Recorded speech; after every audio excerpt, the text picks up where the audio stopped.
Do you want to become a manager of a horror game? The horror game is about to arrive. Do you want to become a manager? I don't need your answer, please stay silent. You will be the manager number 9. Go meet your trial, my dear manager number 9. In the pure white space, a delicate and beautiful girl, her body semi-transparent, sat on the floor, staring blankly ahead. In front of her floated a light blue screen showing her data. Name, Yueyuan. Age, 18. Gender, female. Height, 165 centimeters. Weight, 46 kilograms. The girl smiled a not-so-happy smile and said, "If there's something, say it, don't waste my time." The space remained quiet. 5 seconds later, the girl disappeared from her spot.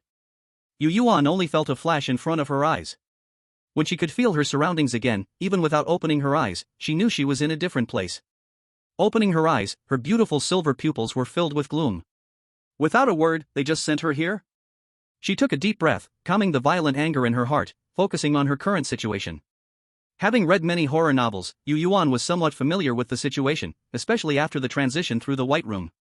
Thrown into the instance, Yueyuan remained calm, even feeling strangely as if she had returned home. But no matter how calm she was, her mood was still bad, her face cold, and she had long since begun muttering curses in her mind. Welcome, players, to the Mad Doctor's Research Manor instance. Task: save the number 1 test subject. Time limit: 4 days. Game format: this instance does not have live streaming mode. Instance difficulty: 1 star. Since all players are beginners, the new player protection mechanism is enabled. The eerie elements are weakened in this instance, but you must avoid triggering death conditions. Finally, please familiarize yourselves with the game rules as soon as possible, and cherish your journey. Xiaoyu wishes all players a happy, successful, and smooth game experience. A boy's voice echoed beside the ears of the newly entered players.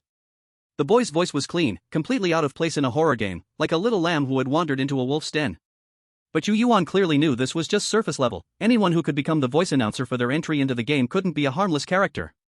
Standing on a stone, she was certain her body had shrunk considerably, now resembling a 13 or 14-year-old girl. But through the glass of the clock tower in the distance, she could make out the shape of this body, which didn't differ much from her original one. That's good, at least she wouldn't get startled by her own reflection in the mirror later. She scanned her surroundings. She was standing in a sea of rose flowers. Looking around, the vast expanse of rose bushes seemed endless, the ground almost disappearing from sight. Finding the right path, Yueyuan started to move forward. Though the sea of roses was beautiful and smelled nice, she didn't want to stay there long, as she felt an unsettling presence in the air. As she was about to leave the rose garden, a girl emerged from the corner of a building in front of her. Around 13 or 14 years old, the girl appeared very innocent, cautiously peeking from behind the building to watch her. After staring at each other for a long while, the girl asked, "Are you a player too?"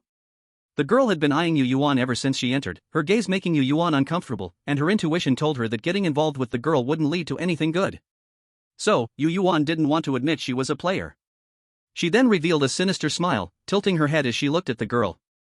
The blue sky, the light blue roses, and a white-dressed girl. This girl even gave Yueyuan a sinister smile. The originally sunny landscape suddenly turned into something empty and unreal, almost like a trap. The girl was startled, her face pale as she quickly turned and ran away. Watching her disappearing back, Yueyuan was thoroughly satisfied. Very good, this is perfect. It's best if she thinks she's also an NPC. She, Yueyuan, is one of the NPC army. After the girl was completely out of sight, Yueyuan continued walking forward. Just leaving the sea of roses, unsure where to go, a young man in a white coat appeared from around the corner. The man was handsome, but his entire aura seemed to be constantly telling those around him that he was not a good person. Upon seeing her, he smiled with a touch of affection and said, "Little two, how did you end up here? Come back with uncle, there are some little cockroaches in the manor lately, you need to be careful." Looking down at the 2 embroidered on her white dress, Yueyuan wondered if her body was really the number 2 experimental subject.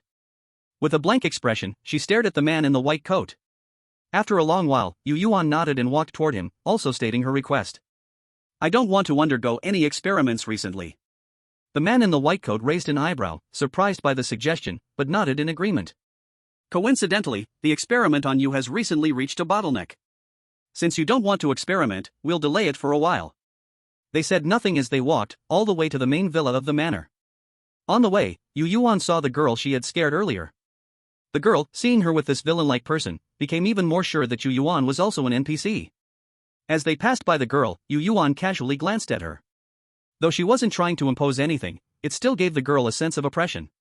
Seeing the terrified expression on the girl's face, Yueyuan felt satisfied. When they arrived at the main villa, Yueyuan was taken to her room. Before leaving, the man in the white coat reminded her, "Tonight, I'll be dealing with some cockroaches, so don't come out. You might get scared."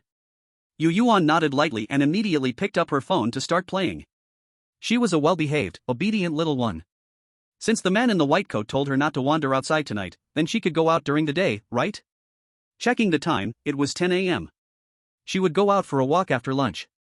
She played on her phone, truly playing, until 12 p.m., when someone knocked on the door to call her for lunch. She put her phone down and followed the servant to the dining room. When she arrived, the European-style dining room was already full of people. Only 2 empty seats remained, on either side of the man in the white coat. After being seated on the man's right, a silent lunch began. During the meal, Yueyuan rested her left hand on her head, while her right hand occasionally brought food to her mouth. Her gaze was unrestrained as she looked at everyone except the man in the white coat. The people seated were all young men and women dressed in white dresses or white tops and white pants, each with a different number embroidered over their hearts. From around 2, all the way to the 18 at the far end of the restaurant. The first experimental subject was nowhere to be seen. And the 18 was the girl she had seen earlier. The girl looked at her with a terrified gaze, as if Yueyuan might eat her at any moment. After glancing a few times, Yueyuan found it uninteresting and stopped looking at the girl.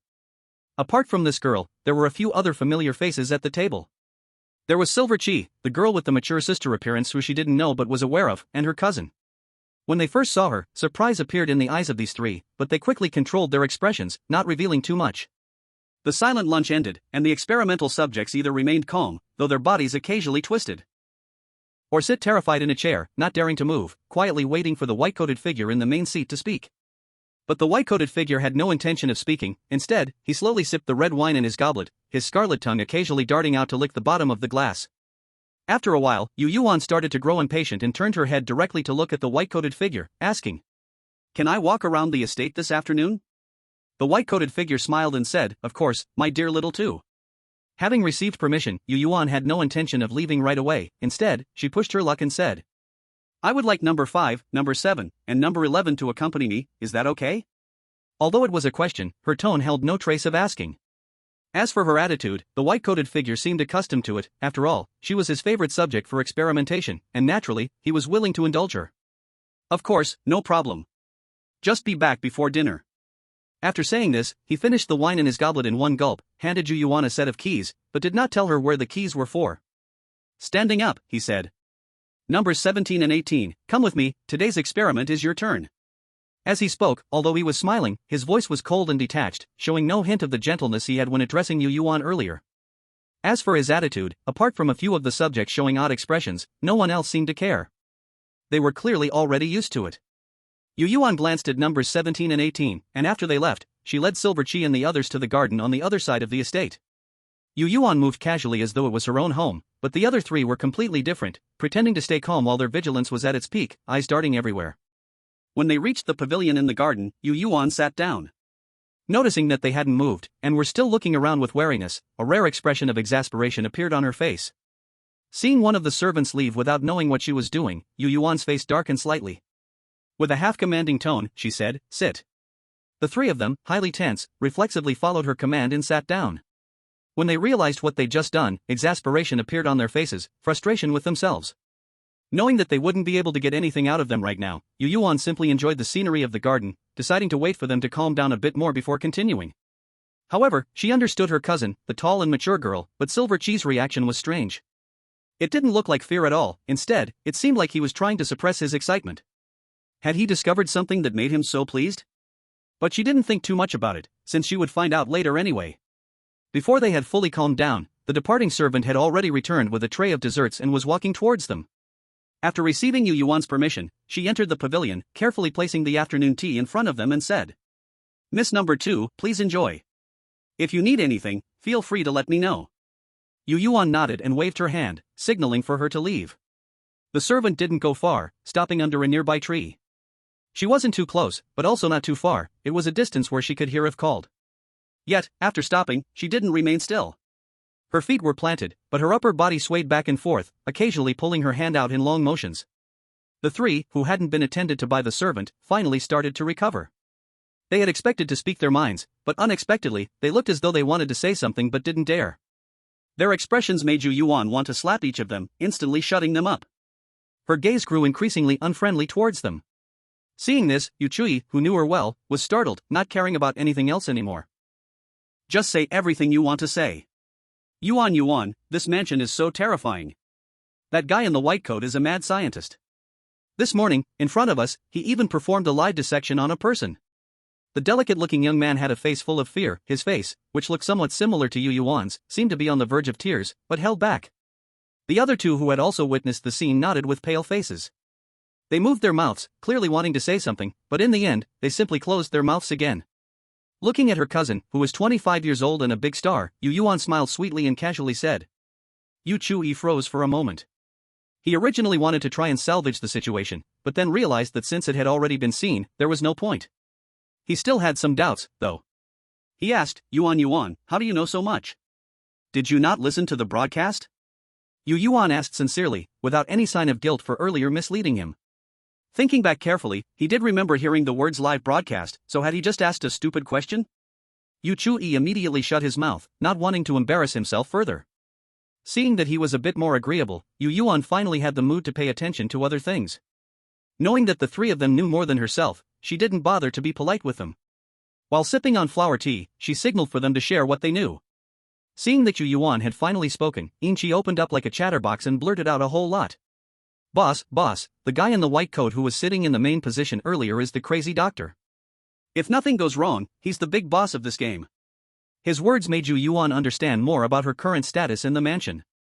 When this topic came up, Inchi's face showed a hint of excitement, and he opened his mouth, ready to describe the situation in detail. The girl with the mature, dignified appearance quickly covered his mouth, physically interrupting him. The girl's face was pale and stiff, her eyes filled with fear. Yuchui also had the same expression, hurriedly picking up the flower tea on the stone table to take a few sips to calm his nerves. Their reactions made Yueyuan even more curious about what had happened at the time. Her gaze fixed on them intently. The girl didn't dare to remove her hand from Inchi's mouth. She took a deep breath, suppressed the nausea in her stomach, and slowly said. The blood that flowed from the man was green, and the positions of his internal organs were in complete disarray. If I'm not mistaken, this man should be an experiment from somewhere else in the estate. And when the crazy doctor was dissecting him, he had an intoxicated look on his face. I even saw him stick out his tongue and directly pull the man's heart out, swallowing it whole. At this point, the girl stopped. She didn't describe the scene further, not just because she didn't want to remember it, but also because it was too disgusting to even speak of. Nodding, Yueyuan calmly asked a question that had nothing to do with the matter at hand. By the way, what's your name? My name is Yueyuan. Caught off guard by the sudden kindness from this strange yet definitely capable person who could keep her alive, the girl was a little flustered. She quickly responded. My name is Lanyu. Can I call you boss like Inchi does? She said the last part very carefully. Yueyuan glanced at her and casually nodded, not bothering to explain that Inchi calling him boss was completely his own idea. Inchi noticed that his boss didn't offer any explanation and immediately understood that it was his way of approving. Inside, he was ecstatic. Understanding that they had shared all the useful information they knew, Yueyuan then turned her gaze to her cousin, who hadn't said anything of value. Yuchui was silent for a moment, then finally showed an awkward smile and said, What I know, they already know. Oh. Yueyuan's indifference toward her useless cousin was clear. Today was the first day, and she decided to keep still. Thinking of the crazy doctor's reminder, Yueyuan said. The crazy doctor will be capturing ants in the estate tonight. If there's nothing urgent, just stay in your room. Don't go out. Also, the flower sea to the east, don't go there. It gives me a strange feeling, a sense of ominousness. After thinking for a moment, Yueyuan suddenly asked very seriously, Do the other players know your identities? Upon hearing her question, the three of them found it a little odd, but still honestly shook their heads. That's good. Don't reveal your player identity on your own. It'll only lead to moral blackmail, Yueyuan said with a serious expression. Yuchui didn't really understand. But the other two understood, since human nature is unpredictable, and no one could guarantee that other players wouldn't do something harmful to them. It's better not to reveal their identities to avoid unnecessary trouble. Plus, she was right, it would be easy to be morally blackmailed. After exchanging the useful information, with Yueyuan there, the mood of the other three gradually relaxed. They ate and drank without worry. Yuchui wasn't worried at all because he was familiar with the situation and had connections. The other two remained relatively calm, and the only reason for that was because after knowing Yueyuan was here, they felt inexplicably reassured. Chi had been through the experience of being kidnapped and escaping with Yueyuan, so he trusted her remarkably. Lan Yu had heard Chi talk about that experience countless times and had a clear understanding of Yueyuan. She was a tough and powerful person. As for why they later felt comfortable sharing what they wanted to say, it was entirely because Yueyuan gave them the courage. She made them believe that no one would overhear their conversation, and the servant was indeed far away from them, so normal voice levels wouldn't be heard. Little did they know, Yueyuan just didn't care. However, what they talked about was indeed something no one else knew, so it was a lucky coincidence. As for the matter of Yueyuan tricking Yuchui, they didn't bring it up at all, choosing to selectively ignore it. The evening soon arrived, and after dinner, they returned to their respective rooms. Sitting on the windowsill in her room, Yueyuan played with her phone, occasionally glancing outside. Although she obediently stayed in her room, she couldn't help but be curious about what would happen tonight. Since she couldn't go out, there was no harm in looking out the window from the windowsill, right? Anyway, whether there was a problem or not, she had already prepared for it. Just look at the fruits and snacks on the small table by the window, clearly ready to watch the show. At this time, the sun had not yet set, and the golden afterglow spread over the entire manor, making it shine brightly. The manor was very quiet, with servants already lurking in the shadows, or waiting at the door of rooms. 2 servants stood outside Yueyuan's room, knocking before entering, telling her to feel free to call on them if needed. The fruits and snacks had been requested from them just a short while ago. The sun slowly sank lower, its golden light fading, and the entire manor was enveloped in a soft, dim darkness. At exactly 7 o'clock, the lights in the manor flickered on, and at the same time, the sound from the clock tower reached her ears. Dawn. After the 3rd ring, the sun had completely set, and except for the lights, the entire manor was in total darkness. While watching short videos on her phone, Yueyuan heard the noise and looked up, clearly knowing that everything was about to begin. Dawn, dawn, dawn. The people outside clearly didn't expect a response from her. After the 3 knocks, the butler's voice, like a broken wind instrument, sounded. Miss number 2, the master says you must be in bed by 12 o'clock. Raising an eyebrow, Yueyuan turned back to look outside, nonchalantly replying, got it.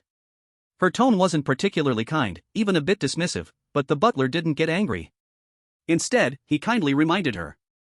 If Miss number 2 gets hungry, you can ask Xiao Yun and the others anytime, the kitchen is always open for you, I'll take my leave now. Okay. As soon as her voice fell, the sound of footsteps was heard outside, and the butler left. Thinking for a moment, Yueyuan sent a message to Yuchui and the others, asking if they had encountered something like this.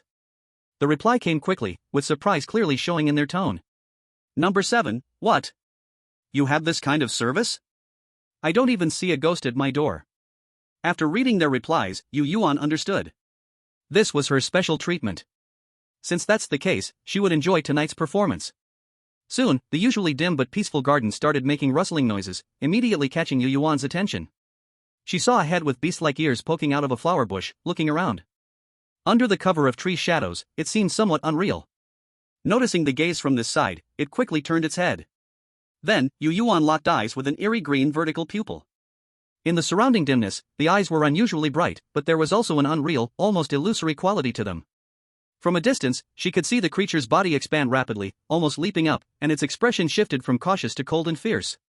Calmly sipping some fruit tea, she casually took a bite of a small cake, almost as if she were provoking it. Yueyuan was in a great mood, but the unknown creature wasn't.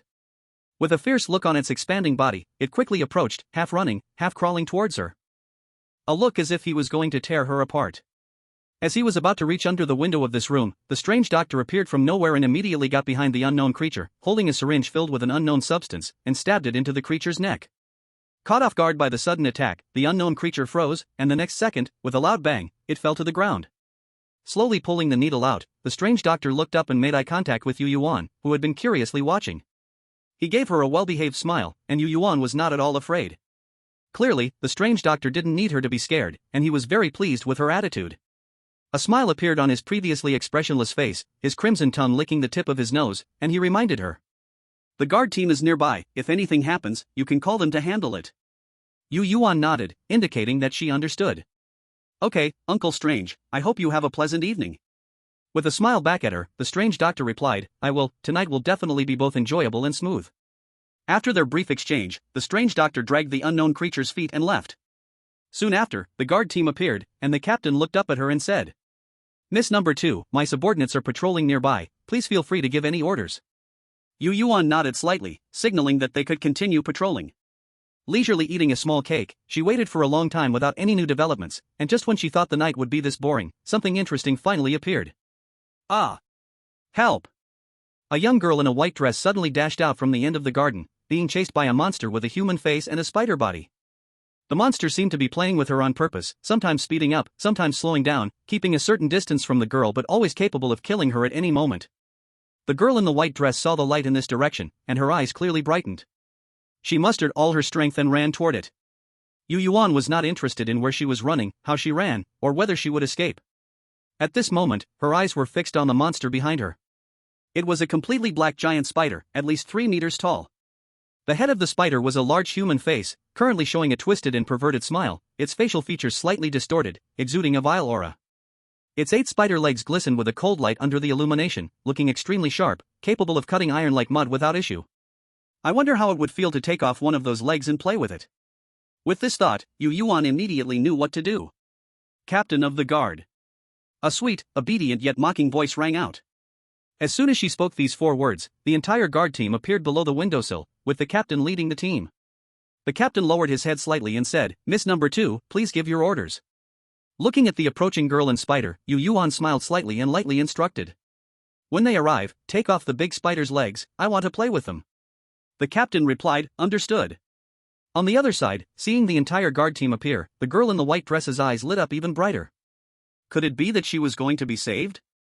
Help! Save me! She desperately screamed, hoping that the crowd that suddenly appeared would save her.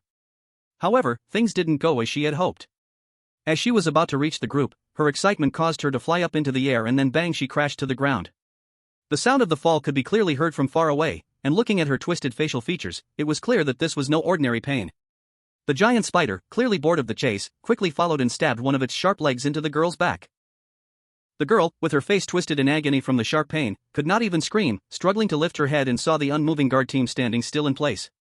And on the second-floor windowsill, the number 2 experiment subject, casually eating snacks and enjoying the whole scene as if nothing mattered to them.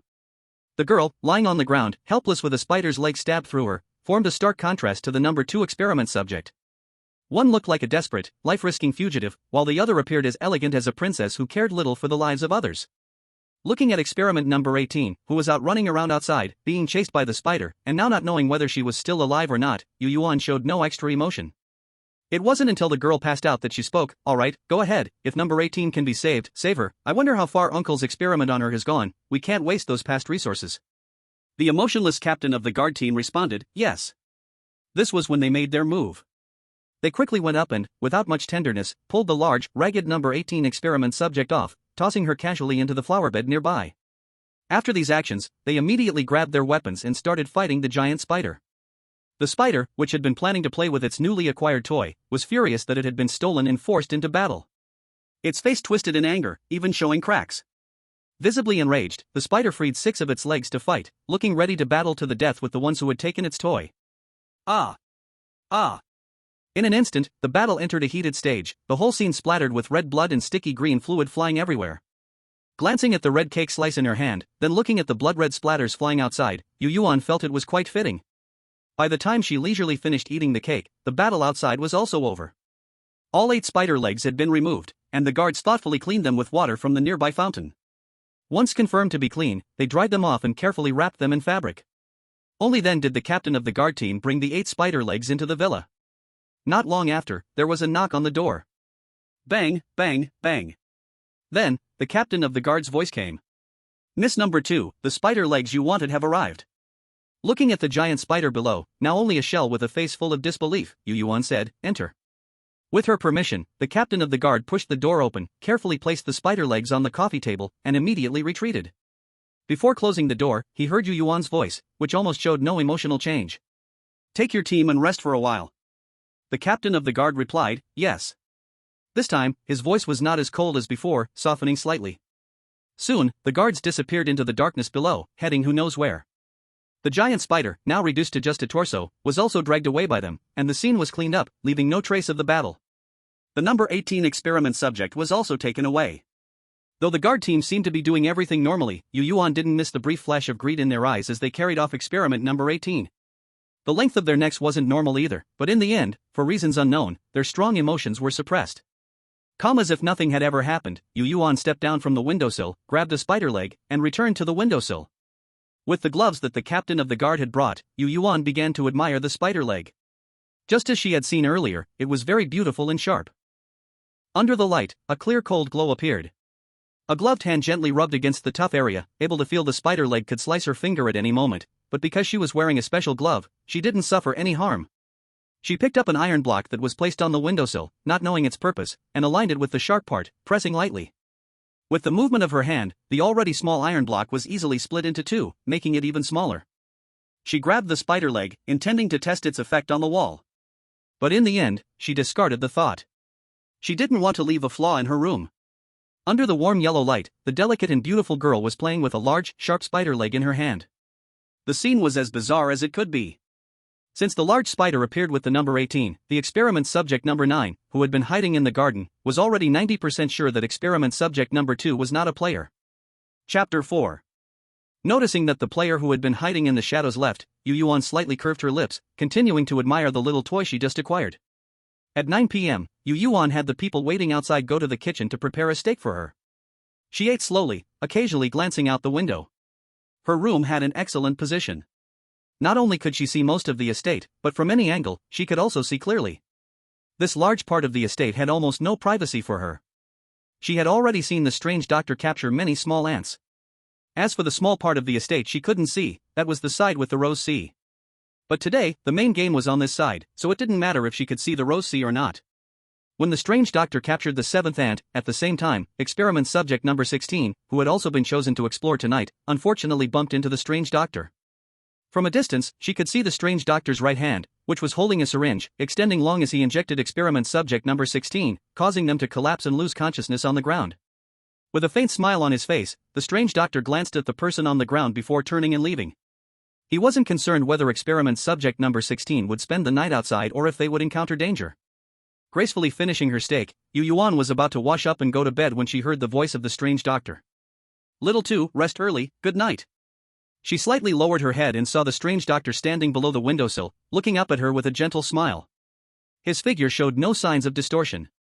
Knowing that tonight's game was over, Yueyuan calmly showed a well-behaved smile and said, "Okay, Uncle Doctor, you rest early too, good night." As soon as her words finished, the strange doctor, who had been below, suddenly disappeared from sight. Yueyuan didn't care where the strange doctor went. She washed up and went straight to bed, preparing for the early morning. The moment she closed her eyes while lying on the bed, the bells of the estate rang again. Dong! Dong! Dong! Yueyuan knew it was already 10 p.m., time to sleep. The next day, at 7 a.m., she woke up on time. After getting ready, she picked 3 slightly flawed spider legs, tore a piece of bedsheet, and bound them together.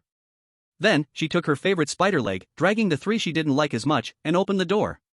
The servant who had been waiting outside the door was no longer there.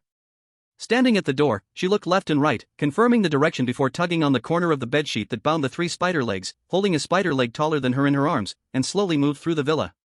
These spider legs were very long, even if they were only the lower half of a complete spider leg. The spider legs were 2 or 3 meters long. The spider legs dragged along the ground, occasionally making a slight rustling sound. She arrived at the restaurant, still the last one to arrive, everyone else was already seated. The 18th experimental subject, who had been injured yesterday, and the 16th experimental subject, who had slept outside for a night, both arrived on time. The strap of the 18th experimental subject's dress was still visible with bandages wrapped around it. Her face was pale, and she weakly sat in her chair. The 16th experimental subject was relatively better, but after spending a night outdoors, a strange flush appeared on her face, possibly from a mild fever. Her arrival instantly attracted everyone's attention. All 17 pairs of eyes were fixed on her, watching her every move. Several experimental subjects' bodies twisted slightly, they couldn't attack her, so they turned to scare the other players.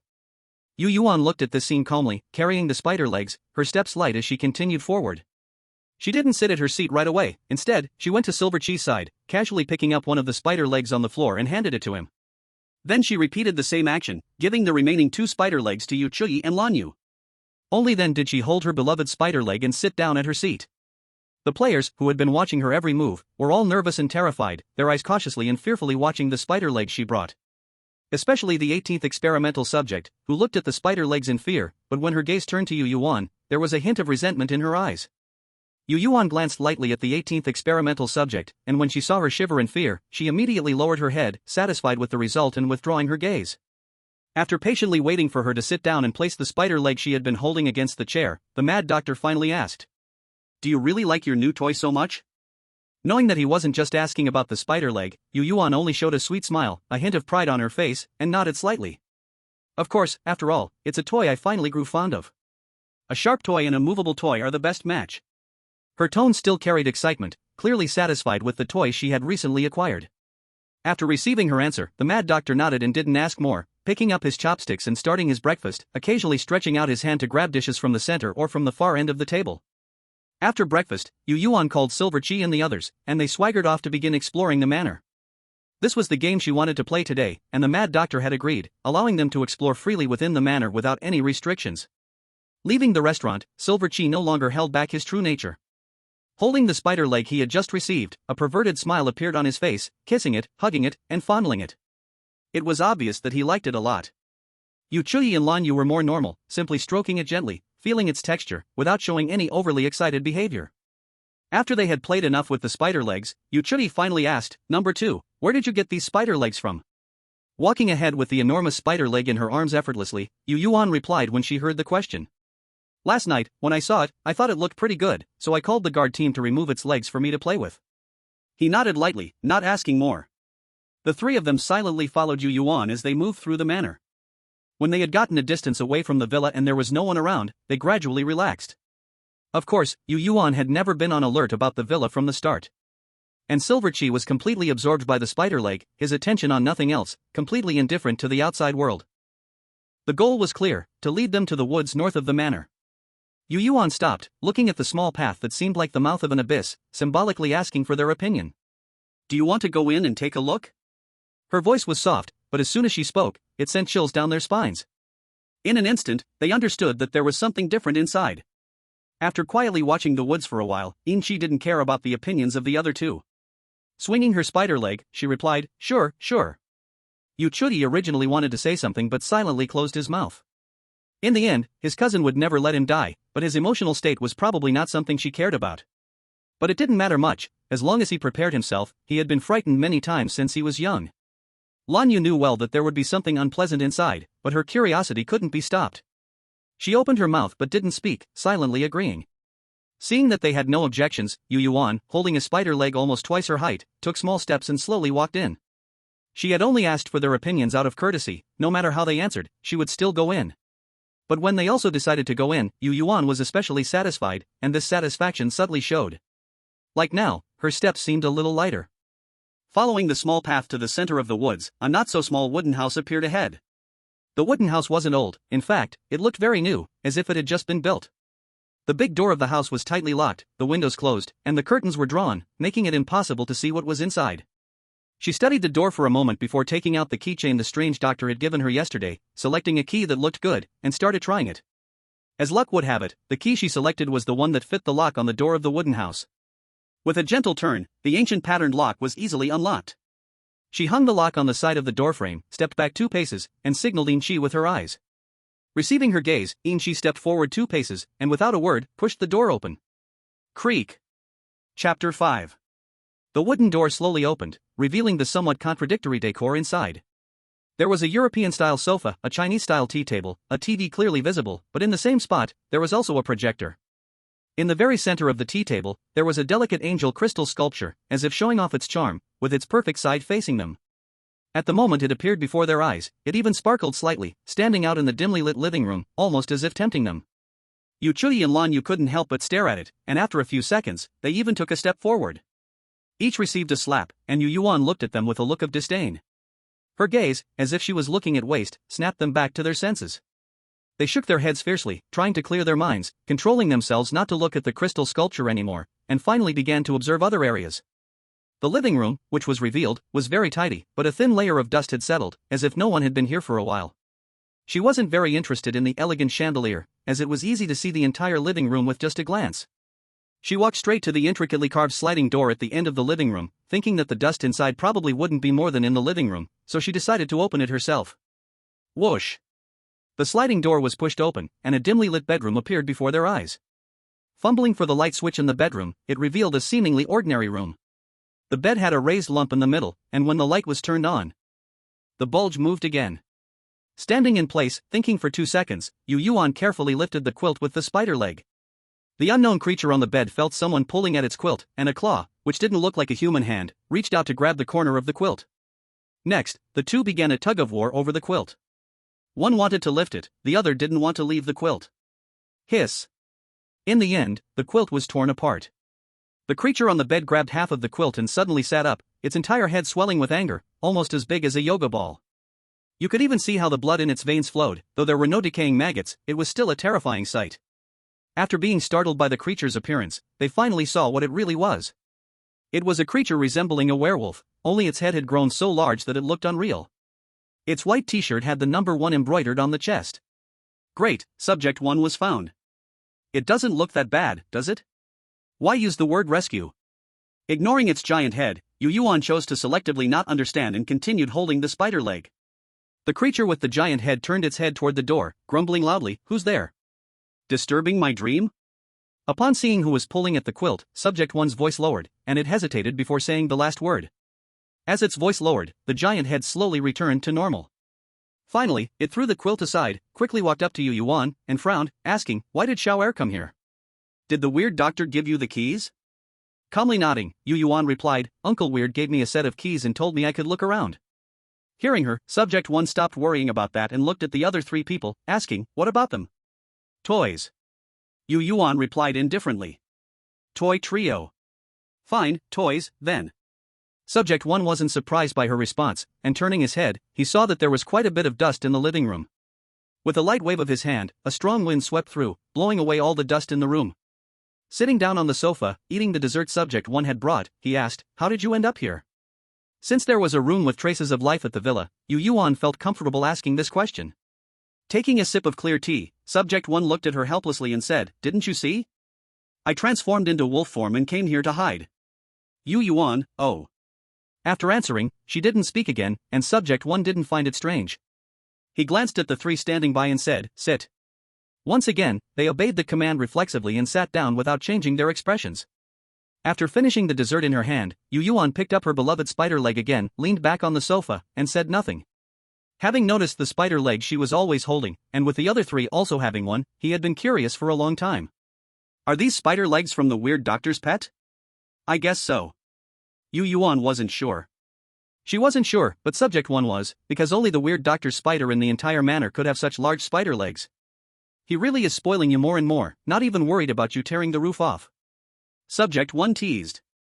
Yueyuan didn't respond to that, but thought of something else, and then he asked, "When will this condition be lifted?" Leaning on the sofa, he did a quick calculation. 3 days, I guess."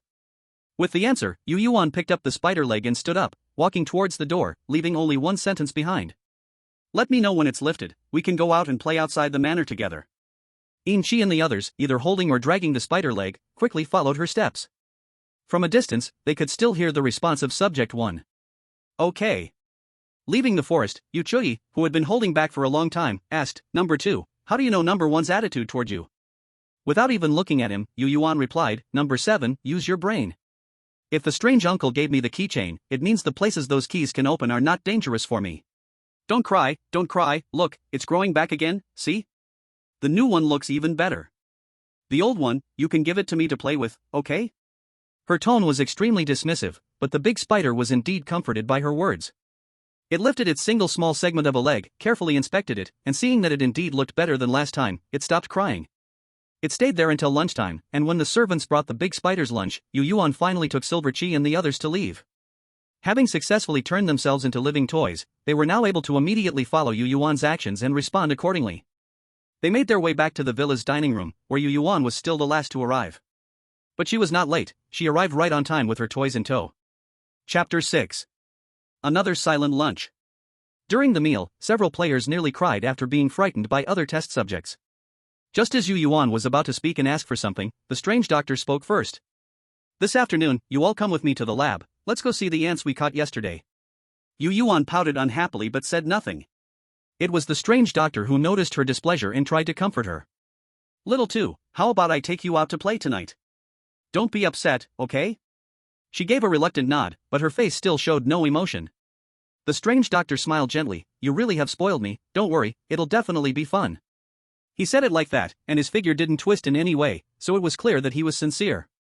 Yueyuan stopped sulking, and all her displeasure melted away as she lightly nodded, looking somewhat arrogant. It was clear that she was acting like a spoiled child throughout the whole thing. Silver Chi and the others, who were quietly watching, were absolutely terrified, afraid that she might accidentally cross the strange doctor's bottom line and be devoured by him. But now, seeing that she was not only unharmed but also being patiently comforted by the strange doctor, they clearly realized just how much the strange doctor spoiled the second test subject. It was a love that transcended species. The players were even more convinced that this second test subject was an NPC, and not just any NPC, but a boss-like existence among NPCs. They all silently strengthened their resolve to avoid the second test subject. Except for the already mentally unstable 18th test subject, who looked at the second test subject with a gaze full of jealousy and hatred.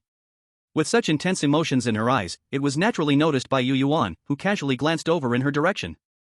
The 18th test subject, who was stared at, felt all the hair on her body stand on end, quickly lowered her head, and began panting heavily. Yueyuan's expression was full of disdain, as if she had never seen anyone so useless yet still so playful. The strange doctor naturally saw all of this and gave the 18th test subject a meaningful look, before standing up and leading them towards the villa's underground lab. Even though they were heading to the underground lab, Yueyuan was unwilling to let go of the spider leg and insisted that Silver Chi and the others take it with them as well. The strange doctor simply nodded in agreement without saying anything, tacitly allowing it. Satisfied with getting what she wanted, Yueyuan finally showed a happy smile on her face. Just in time for the strange doctor to notice, a trace of indulgence and satisfaction appeared in his eyes. Arriving at the underground lab, Yueyuan found herself liking the strange doctor's collection more and more as she looked at it. Inside those containers were beautiful eyeballs, hands more exquisite than the finest hand models, and a whole pair of long, slender, strong, and nearly perfect legs. In addition to these, there were various organs. Some of the organs were connected to small tubes, and even though they had been separated from their original bodies, they still seemed to function. Staying in a small jar, it still remained lively. Looking at the heart that was still jumping in the container, Yueyuan's eyes were full of love. The strange doctor's big hand covered her head as he patiently said, "Good girl, you can't have this. Once you leave here, it won't jump anymore. If you really like it, you can come and see it often." Upon hearing that it wouldn't be alive outside this place, Yueyuan had to suppress her strong desire and decided to come and see it sometimes. While passing by another container, seeing a whole liver inside that was neither perfect nor special, Yueyuan voiced her confusion. "Uncle, why did you also collect this ugly thing?" At the end of the line, upon hearing her words, the 18th experimental subject instinctively lifted her head to look at that container and was nearly angered to the point of distortion. That liver was taken from her body by the strange doctor yesterday, and now she had a mechanical liver inside her. She was already furious about this matter, and now being told her liver was an ugly thing made the 18th experimental subject almost explode with rage. There was even a moment when she wanted to rush over and tear that little vixen's mouth apart without caring about the consequences. Fortunately, the 16th experimental subject was right beside her, pulling her back just in time, and her rationality returned to the limit, allowing her to escape a deadly situation. Ahead, the strange doctor also agreed with Yueyuan's words, pretending to carefully examine it before finally saying, "It is indeed quite ugly, but I need to use it for experiments in the next couple of days, so I can only make it hard on little Air's eyes for now." "All right." Knowing she couldn't just throw this ugly thing away, Yueyuan lost interest and wanted to see those little ants even more. "Let's go see those little ants first." The strange doctor nodded and led them forward. After walking for about 5 minutes, they passed through a room filled with cages on both sides, each holding a group of bizarre creatures, until they finally reached the place containing those little ants. Looking at a creature in a cage that was half human and half beast, with its face completely distorted into a wild state, looking vigilant and occasionally letting out low growls, Yueyuan felt it looked somewhat familiar. As soon as this thought appeared, she remembered. This half-human half-beast had rushed towards her room last night, looking like it wanted to kill her. Although it didn't cause her any substantial harm, Yueyuan still felt unhappy. Turning to look at the strange doctor, he nodded, indicating that she could do whatever she wanted. So, she picked up a nearby scalpel and anesthetic. After giving the half-human half-beast a shot to keep it lying on the ground unable to move, she easily dragged it out and gently held the scalpel, starting to shave its hair. In just 5 minutes, the originally hairy creature turned into a bald one, still sporting a pair of bare beast ears. Looking through a nearby mirror, it saw what it had become, its eyes nearly spitting fire. But due to the anesthetic, its entire body seemed frozen by an invisible force. Not only could it not twist its form, but even its eyes weren't widened, making the scene quite amusing. After playing around, Yueyuan kicked the creature back into the cage and casually tossed the scalpel onto a nearby table. Seeing that she finished having fun, the strange doctor then led them forward until they stopped at the 7th cage. Inside was a creature that looked no different from a normal person, except its face was extremely pale, and its eyes were blood red. Looking at the creature in the cage, the strange doctor revealed a satisfied smile. I didn't expect to catch a little vampire this time, it really gave in, actually letting you out. As he spoke, he picked up the enormous syringe beside him, opened the cage door, and walked towards the vampire tied to the cross. The needle plunged into the artery in his arm, drawing a full vial of blood. The syringe was thicker than the vampire's arm. After this one vial, the vampire fainted instantly. His body hung limply on the cross like a rag doll, parts of his skin drooping down, and his already pale complexion turned a sickly blue. With his mouth sealed shut, the vampire was tightly bound and made not a sound during the whole process. Carrying the large tube of blood, he walked towards the experimental table. He said he was there to show them things, but he didn't bother to explain, leaving them to wander and look around themselves. On one side, Yueyuan was gazing at the huge snake locked in cage number 6, while the strange doctor had begun extracting a portion of blood into a container. The remaining blood was evenly divided into 16 portions. As the snake in the cage became frightened, raising its scales and hissing continuously, the strange doctor finished his work. He split the processed blood into 3 parts, one sealed in a jar, the other 2 poured into cups. The sealed jar was tucked into his pocket, and he walked towards Yueyuan with the 2 cups of extracted blood. He handed her 1 cup, while he rolled his crimson tongue around the other cup in front of her and swallowed it whole. Yueyuan took the cup of blood-red liquid and without hesitation drank it all in one gulp. After drinking, she even licked the corner of her mouth. Not bad at all, it tastes like fine red wine, simple in flavor yet leaving a lingering aftertaste. Her reaction made the strange doctor smile, clearly very satisfied, his head nearly afloat with heart shapes. But when he turned to look at the other experiment subjects, his expression changed completely, cracks quickly appeared on his face, and he coldly said, "Drink." The experiment subjects wouldn't let such a good thing go, they eagerly gulped down the cups of blood-red liquid on the table. The other players, except for Yin-Chi and the other 2, hesitated for a moment but some of the experimental subjects were cautious, making a cut no wider than a thumb. For those overly careful experimental subjects, the strange doctor really looked down on them and turned away disdainfully. It was obvious that the blood they had just consumed was not as effective as Yueyuan's. She could recover in 3 seconds, while the others took anywhere from 30 seconds to a minute. Of course, the 30-second ones were the ones with smaller cuts. Yin-Chi took a full minute. In order to follow her leader, she made a cut the same size as Yueyuan's. The other 2, though afraid of pain, also made significant cuts. The 3 of them were, apart from Yueyuan, the ones who made the biggest cuts. The strange doctor naturally noticed this. He nodded in satisfaction and said, "Little 2 has trained the toys very well." Proudly lifting her head, Yueyuan said with great satisfaction, "Of course." Seeing her so pleased, the strange doctor poked her on the head, smiling helplessly and said, "Aren't you going to wash your hands?" Feeling the sticky sensation on her arm, Yueyuan didn't really like it. As soon as the strange doctor finished speaking, she went to clean herself up. With the purpose of coming here achieved, the strange doctor kept experimental subjects number 9 and number 10, letting the others go back. Leading the way, Yueyuan was quite satisfied with her current physique and was already thinking about how to bring it out of the instance. Though she usually would not let herself get hurt, there were still times when it was unavoidable, so this physique made her very tempted. Lost in thought, Yueyuan did not pay attention to the situation behind her. The other experimental subjects also kept quiet because she made no sound, not uttering a word. Just as they were about to leave the room filled with strange and unusual creatures, experimental subject number 18 suddenly charged out from somewhere, intending to push Yueyuan into a cage containing a giant beast. As she was about to hit Yueyuan suddenly turned and kicked her right in the chest. Yin-Chi's reaction was a beat late, but when experimental subject number 18 was kicked towards him, he added a kick of his own, sending her randomly into a cage. The beasts in these cages were all enormous, so the gaps between the cages were very wide. Even a 200-pound fat man could move freely, let alone a girl who weighed only over 80 pounds. Having been kicked twice, the place on experimental subject number 18 where the big spider had pierced her started to bleed again. Her perforating injury had already entered a rapid healing stage, making it difficult to bleed again, but those 2 kicks were so ferocious that they tore her wounds open, dyeing her white skirt a large patch of red. Since she had gone into the cage, Yueyuan also stopped, quietly appreciating this battle between human and beast. No, it should be described as a one-sided beating. The giant beast, seemingly with a twisted sense of humor, didn't eat its foe. He was ruthlessly thrown to the ground. The other test subjects outside the cage said nothing, some even excitedly changing their bodies in various ways, while a few players bit their lips, trying to hold back any sound. Test subject 18 inside the cage quickly became a pitiful sight, covered in blood, breathing weakly, clearly on the verge of death. Test subject 16 watched the scene, clenched his fists tightly, and finally bit his teeth, trying to make his voice as calm as possible, saying, "Master 2, if this continues, test subject 18 will die. The strange doctor surely doesn't want to see her die, right?" Turning to glance at the young 16, Yueyuan curved her eyebrows and smiled devilishly, saying, "It's just a test subject. There are plenty of such test subjects, strange uncle. Please don't teach me how to do things." The last sentence immediately drained all the strength from test subject 16, causing his body to tremble as he breathed faintly.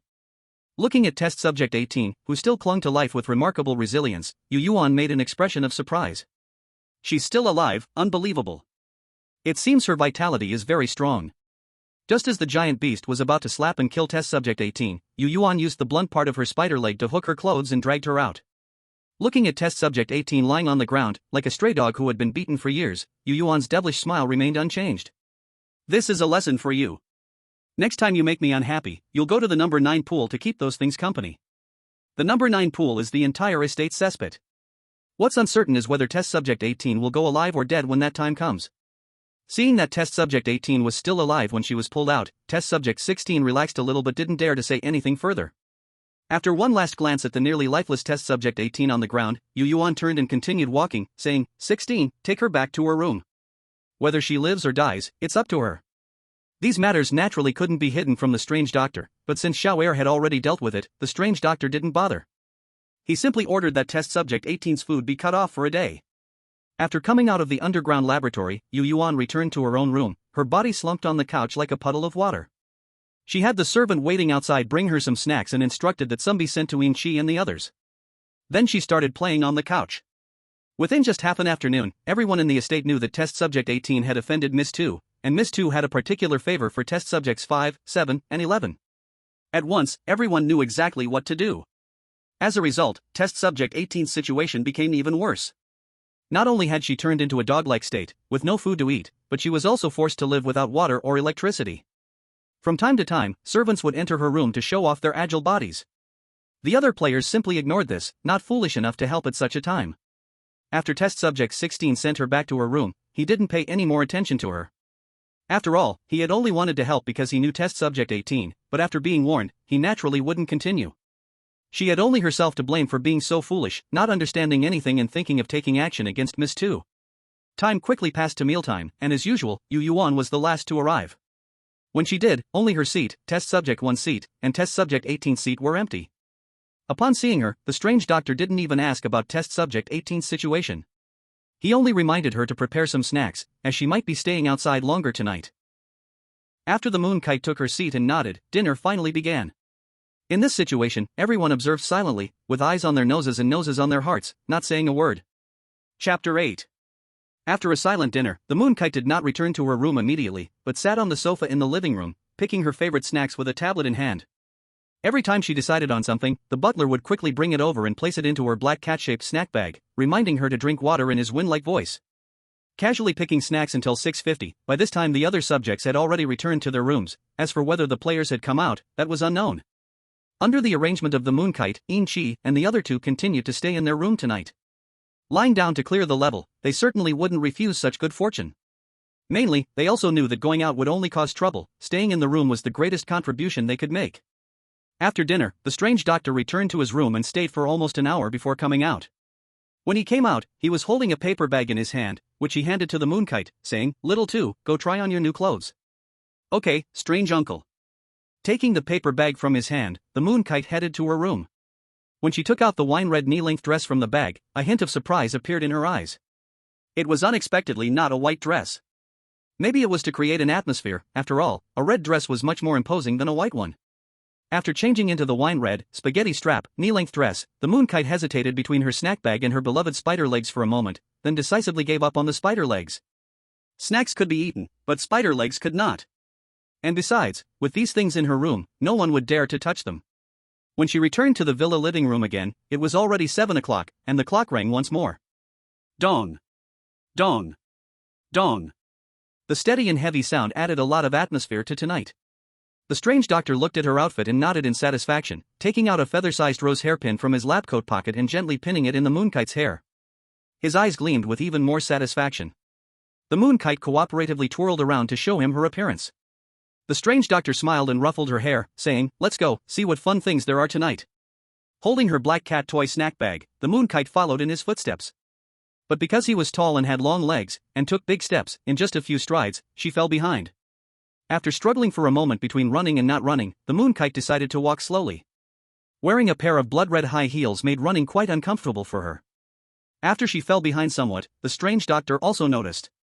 Turning around and just about to ask, he instantly remembered the reason, quickly walked back, stopped in front of the moonkite, and asked, "Does little two need a hug?" The moonkite didn't say anything but extended her hands, proving through her actions that she needed it. The strange doctor chuckled softly, and with a gentleness like that of holding a child, he lifted her into his arms and continued walking toward the door.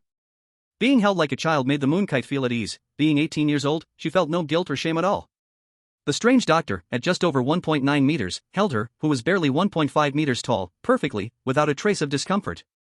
It was very much like a father taking his beloved daughter for a stroll in the garden. Today their first stop was the garden. Who knows what fun things there would be today. Without failing the moonkite's expectations, as soon as they arrived at the garden, a subtle movement was heard from the bushes ahead, then the whole bush quieted as if it were frozen. The strange doctor walked over, holding moonkite as if he hadn't noticed the earlier commotion. After the other party thought they had left, the strange doctor suddenly flashed her to the back of the creature. The two did not speak nor make any movements, they simply stared quietly at the creature that looked somewhat like a zombie. Under the shadows of the surrounding trees, the scene appeared eerily haunting, further highlighting the terrifying nature of the zombie. At first, the zombie did not notice anyone behind it, but within a few seconds, it sensed something was wrong and slowly turned its head. With a bluish-purple face, blood-red pupils, sharp fangs, and a yellow talisman stuck to its forehead, the zombie was a sight to behold. As soon as it saw them, the zombie widened its eyes, blood-red eyes the size of bowling balls almost jumping out of its sockets, which was utterly horrifying. Facing this ugly creature, Moonkite pouted in displeasure, her small fists clenched, sharp bone spurs emerging from her joints. Before the strange doctor could act, she aimed her spiked fist at the zombie's head, ready to deliver a fatal blow. The bone spurs were something she discovered that morning. They were very useful and fit perfectly with her body, looking exquisite and beautiful. At a glance, Moonkite fell in love with them and had already been planning how to take them out of the instance with her. However, so far she had no clues about it, but there were already 3 items noted in her little notebook. Looking at the zombie's head shattered and collapsed on the ground, the strange doctor smiled and praised, "Good job, little one, these bone spurs have become even more sturdy and beautiful." As he spoke, he reached out and poked at the sharp spurs, and his finger that touched them was instantly cut with a mark. However, within just 2 seconds, the wound, which had started to ooze blood, quickly healed, leaving no trace behind. Being praised, Moonkite naturally held her head high in pride, not feeling guilty at all, and accepted the compliment wholeheartedly. Then, she pointed at the zombie on the ground and asked, "How should we deal with this ugly thing?" Squatting down, he quickly grabbed one of the zombie's legs without letting Moonkite's feet touch the ground. Turning around, he held the little one in his arms and dragged the headless zombie while walking toward the Sea of Roses. This action made Moonkite understand why she always felt an uncomfortable sensation from the direction of the rose garden. Although she was twisted, mad, and a bit neurotic, she did not like the feeling of stepping on others' bones. And now it seemed, beneath that Sea of Roses, there were probably many such bones hidden, nourishing the Sea of Roses. Without frowning, Moonkite maintained a calm expression as she looked forward. The manor was quite large, and it took a while to walk across. During this time, Moonkite opened a bag of chips and began to munch them loudly. The quiet night, the eerie atmosphere, and the rustling leaves blowing in the wind, combined with her crunching chip sound, terrified the Experiment 18, which was struggling to get up and come out. Hiding behind a tree, the distressed Experiment 18 clutched its chest, its eyes wide and unable to calm its emotions even with heavy breathing. After walking a certain distance, Experiment 18 finally dared to turn around and peek at them from behind the tree. Ahead, Moonkite keenly noticed the gaze from behind, turned her head with a chip in her mouth, and calmly glanced at Experiment 18, which only showed its head. Despite having an emotionless gaze, it frightened Experiment 18 to the brink of losing its mind. Seeing its frightened expression, Moonkite couldn't help but smirk, revealing a peculiar smile. When I saw the experiment subject number 18 collapse directly onto the ground, I was so happy that I almost laughed out loud. A few seconds later, I turned my head back to the front and continued to munch on the potato chips. When we arrived at the Sea of Roses, Yueyuan had just finished the bag of potato chips. I was just about to jump down to find a suitable place and dig a pit to throw the zombie into. However, the strange doctor held me even more tightly, and just as I was about to speak, I heard him say, "Little girl, you shouldn't think about digging a pit. Uncle will find you a clean place to sit and watch." Although this plan lost a bit of fun, the treatment was indeed very good, so Yueyuan nodded in agreement. She even chose a clean rock with a good view by herself, pointing over there and saying, "Uncle, let's go over there, that rock is flat." After glancing at the big rock, the strange doctor also thought it was good, so he carried her over there. Once he set her down steadily, he picked up a shovel hidden among the flowers and started digging a pit in a patch where the roses weren't growing well. During this time, Yueyuan started observing the zombie I had shot in the head. It had only been about half an hour since we passed by, but this zombie had already started to rot rapidly. The bloody and mangled head was crawling with maggots, and the clothes were stained with patches of green liquid. And the body hidden under the clothes was just a skeleton covered with rotting flesh full of maggots. The bones at its fingertips had already surfaced, with some hanging persistently. However, after being left there for a while, flies and mosquitoes had already surrounded it, occasionally stopping to hover. Chapter 9. Over there, the strange doctor had dug a deep pit capable of holding a zombie, kicked the zombie into it, and carefully pushed the rotting flesh that had fallen to the ground into the pit before burying it. By the time all this was done, it was already 8:30 p.m. Yueyuan stared blankly in the direction of the tower, not saying a word. The strange doctor, after washing his hands clean and changing into a white lab coat, noticed her movement. Without saying a word, he picked her up and headed toward the tower. As they approached the tower, both of them felt instinctively that someone was ahead. With their already light footsteps, they became even quieter as they silently moved closer. When they arrived, they saw a huge white wolf with a person pinned beneath its paw. The wolf's eyes were blood red, its head enormous, and its entire body was uneven. Here it bulged and there it sank, clearly in a frenzied state. The person under its paw was a girl. She looked somewhat familiar, but I couldn't remember who she was. Looking more closely at her clothes, I realized it was experiment subject number 9. Seeing a familiar face, the strange doctor carried Yueyuan out, looking at the very frenzied, murderous white wolf and said, "Number 1, how did you get out?" The now ugly white wolf turned its head and let out a roar. Roar! The strange doctor and Yueyuan glanced at each other, neither understood what that meant. The wolf roared again, and seeing it still had no effect, it just ignored it. It simply hooked number 9 up with its paw and pointed at what she was holding in her arms. It looked a bit familiar. It was the angel crystal sculpture seen in the small cabin during the day. She remembered what it was, and the strange doctor understood number 1's meaning. "Number 9 took your thing?" The white wolf nodded its huge head, looking disdainfully at the now silent experiment subject number 9. Yueyuan did not express her opinion, quietly waiting for them to handle it. The strange doctor knew number 1 cared a lot about its possessions and hated others touching them, especially since number 9 had not created any value for him so far.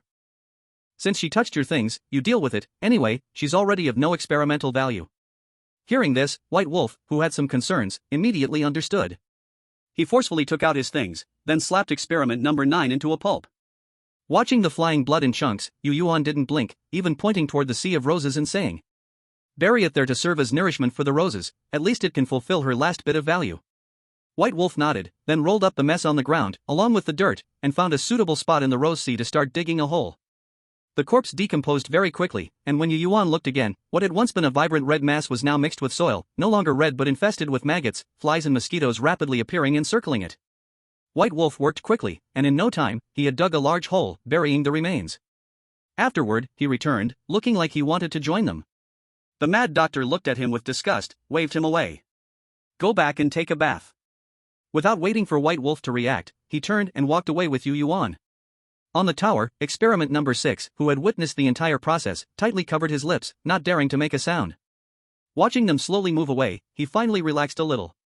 Cautiously, he crawled up and stuck his head out of the window, only to see the mad doctor's head turn 180 degrees, with experiment number 2 also turning to look at him. Finally, the mad doctor gave him the same eerie smile. This scared experiment number 6 so much that he collapsed to the ground, a small yellowish liquid leaking from his lower body. Sitting on the ground, he didn't dare to move, silently waiting for death to come. However, what he didn't know was that the mad doctor and Yueyuan had no intention of turning back to deal with him. They simply wanted to scare him with a turn of the head. Continuing forward, the mad doctor seemed to know exactly where everything was, leading Yueyuan with clear purpose. With her legs freed, Yueyuan munched on potato chips, occasionally sipping fruit juice, adding a different flavor to the quiet night. Passing by some experiment rooms, the subjects were so startled by the noise that they dared not move. Some even hid under their blankets, trembling in fear. They reached the lake on the southern side of the estate, and from afar, one could already feel something hidden in the water. As they got closer, the thing hiding in the lake became more and more faintly visible. From the shadows now visible, it looked like a giant octopus. When they reached the shore, as if they hadn't noticed anything, the creature hidden in the lake sprang up. It was a creature with an octopus's lower body and a human's upper body, covered in disgusting, pale green fluid. Its face didn't look human at all, pale with a tinge of green, its pure black pupils paired with a mouth that could open into 8 petals at any moment, looking absolutely grotesque. When it lunged at them, its 8 tentacle legs flying wildly, some long, some short, the jagged edges of its mouth dripping with disgusting, slimy fluid, Yueyuan's heart trembled, terrified it might touch her. Without hesitation, she pulled out the extendable stick from the black cat toy snack bag, and as soon as she took it out, it extended several meters long, blocking the octopus's chest and throwing it to the side. The mad doctor's actions followed immediately, pulling out a full set of surgical knives from who knows where. All was thrown over, firmly piercing a row into the neck of this creature. This creature struggled a couple more times, but soon realized that the row of scalpels had cut off all its lifeline. Finally, it died with unwilling eyes wide open, its long tongue still sticking out, dangling randomly next to one corner of its mouth. After its death, the octopus legs each harbored their own thoughts, dancing for a while before finally collapsing lifelessly to the ground. Originally, Yueyuan was already pondering where in the Sea of Roses was suitable to bury this octopus when she heard the strange doctor say, "The taste of this octopus is not bad, do you want to try a bite, little two?" Looking at the huge, clearly delicious octopus leg, Yueyuan's heart stirred shamefully. And a stirring heart leads to action. Without a second thought, she nodded. The strange doctor wasted no time. After putting her down, he picked the most beautiful leg, cut it off, and began washing it in the lake. During this time, he also had Yueyuan gather some firewood. The nearby forest offered ample firewood. Just taking a casual stroll, Yueyuan returned dragging a pile of wood almost as tall as herself. The strange doctor sliced the cleaned octopus leg, and based on those videos she had watched earlier, Yueyuan slowly built a campfire pile. By the time the strange doctor finished preparing the octopus leg, Yueyuan's campfire had already burned for a while. It was uncertain where the strange doctor found it, but he pulled out a set of metal skewers and a package of pre-prepared barbecue seasoning. After skewer preparation, he placed it over the campfire and sprinkled on the seasoning, silently waiting for it to cook. Considering the current situation, the two really were out for fun, now even eating barbecue. While they were grilling, something half-human, half-fish swiftly swam over from the other side of the lake, leaping toward them in an attempt to attack. The earlier long stick came in handy, directly blocking its chest and throwing it back towards the octopus. It shared common features with the octopus, namely pure black pupils and a mouth that could split into 8 petals. Being thrown over there, it wore a look of disbelief, its mouth wide open, filled with teeth, stretching out its 1-meter wide 8-petaled mouth, and its 2-meter long tongue froze mid-air. Feeling the presence of its dead companion nearby, it fell into a frenzy. Once again, it catapulted upwards, opening its slimy 8-petaled mouth towards Yueyuan, its tongue trying to wrap around her slender, fair neck. This time, the long stick pierced directly through the throat of the half-human, half-fish creature. The strange doctor calmly continued grilling the octopus slices, not even giving this creature a glance. Seeing the creature gasping for breath at the end of the stick, Yueyuan genuinely lost her appetite, considering the fresh fish slices a lost cause. Once again, she threw it back to keep company with the already dead octopus, disdainfully tossing aside the long stick now covered in the monster's saliva. Instead, she turned her full attention to the octopus slices sizzling on the fire. Just then, the batch of octopus slices that the strange doctor was holding was rightfully cooked, half was handed to Yueyuan, and the two leaned against a tree, eating leisurely. With these two creatures dealt with, there was no sound in this area at all. Only the occasional rustle of leaves stirred by the wind could be heard. However, the wind was quite light tonight, allowing only a hint of delicate noise to be perceived. The moon was dark, but the wind was not strong, making it not a very good night for murder. Moreover, there weren't many ants infiltrating the manor tonight, only a few restless test subjects were wandering outside. After having a meal of grilled octopus slices, Yueyuan packed some toys for herself, and the two of them headed towards the villa. As for those two unknown creatures, they were naturally handled by the guards. Knowing that octopus was edible, the guards enjoyed a satisfying midnight snack, their faces filled with contentment. Chapter 10. Holding a giant skewer of grilled octopus, after parting ways with the strange doctor, she went to find her toys. She first knocked on her silly cousin's door, but there was no response inside, and after waiting for a long time, she still didn't hear a sound. Looking down at the crack of the door, where there had been a beam of light, it had now gone dark. Should she praise him for being cautious or scold him for being timid? But now was not the time to scold. She knocked on the door again, and this time Yueyuan spoke up. "Number 7, open the door." Hearing the familiar voice, Yueyuan immediately got up to turn on the light, and within a few steps, he came over and opened the door. Just as he was about to ask, he was stuffed with a handful of skewers. Staring blankly down at the food, when he looked up again, he saw the bright disdain in his cousin's eyes. All right then, he kept his mouth shut. Glancing at the room behind him, seeing that everything was fine, Yueyuan turned and walked away. Initially, while opening the door, he had thought maybe someone outside was pretending to be his cousin to lure him in. Now he could be completely sure that it was the real deal, no acting involved. He understood his cousin's personality. She often thought he was foolish, then she'd say nothing and just leave. As she turned the corner, Yueyuan closed the door, eating the skewers while scrolling through videos. He was just short of picking his feet, looking like a big man scratching his foot. Meanwhile, after delivering a midnight snack, Yueyuan arrived at Inshi's door, knocked, and said nothing. The door was quickly opened, and Yin Chi, holding a spider leg, looked expressionlessly at the visitor. Seeing it was his big boss, he immediately tossed the spider leg aside, and a big smile spread across his face, asking, "Boss, what are you doing here?" His treatment would be a bit better, as Yueyuan handed him the skewer and said, "Midnight snack." Although she turned to leave right after speaking, at least she didn't just drop the snack into his arms. Finally, she arrived at the door of Lan Yu's room, knocked, and waited quietly. Sounds quickly came from inside. First a crack of the door opened, cautiously peering at the outside. Recognizing who it was, Lan Yu immediately swung the door wide open. After handing her the last bag of skewers, Yueyuan said, "Go to bed early. If you hear footsteps or knocking, don't come out, I'm going to make trouble." Lan Yu didn't understand but obediently nodded her head. She directly grabbed the doorknob and closed her door. Yueyuan looked at the numbered doors in the hallway, her face breaking into a brilliant, like a devil, smile. The little high heels that had previously made no sound now clacked tap tap tap as she moved. She first arrived at the door of Subject 14's room, raised her hand, and slowly and mechanically knocked 3 times. Then she immediately switched to light footsteps, leaving without making a sound. By the time Subject 14 finally built up the courage to open the door, it was already empty outside. The once bright hallway light suddenly went out, leaving only the pitch-black darkness, and in the unseen place, something seemed to be moving, ready to pounce and devour him whole. This feeling made Subject 14 slam the door shut, gripping the doorknob tightly, breathing quickly. As he continued to be scared, Yueyuan had already arrived at the other end of the villa's corridor, stepping with tap-tap-tap footsteps, and she knocked on the door of experiment number 18. Originally frightened by the events of tonight, experiment number 18 jumped up in fear at the sound, breathing rapidly. While she was still in fear, Yueyuan had already silently left the second floor. After 2 minutes, experiment number 18 finally opened the door, but by then, there was no trace of anyone outside. On the first floor, Yueyuan once again walked with tap-tap-tap footsteps, knocking on the doors of experiment number 6 and number 8. After knocking, she disappeared around the corner of the corridor. Experiment number 6 and number 8 happened to open their doors at the same time, saw no one outside, exchanged glances, and in the next second, bang, they slammed the door shut. Clearly, they had effectively scared each other. Back on the second floor, Yueyuan took her last tap-tap-tap footsteps and knocked on the door of experiment number 16, then returned to her own room. Experiment number 16 quickly opened the door, but no matter how fast, she couldn't match Yueyuan's speed of leaving. Looking at the empty and silent corridor outside, experiment number 16 felt goosebumps rise, suddenly sensing someone was watching him. But in reality, there was no one, unless you considered the big, pancake-shaped bird on the clock across from his door as a person. That night, because of Yueyuan's footsteps and knocks, these 5 players were so scared they couldn't sleep at all. The 3 who were snacking and watching videos were completely unaffected by the happenings outside. With delicious food, who still cares about the outside situation? As the players struggled to sleep, Yueyuan, in contrast, slept very soundly. After washing up, she barely lay down before falling into a deep sleep. And of course, the strange doctor knew about what happened later that night.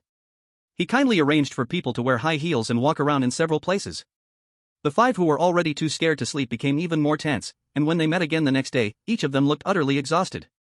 At the dining table, Yueyuan, just like on the first day, supported her head on her hands, eating breakfast, looking at the other test subjects without restraint. The original spot of experiment number 9 had long been taken by a strange girl, whose smile was bright, her mouth stretching all the way to her ears, revealing 2 rows of sharp teeth. On the chest of her white dress, the number 9 was embroidered. This seemed to confirm what Yueyuan said yesterday, that the strange doctor never lacked test subjects. Experiment number 18, feeling extremely weak and on the brink of death, felt a tremor in her pupils. One moment panic, the next fear, she dared not look around, only lowering her head to stare at the food before her. After observing her for a while, Yueyuan withdrew her gaze and quietly continued eating her breakfast. Today, like any other day, was uncertain. After breakfast, the strange doctor took away experiment number 10 and the newly arrived experiment number 9. Yueyuan took her 3 toys and cuddled up with spider legs, watching TV in the living room. The other test subjects dispersed to do their own things. Some went straight back to their rooms, while others began to roam the estate. Of course, it was the players who were roaming the estate. 2 days had passed, and they had successfully found other players, of course, excluding Yueyuan and her group. In the eyes of the other players, Yueyuan and her companions seemed like NPC bosses and NPC lackeys. Other than yesterday's incident, they barely spoke to each other. Aside from at the dining table, they hadn't seen each other at all. As they watched them leave through the villa's gate, Yueyuan smiled, her eyes sparkling with amusement. 2 days without any progress. I was half scared to death, so it should be urgent. There was still one person hiding in the tower yesterday, who should also be a player. Listening to their conversation, they should know the current appearance of subject number 1. It's just unknown whether they have the ability to find it. Withdrawing her gaze, Yueyuan continued to watch the meaningless variety show on the screen. Knowing where subject number 1 was and receiving the promise from subject number 1, she wasn't anxious at all, just quietly waiting for the arrival of the 4th day. It could actually end now, but she didn't want to. It's rare that the things in it aligned with her heart, so she definitely wanted to wait until the last day. The other 3 also knew her thoughts and silently accompanied her. At noon, the subjects who left the villa returned. Looking at their dejected expressions, it seemed they had nothing to show for it. Not only did they have nothing, but they almost received punishment for not arriving on time. Although the strange doctor didn't speak, he looked at them with deep meaning. They shivered all over, and a phrase inexplicably floated up in their hearts. Arriving late for mealtime will incur punishment, you know. It was the strange doctor's voice, but it sounded extremely sickly. Rushing in the last moments, they each sat down in their chairs. This lunch finally passed in peace. After lunch ended, subjects number 6 and number 8 were taken away, while subjects number 14, number 16, and number 18 continued to go out in search. Watching their plans with cold eyes, Yueyuan slightly lowered her eyelids, not knowing what she was thinking. Chapter 11. After they were gone for a while, Yueyuan hugged her beloved spider legs and took the toys to leave the villa. She wanted to see which road led out of the manor the quickest, to avoid getting lost later. Holding the map of the entire manor, Yueyuan led them towards the west. Estimating it would take about 3 hours for a round trip, it was quite a distance to walk. On the way back, she took another path, and when passing by a wooden house, Yueyuan suddenly decided to go in and take a look. The wooden house was locked and crazily had 5 locks on the door. Using the keys given to her by the strange doctor, she opened them one by one. As the door opened, a clean and playful room came into view. The overall pink tone made it obvious that it was a little girl's living space. Looking at the furnishings in the room, Yueyuan felt that this body was very familiar with it. Without sensing any danger, Yueyuan brought the 3 of them in. Once inside, she saw that one wall was filled with photos. From a few months old to 10 years old, most of the photos only featured a little girl, and a few had the strange doctor in them too. That girl looked very familiar, and upon closer inspection, wasn't that her when she was young? To be precise, it was the appearance of this body when it was young. Filled with doubt, after letting the other 3 sit on the sofa, Yueyuan began to search carefully. In a drawer, she found a thick diary. As she opened it, she began to read slowly. This was the strange doctor's diary. September 18, 2014, Sunny. Today I met a friend I hadn't seen for a long time. I should be happy, but he was seriously injured and on the brink of death. Who did this? I won't let him go. September 19, 2014, Overcast. The friend is gone, I couldn't save him, he entrusted his only daughter to me. I think I should be able to raise her well. September 20, 2014, Sunny. Yueyuan is very cute, very lovely, and very good, just that her health is not good, but it's okay, I will definitely raise her well. December 5, 2014, Snow. Yueyuan can roll over, that's great. April 5, 2015, Sunny. Yueyuan can crawl, small and round, she crawls quite fast. August 3, 2015. Sunny. Yueyuan left, just like when she first learned to crawl, a tiny creature, very brave, her little chubby legs moving quickly. October 5, 2015, Rain. Those damn things. They should never have let them die so easily back then. Yueyuan was so obedient, so cute, why did they treat her that way? She should not be weakly lying on the hospital bed, she should be healthy, freely running on the grass.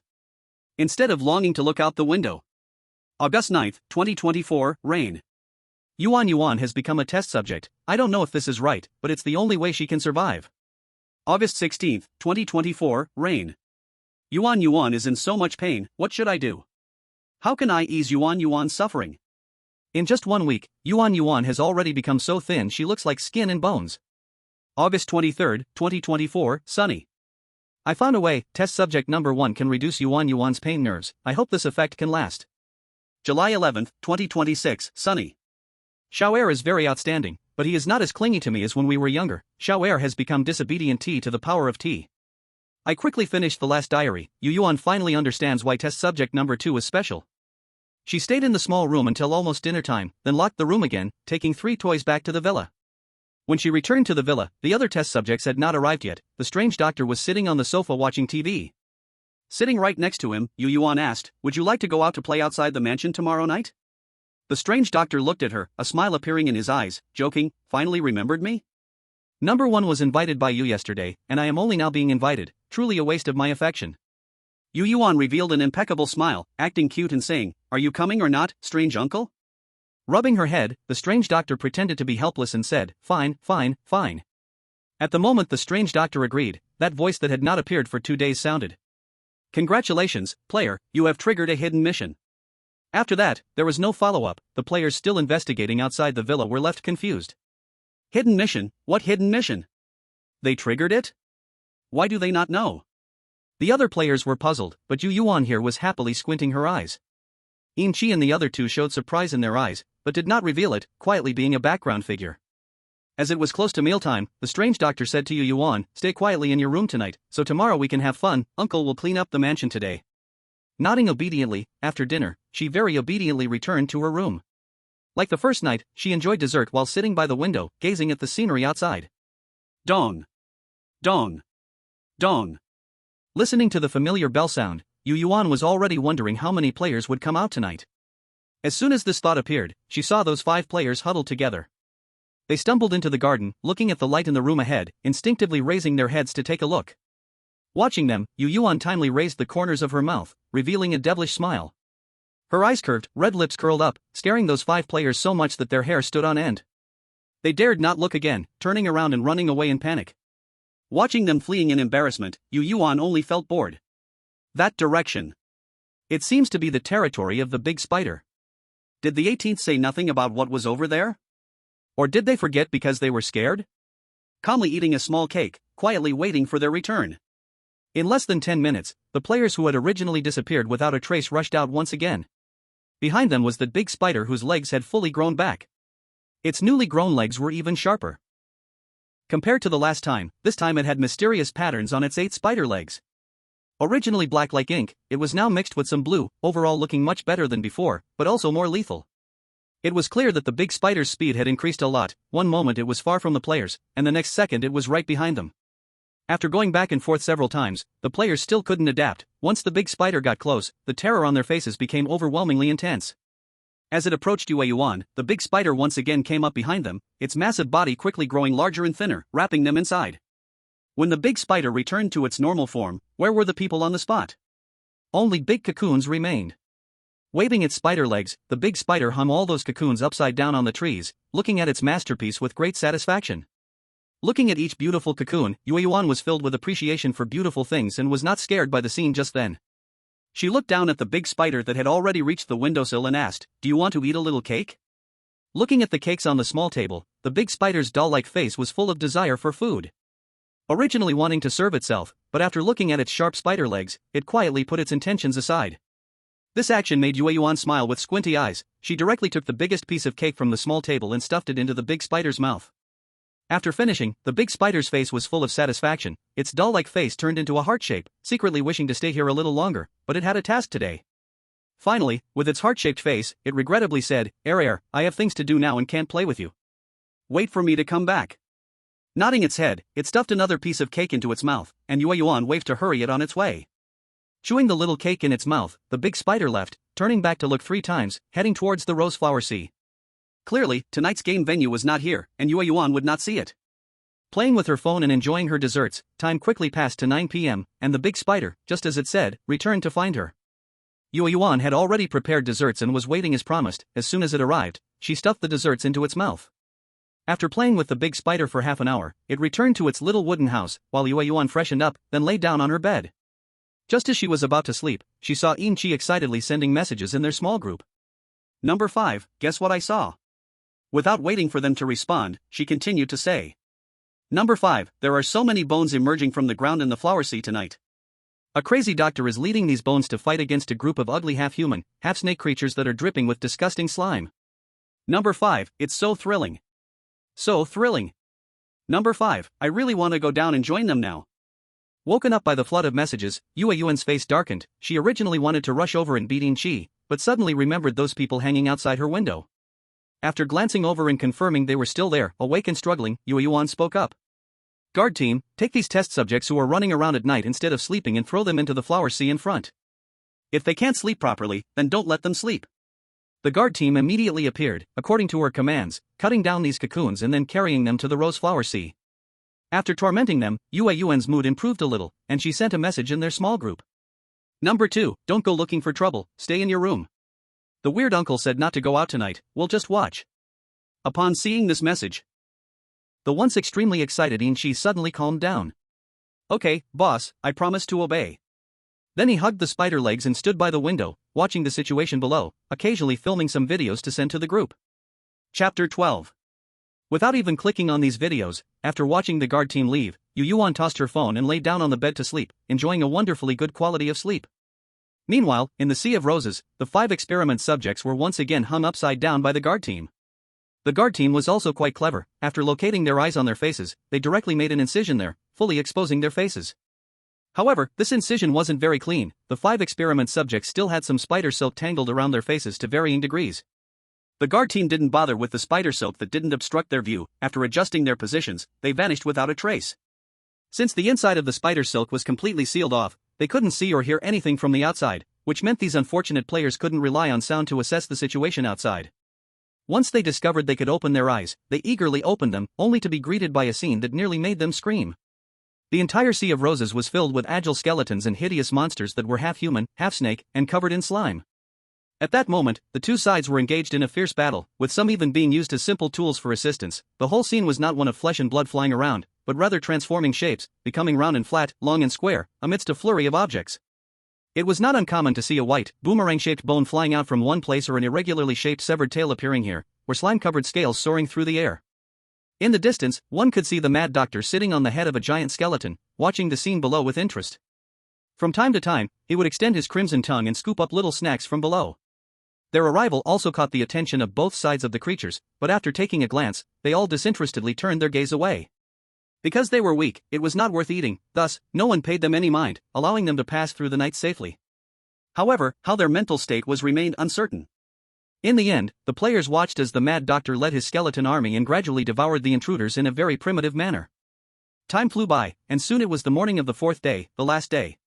Yueyuan was still the last to arrive. Upon entering the restaurant, she saw the 5 experiment subjects looking dispirited. The Mad Doctor at the main seat had not slept all night either, but he still looked bright and energetic, showing no signs of fatigue. After a silent breakfast, the Mad Doctor didn't even glance at the others present. He simply called Yueyuan to go to the underground laboratory together. Today, it was time for experiment subject number 2 to undergo the experiment. After arriving at the laboratory, Yueyuan changed into an experimental suit that completely exposed her back, obediently lying down on the operating table. The Mad Doctor, having prepared the surgical tools, looked at her seriously and asked, "Are you afraid, little one?" Looking at the giant mirror on the right side of the operating table, Yueyuan didn't even blink as she replied, "I'm not afraid, Uncle Monster, please start quickly." This girl even started to urge him on. Shaking his head in amusement, the Mad Doctor didn't dawdle. He injected a dose of anesthetic and began the experiment. This time, he planned to give subject number 2 a pair of bony wings, allowing her to have the ability to fly.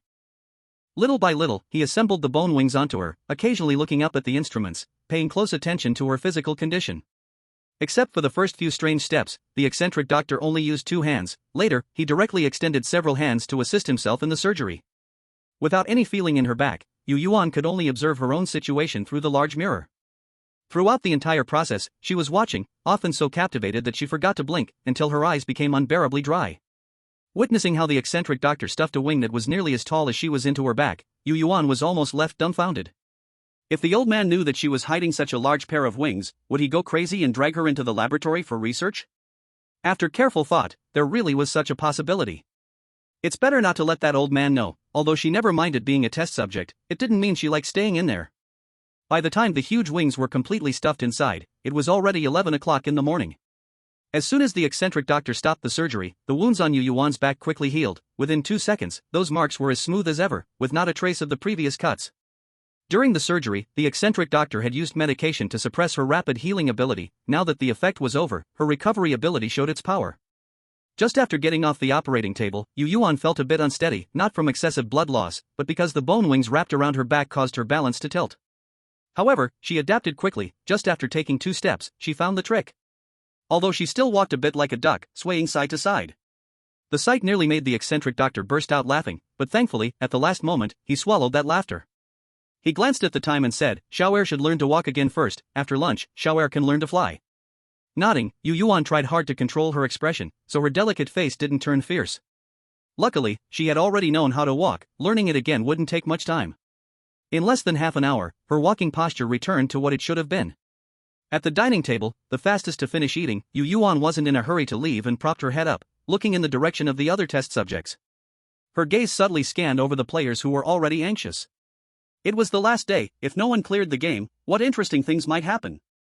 If someone cleared it, what punishment would those who hadn't yet faced? With a smile in her eyes, Yueyuan was quite looking forward to it.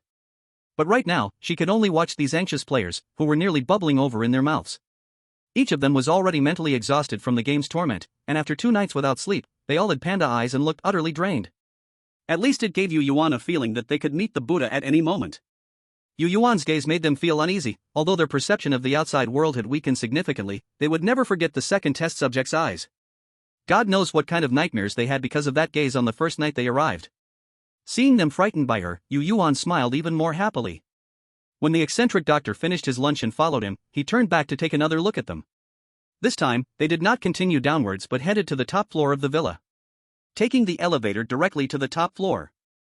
Looking at the vast emptiness of the rooftop outside, Yueyuan felt that it was truly nice. Its barren appearance completely avoided her bumping into some strange thing and making a fool of herself. After a simple inspection of her test flight area, Yueyuan released her bone wings and began to awkwardly attempt to fly. She spent the entire afternoon on the rooftop. Although there were no obstacles around, she was still quite clumsy. By the time she could barely fly a little, she was already covered in dirt, looking like a little stray cat. Fortunately, the final outcome was remarkable. After an afternoon of learning, she successfully grabbed the strange doctor's collar and flew him around the entire manor. Back on the rooftop, looking at the strange doctor who had his hair blown into a messy bird's nest by the wind, Yueyuan was full of pride. From a distance, she glanced at the big clock by the bell tower and spoke before the strange doctor could say anything. "Uncle Strange, let's tidy up quickly, we'll go play outside the villa tonight." Nodding his head, the strange doctor cryptically said, "You little ungrateful one, are you that anxious?" After saying this, he turned and walked away, his tall figure slightly lonely, showing no signs of emotional change in his body. In fact, today, apart from when he was performing surgery on her, the strange doctor looked like a completely normal person at all other times. Yueyuan lowered her eyes slightly, but ultimately didn't speak, just happily followed in his footsteps. Chapter 13. At the dining table, the players' eyes were filled with growing terror, as it was clear they still hadn't found the number 1. It was also possible they found number 1, but had no way to enter. After wolfing down their dinner, they immediately left the villa, purposefully heading towards the small woods. Looks like they found it. Calmly eating from her bowl, Yueyuan heard footsteps at the entrance of the dining room and looked up. She saw a very handsome man with white hair and golden eyes walking towards the table. He wore a white tracksuit, and on the chest of his top was embroidered the number 1 in black thread. Glancing at him, then looking out the window at the players who now appeared as tiny figures, Yueyuan's smile was evident. After dinner, they weren't in a hurry, all gathering on the sofa in the living room to watch TV. Dong. Dong. Dong. This was the second chime of the bell tonight. They waited for it to finish ringing completely before picking up their prepared items and heading outside the villa. Yueyuan had the most items. Besides the small bag on her back, she also hugged 5 spider legs. Although she wasn't sure if she could take them outside, she still wanted to struggle a bit. Seeing her walk with difficulty while holding 5 spider legs, the number 1 said, "Little 2, do you need help?" Immediately stuffing the 4 spider legs she didn't particularly like into his arms, she said, "Of course I need help, my dear number 1. Looking at the spider legs in his arms, number 1 just smiled and shook his head, saying nothing more. The path they were going to take tonight needed to pass through the wooden house in the small woods. When they reached this area, the players were still at the door of the wooden house, almost frantically trying to break the lock. It was clear that they were extremely tense. As soon as they arrived, that group of people immediately turned their heads. Each one's eyes were bloodshot and faces pale, as they anticipated their lives were about to end, now extremely agitated. Seeing them stare at her like this, Yueyuan just calmly returned their gaze. With just that single glance, they were all frightened enough to immediately lower their heads. Her whole body couldn't stop trembling. Disgustedly retracting her gaze, Yueyuan continued onward with the strange doctor, number 1, and her 3 toys. At that moment, the players nearby slightly lifted their heads and saw the beautiful man with white hair and golden eyes, with a number 1 embroidered on the chest of his clothing. Instantly, their desire to survive suppressed their fear, and they abruptly lifted their heads. Still, number 18 couldn't hold back and asked, "Where are you going? Are you going outside the manor?" Without even glancing at them, the group continued to move forward. At this moment, the desire to survive opened up their meridians. Why were they walking outside now? On the last night, even if they weren't out capturing them, they would remain in the villa witnessing their final struggles. As their thoughts opened up, previous doubts gradually surfaced in their minds. Number 2 had never actively harmed them, even though it had become their nightmare, and it was also the experimental subject that was most active in the manner. From the very beginning, they inexplicably felt that there were more than 6 players in this instance, but they could never find the others. And number 2 did not, like other experimental subjects, provide them with useful information at the beginning, nor did it communicate with them later on. Most importantly, it had never caused them harm, nor had there ever been any mutations. This was neither an NPC nor a boss setup, and its toys were the same. The strange doctor was the boss of this instance, so he had conducted experiments on each of them. This counted as harm done to them. Number 1 was their mission target, only triggering the death condition when killed in front of him. So judging from the fact that he rarely appeared before, unless players successfully invited him, he probably wouldn't show up. And there was that earlier voice announcement. Congratulations players on triggering a hidden mission. This was a very strange voice announcement, because they were sure they hadn't triggered any hidden missions. Thus, they could be certain that besides them, there were definitely other players hidden away. And those players were number 2 and them. Understanding all this, they suddenly no longer feared Yueyuan, their eyes filled with a thirst for life, hoping she would take them with her. From the very start, Yueyuan had known that the last night would surely reveal everything, and she found it normal that they could think of everything now. But it was impossible to let her take them with her.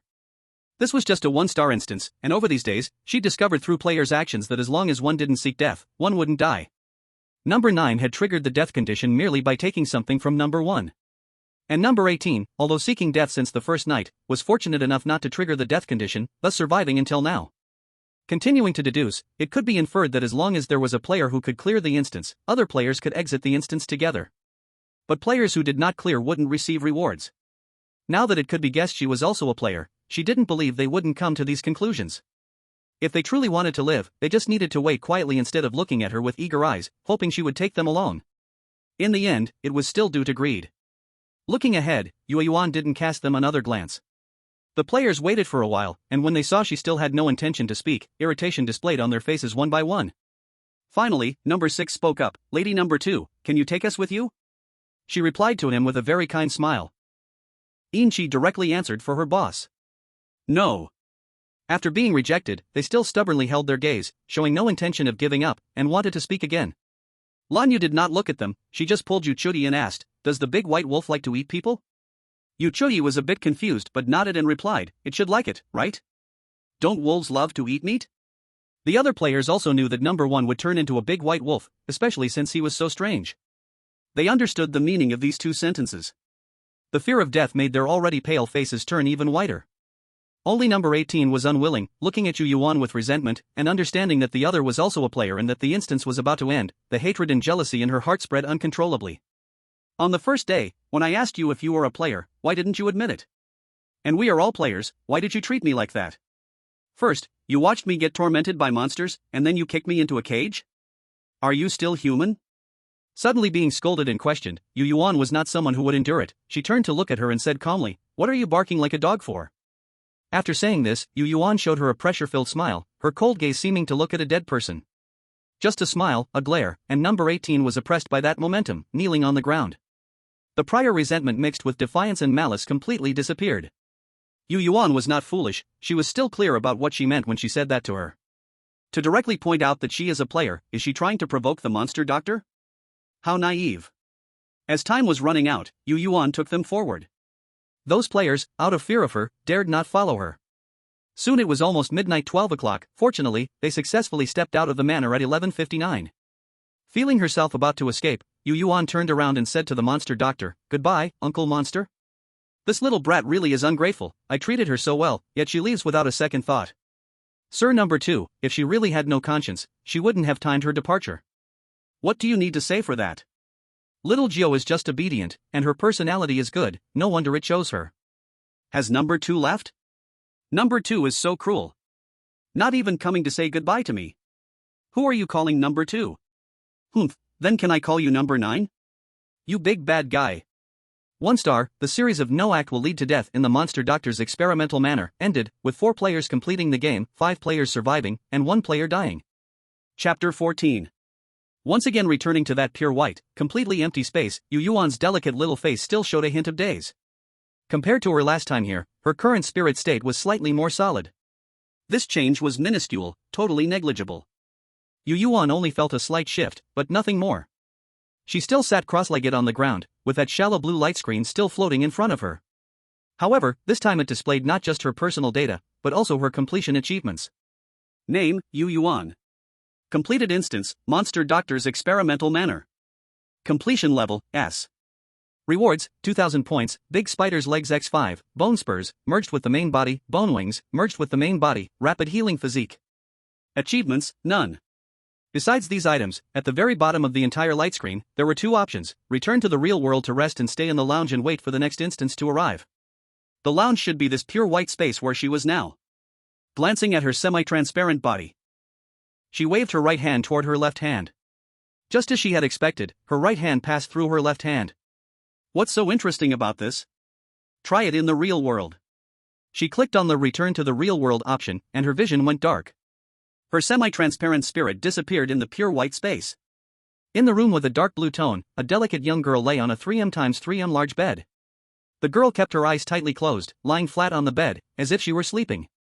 2 seconds passed, and she slowly opened her eyes, revealing her beautiful silver eyes, which seemed to contain nothing.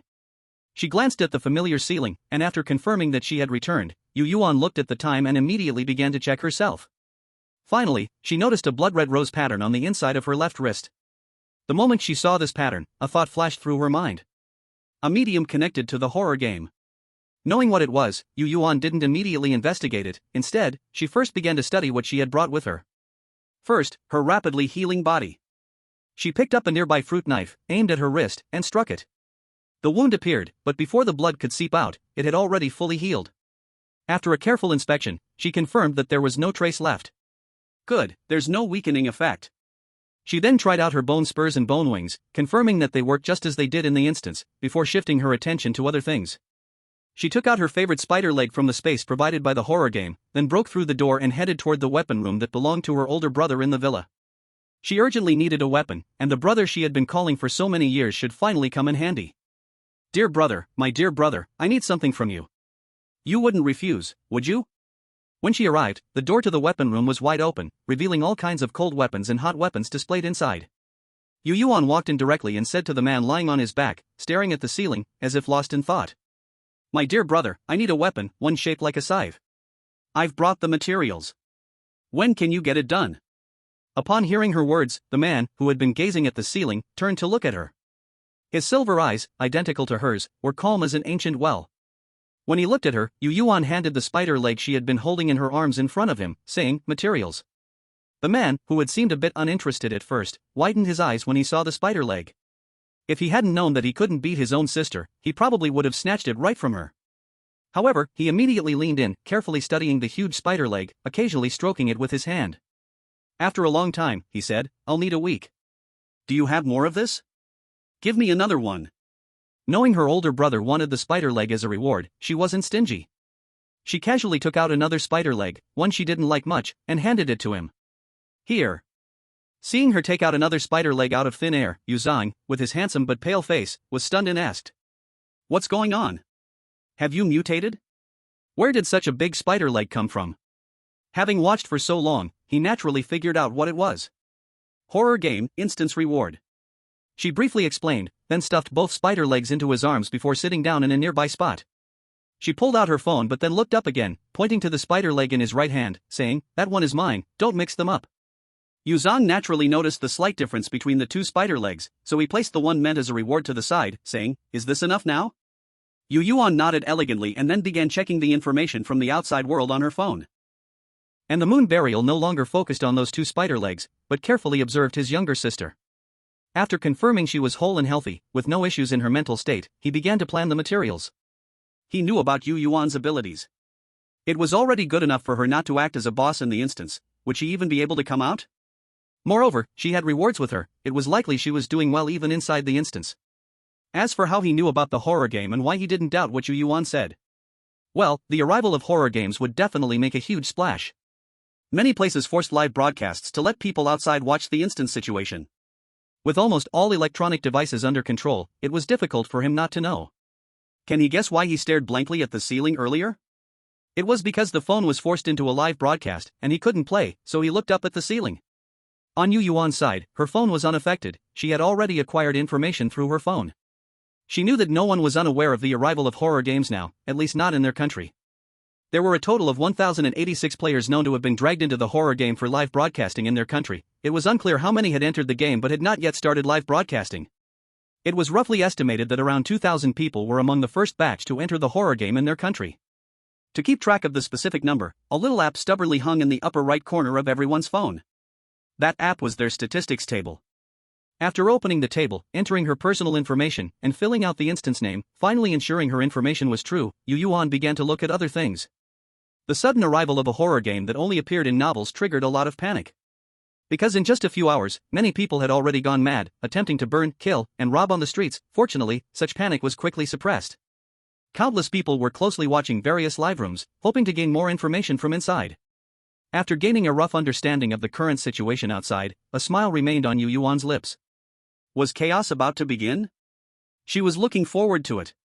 Excited by the thrill, Yueyuan started searching for various negative news, watching the explosive human nature within, and her smile grew brighter. Moon Burial, who inadvertently glanced over here, shivered slightly. The little demoness was still a little demoness. After playing an instance, she had become even crazier. As Yueyuan got lost in these negative news stories, suddenly everything turned black, and she slumped on the sofa. Before fainting, she saw the clock on the wall. The time was 12:11 noon. Exiting the instance at 11:30, re-entering the instance at 12:11, horror game, you really are something. Chapter 15. Welcome players to the abandoned orphanage instance. Task, take good care of your mission target. Game format, global live broadcast. Difficulty of this instance, 3 stars.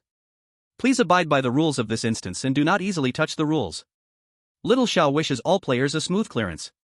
A mature and magnetic voice echoed in her ears. What Yueyuan opened her eyes to was a scene of decay, desolation, and bleakness. The buildings inside the Iron Gate had a European style, mainly in dark colors, and the walls had cracks here and there, surrounded by overgrown weeds. The air was filled with a rotten smell, mingling with the faint scent of rust. This time, the players entering the instance were no longer scattered but gathered at the gates of the orphanage. In addition to her, there were 2 women and 3 men. These people did not show any signs of panic on their faces. It is obviously not the first time entering the dungeon.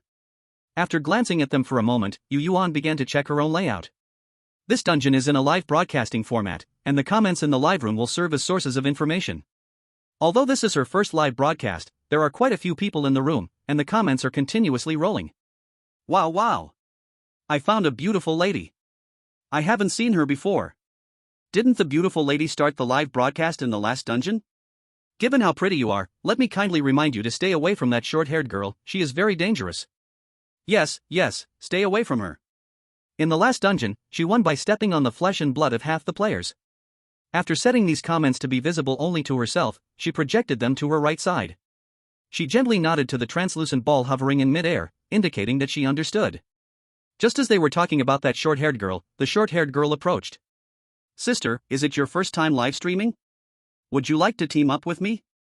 Seeing the fleeting obscurity in her eyes, Yueyuan smiled, her eyes sparkling, and cheerfully replied, No, thank you for your kindness, sister, but I prefer to be alone. The short-haired girl wasn't angry at being refused, at least, she didn't show any sign of anger.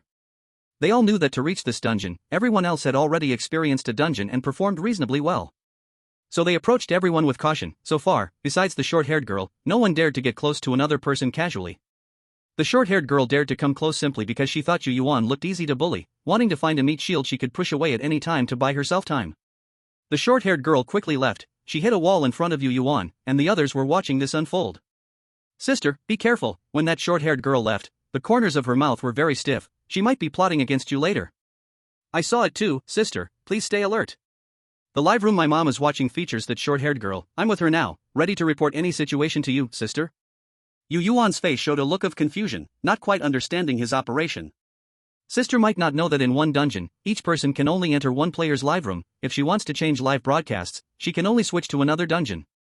Seeing her confusion, the viewers in the live room offered an explanation. Looking at the long comment, Yueyuan was a bit surprised. There was actually such a protection mechanism. But ultimately, it was exploited. Wanting such a coincidence likely required a bit of luck. Clearly, her luck wasn't bad at the moment. To their kindness, Yueyuan returned a smile and softly said, Thank you. Aha, the sister is so gentle. Comments like this quickly multiplied, dominating that space in an almost overwhelming manner. From the earlier voice broadcast, they learned that their task this time was to enter the abandoned orphanage and take care of their task target. However, the door to the orphanage was tightly shut, so they could only waiting for the people inside to open the door for them. Fortunately, they didn't wait for too long. A middle-aged woman opened the door from inside. Standing at the door, she forced a smile and said to them, "Are you the new teachers?" Knowing this was their identity in the game, the 6 of them nodded in unison. After receiving their affirmative answer, the middle-aged woman continued, "I am the head of the orphanage, and next, I will explain the rules of the abandoned orphanage to you. You cannot casually refuse the children's requests. No matter what they ask, you should try your best to meet their needs.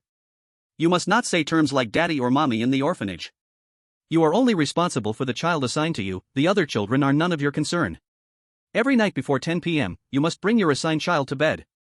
After finishing the rules, the headmaster turned and walked away. The 6 players quickly followed her steps, and as they entered the orphanage, the gate slammed shut with a bang. Following the headmaster to the playground, she waved and called over 6 children, saying to them, "The teachers have arrived, and this time you can choose for yourselves, okay?" "Good." The 6 plump children responded obediently to the headmaster. In the next moment, when they turned to face them, they all silently smiled. The corners of their mouths stretched to their ears, their previously even teeth now turned incredibly sharp, and their eyes slitted into tiny lines, making their pupils invisible. This sudden scene startled the others to varying degrees. Only Yueyuan returned a similar smile to them. Though her mouth didn't stretch to her ears and her teeth didn't become sharp, her eyes curved into a crescent, almost squinting closed. "I was wrong, just looking at this expression, the sister is definitely not kind. But it's so captivating, what to do? I want to clarify, I'm not a psychopath, but I just instantly fell in love with the sister's expression. Look quickly." Those children's eyes lit up when they saw the sister. For the teachers whose faces showed panic, the children's expressions suddenly darkened. Just as they were about to make trouble for these bad teachers, one teacher returned the identical smile. They wanted that teacher. However, before they could act, the little girl in the red dress had already raced over first. She jumped into Yueyuan's embrace and turned to the headmaster, saying, "Headmaster, headmaster, I want this teacher." After speaking, she smiled at the other children as if to intimidate them, her cute but slim tongue flicking out to lick the corner of her mouth stretched to her ears. The other children were frozen in place by this gaze and reluctantly withdrew their eyes from Yueyuan. Looking pitiful, they appeared as if they were about to melt, their small faces and arms hanging with drooping flesh. Even from a distance, one could see the wriggling maggots within that flesh. Not managing to grab their favorite teacher, the other children felt dejected for a moment before heading toward the closest teacher. Seeing these suddenly disgusting and frightening-looking children, the players almost stepped back, but fortunately, they stopped at the last moment. They stiffly held the hands of the children filled with maggots as those little ones pulled them to other parts of the orphanage. Acquiring a seemingly normal child, Yueyuan squatted down and pinched her cheek, asking, "What do you want to play?" The little girl, seemingly afraid that someone might come and take her away, pulled her in one direction, saying, "Teacher, let's go back to our room, I'll show you our room." Being pulled forward, Yueyuan didn't react differently, just followed her lead. Until the little girl dragged her into a room that was old and empty but had the necessary facilities, she finally stopped. The little girl looked at the only bed in the room, she turned around, her eyes filled with anticipation and a hint of triumph, saying, "There's only one bed. The teacher and I have to sleep together in this cramped space." Yueyuan had no objections to sleeping with this little weird creature, but she definitely had issues with the room's facilities. Chapter 16. Gently poking the little weird creature's face, Yueyuan asked, "Shall we change this room a bit? I can't stand it." Yueyuan honestly expressed her feelings, even feeling a bit sorry for the little weird creature. Looking around at her room, which, although clean, was still quite shabby, the little weird creature, who had not felt anything wrong before, now felt a bit embarrassed. With a flushed face, she nodded. Is the big sister really this honest? If the little weird creature gets unhappy, will the big sister be finished? My wife is so brave, she truly deserves to be my wife. Bold thief. Stay away from my wife. You two upstairs should stop daydreaming, she is clearly my wife. As they came along, the viewers in the livestream grew bold, directly starting to call her wife. However, there were still some serious ones insisting on calling her big sister. Feeling the love radiating from the little weird creature, Yueyuan knew she had nothing to fear about making this little thing unhappy. Moreover, this place was indeed unlivable. It was at this moment that a playful voice, filled with innocent mischief yet endless malice, rang in her ears. Dinged. Congratulations to player 9 for winning the achievement of Worry from Thousands, reward 500 points. This voice was different from the previous announcements, Yueyuan knew only she could hear it. However, the voice felt somewhat familiar, as if she had heard it somewhere before. After thinking for a while and unable to figure it out, Yueyuan decided to set the thought aside and focus on transforming her accommodation for the next few days. Sitting on the bed with the little weird creature, she opened the game shop, clicked on the category for daily necessities, and started selecting items with the little weird creature. After 3 long hours of selection and renovation, the room successfully transformed from a bare shell to a glamorous, refined space. However, the overall style still leaned towards the dark series. The black walls had several shelves added, displaying numerous Gothic-style dolls. Opposite the wall was a huge mural, featuring a large-mouthed, small-bodied monster, poised to swallow a child in front of it whole. The sofa was pure white, adorned with blooming red rose patterns. At first glance, one might think someone had splattered blood on it. The carpet was dark blue, with a pattern of a gigantic eye. The coffee table was oddly shaped, resembling a large black cat with frizzy fur, topped with red-bottomed goblets. In the corner were 4 animal skeletons, large and small, neatly arranged like a whole family. The 1 square meter small bed was replaced with a 3m x 3m large bed, with a black duvet cover featuring a gigantic cracked skull in the center, blood tears flowing from its eye sockets. The pillowcases were not spared, one having a left eyeball and the other a right, both stained with blood and brimming with tears. The bedside lamps were 2 skulls, and to the right of the bed was a slightly hunched skeleton table lamp. On the windowsill was a purple man-eating plant, with curtains patterned with a wicked-looking clown. The only part of the room that seemed somewhat normal was the dark purple ceiling. It was the only plain area. Even the chandelier was unusual, composed of countless animal skulls.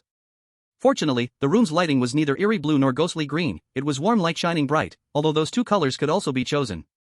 The room renovation cost her 400 points, which wasn't expensive. Doing the math, she had earned back 100 points. Satisfaction filled her as she gazed at the room they had transformed over the past 3 hours. Little Weird sat on the sofa, hugging Moonkite's right arm, and said, "Sister's taste is really good, this room is beautiful." Moonkite rubbed her cheek, her smile was radiant. "The baby likes it too. That's really great." When they were doing well, the viewers in the livestream were not so good. "Ah. Tonight's nightmare has a theme. After staying in this room for a while, I will definitely go insane. I thought my wife was normal, but turned out she's not, boo-hoo." "Very good," this tyrant officially declares, "this room will become this year's darkest room, no exceptions." "Though, don't you think it's exciting? That one upstairs, will you go stay for 2 days too?" No, I'm not worthy, just taking a look is good enough." After glancing at the rolling bullet comments, Moonkite pouted, her face full of displeasure, feeling they were uncultured, but she was happy at the moment, so she didn't bother with them. The most important thing now was that their room was connected to the internet. In the next few days, during free time, they could stay in the room to watch TV, play games. Just thinking about it felt wonderful. Little Weird felt the same and quickly learned how to use these things. She was now holding a tablet, watching dark-style animations produced by horror games.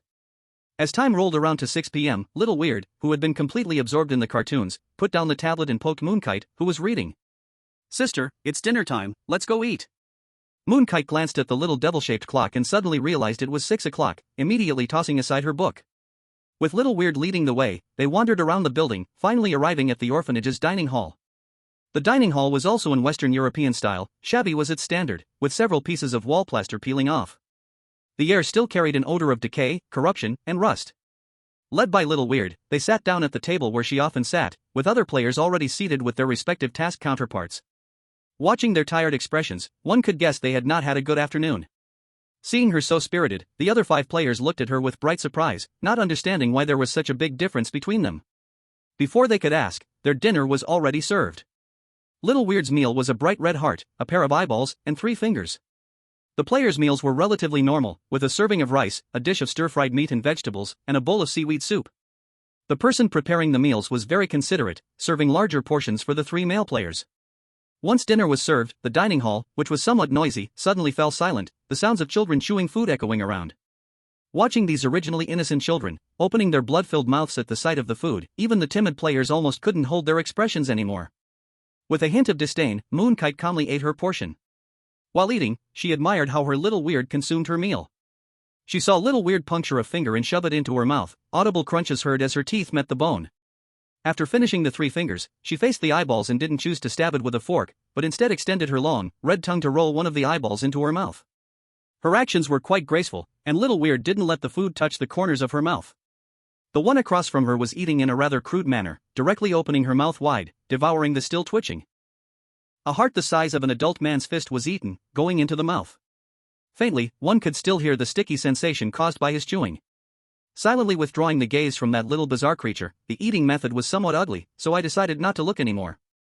Turning back to keep staring at my little bizarre creature eating, I saw her cut that heart into small pieces before slowly putting it into her mouth, and I felt quite pleased. When the bizarre creatures were halfway through eating, they suddenly stopped and all turned to look at the 5 players who dared not move. Their childish voices, carrying a cold tone, questioned in unison, "Why aren't you eating?" The 5 players who were not eating were startled by this synchronized voice, and just like waking from a dream, they mechanically began to eat. Their pathetic appearance drew a light laugh from me. Ha! The delicate sound stood out in the extremely quiet restaurant. The players, already terrified, looked at me with chilling gazes. However, I was not frightened by their looks. I clearly knew that no one who could enter this dungeon was a good person, so I had no intention of hiding my nature and pretending to be a good girl. Letting the other players fear me, so that no one dared to provoke me. That was the way to be. Chapter 17. Thus, I fearlessly met their gazes, my eyes calm as if nothing mattered to me, even smiling lightly at them. One of the hot-tempered men slammed the table and stood up. Just as he was about to yell, he discovered that all the bizarre creatures in the restaurant were looking at him, their eyes deep and peaceful like an ancient well, yet unfathomable, giving an inexplicable sense of fear. The man's fiery temper instantly vanished, the words he had prepared getting stuck in his throat, and he stood there frozen. Clearly, the little bizarre creature behind him was already very displeased, her childish voice full of indifference. "Sit down, and also, don't be rude to the pretty lady." After saying this, the little creature turned around, smiling innocently at me, like a normal child. But when he turned back again, he became his original self. Looking at the man who did not listen to him, he didn't say anything more, just slowly opened his mouth. At this moment, the man suddenly recalled the rules the director had told them before. Do not casually refuse the children's requests, and no matter what they ask, do your best to fulfill it. What that little bizarre creature just said had already counted as a request. Stiffly turning his head, he saw that the creature's mouth was already opened as wide as a football. Cold sweat quickly dripped from his forehead, sliding down to his chin and dropping off. Only then did the man react, mechanically yet quickly sitting down. He did not forget the little creature's half-sentence. The pretty lady likely referred to that girl who was on par with the bizarre creature. A strong will to survive made his rationality return, regaining his control, lowering his head, and quietly reducing his presence. Looking at the cowardice of the person opposite me, my eyes brimmed with smiles, like discovering an amusing toy. After finishing my dinner, amidst the fearful, respectful, or even resentful gazes of the other 5 players, I led my elegant little bizarre creature and leisurely left the restaurant. Back in the room, we began our lazy life again. However, I did not forget that before 10 o'clock, I needed to coax the little bizarre creature to sleep. At 9 o'clock, I took away the tablet, telling her to wash up and take a bath. At 9:30, facing her expectant gaze, I had no intention of being soft-hearted at all. She was directly pushed to bed to sleep. As if fearing she wouldn't fall asleep, the tablet played extremely soothing bedtime stories. With that slow voice and lullaby-like music, the little peculiar soon fell asleep.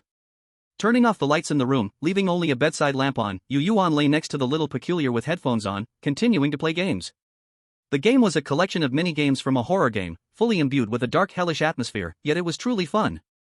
At exactly 10 o'clock, there was a knock at the door, with such force and urgency, as if afraid of waking the people inside. As soon as the knocking started, Yueyuan looked darkly at the door, glanced at the just-finished game, smoothed out the little peculiar's furrowed brow, and got out of bed heading towards the door. With a sudden force, she opened the door and was met with an extremely unpleasant sight, an unknown creature that had become a rotten, maggot-ridden meatball because it had knocked for so long without a response.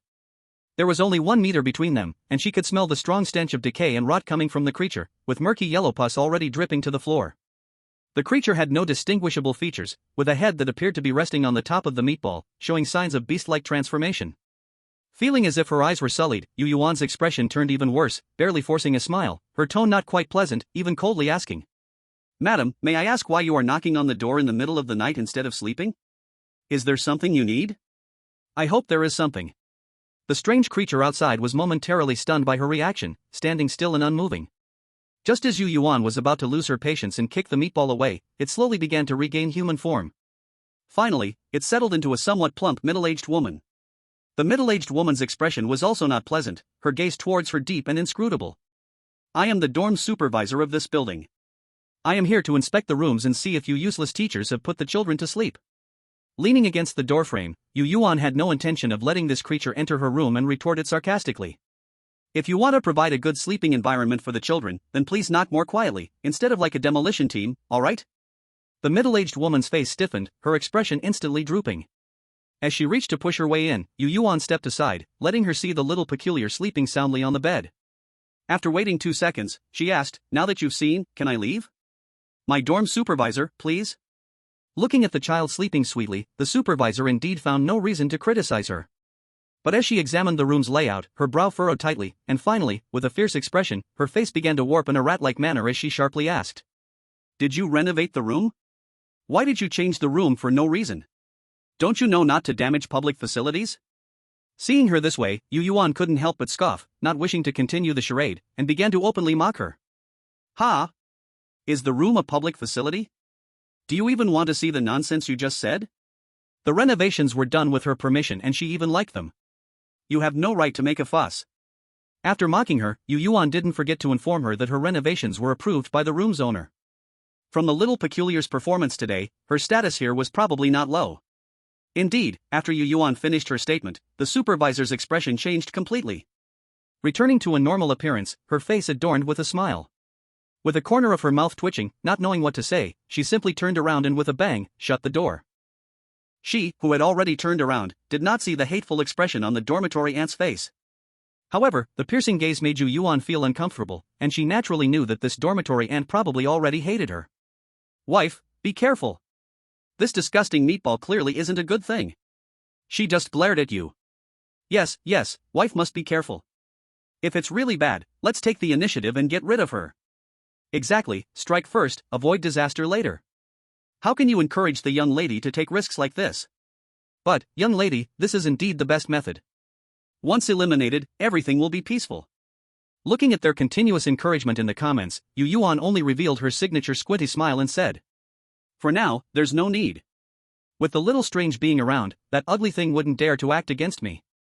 Leaning back on the sofa, as if recalling something, Yueyuan's smile widened even more. If she dares to make a move against me, that would be even better, just in time for a little extra meal for the little strange being. Mainly, she simply didn't want to touch that ugly thing. Ah! Wife is so crazy, I love it.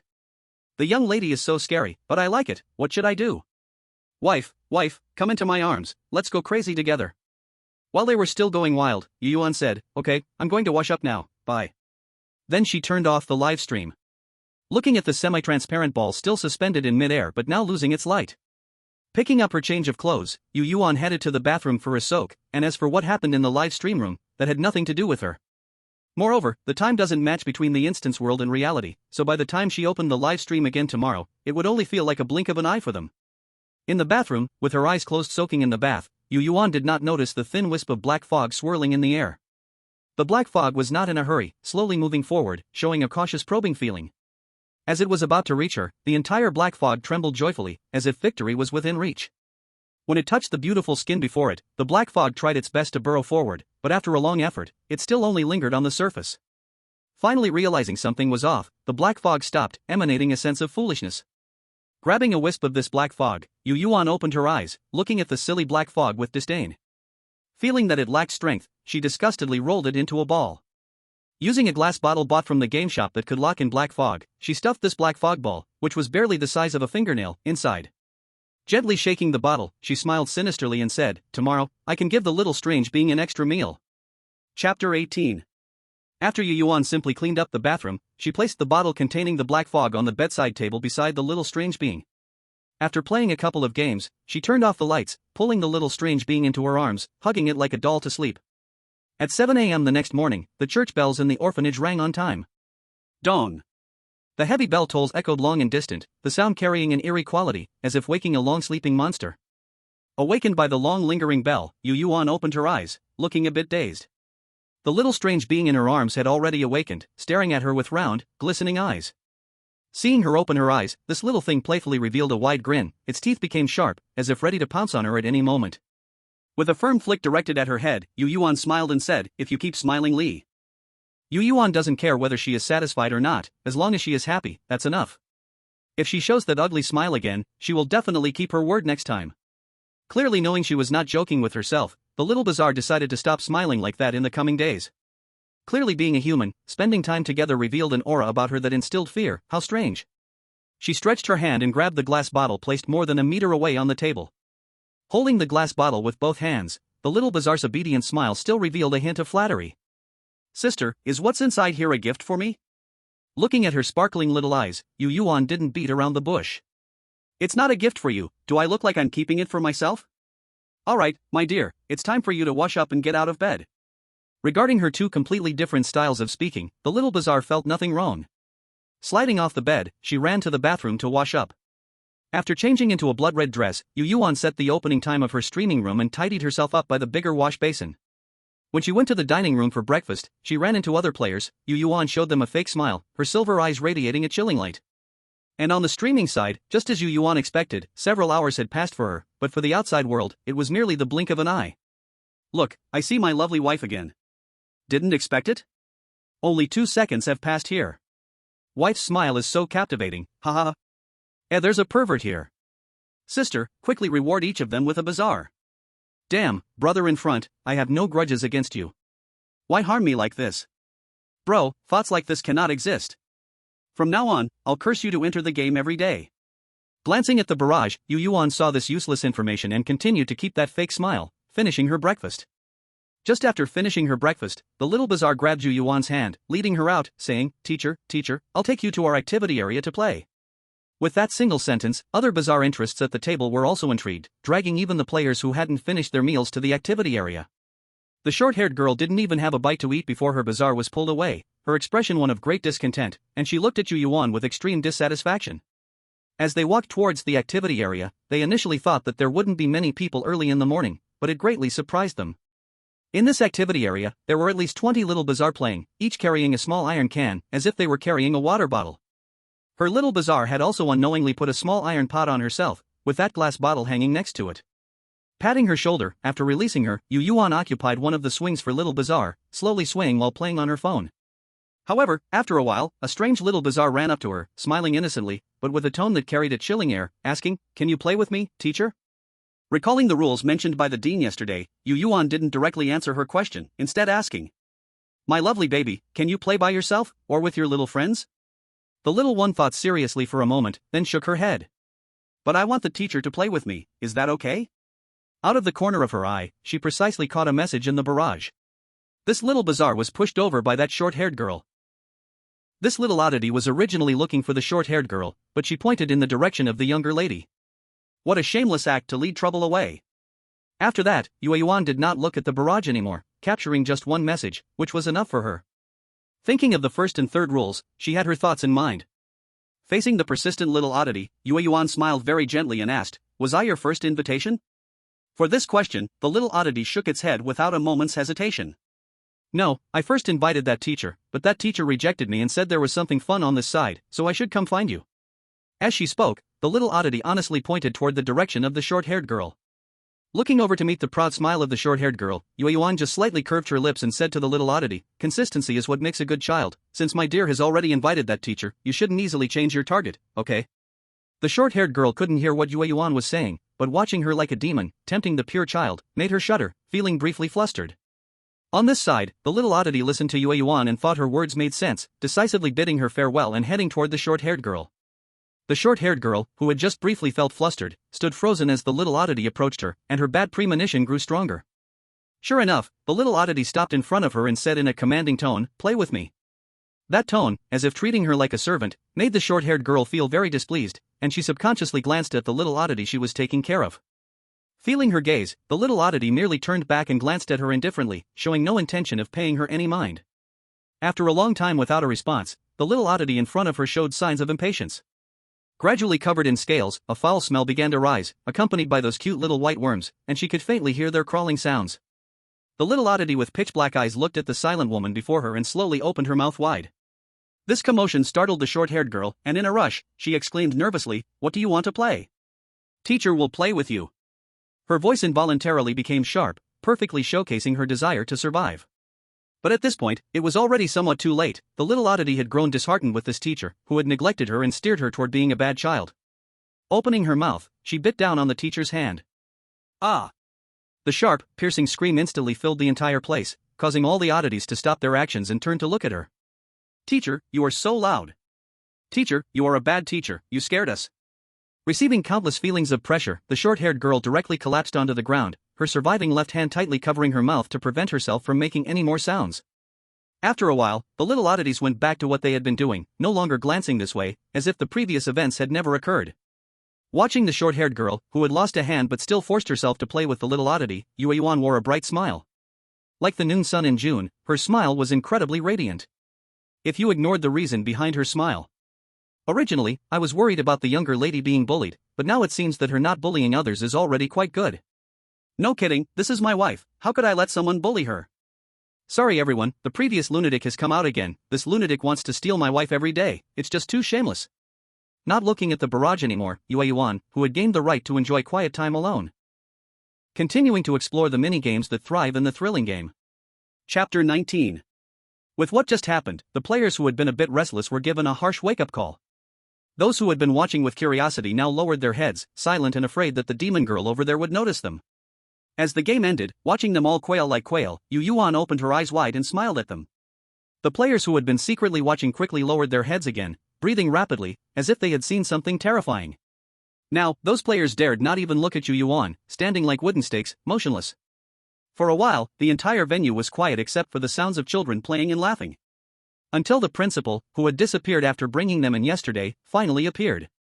Looking at the harmonious children, a satisfied expression appeared in her eyes.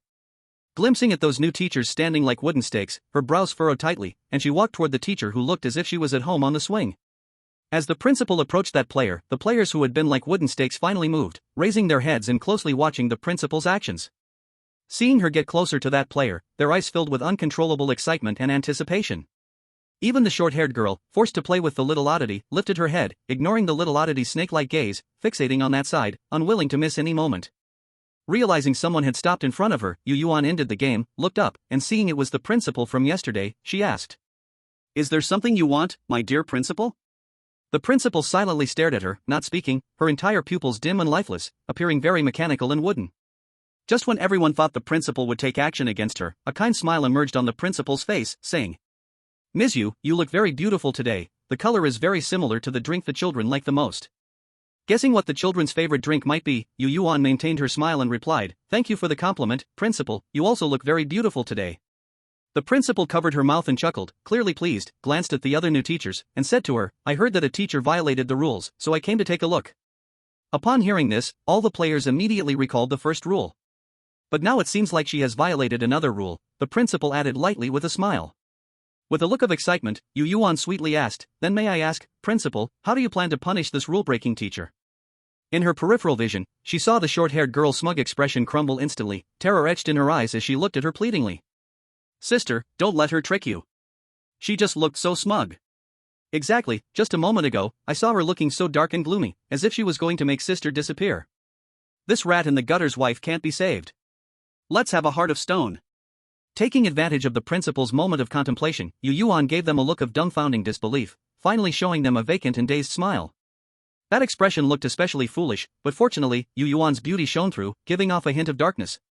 After thinking for a moment, the principal quickly knew what to do.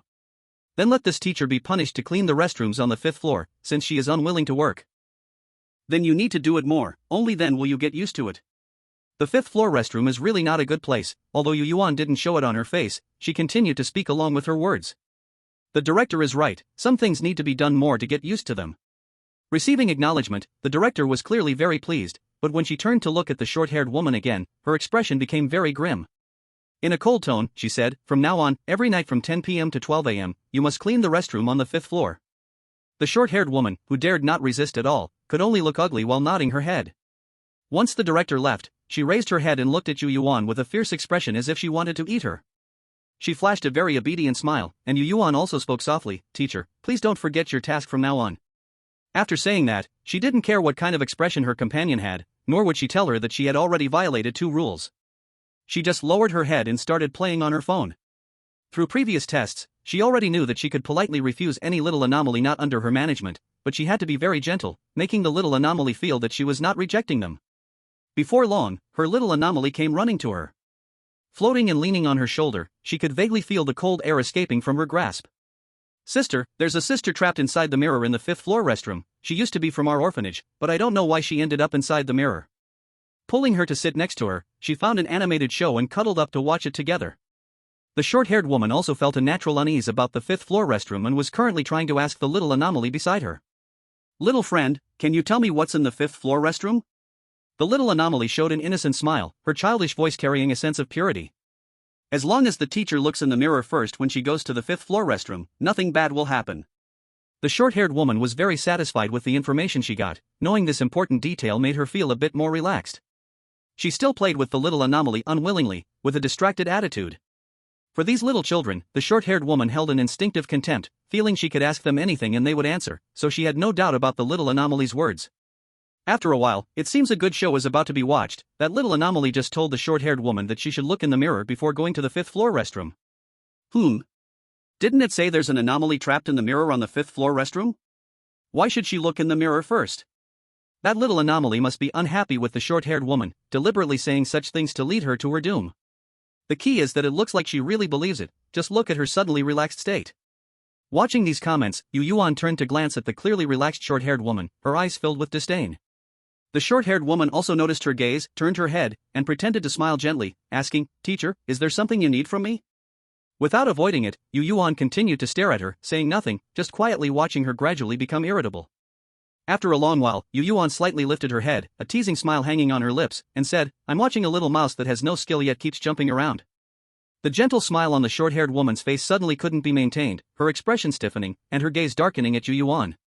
Not caring what expression she had, Yueyuan continued to speak. "I advise you not to look in the mirror on the 5th floor restroom and not to bring a mirror inside." The tone suddenly became sincere, and Yueyuan seemed to deliberately draw her into a trap. How could the short-haired girl, just receiving information from the little weird, listen to her? Believing she wanted to harm herself, the short-haired girl's face turned unpleasant, and her tone was icy cold. How can someone so young have such a malicious heart? You want to lure me into your trap, and then be devoured by the weird? Your method is still too clumsy.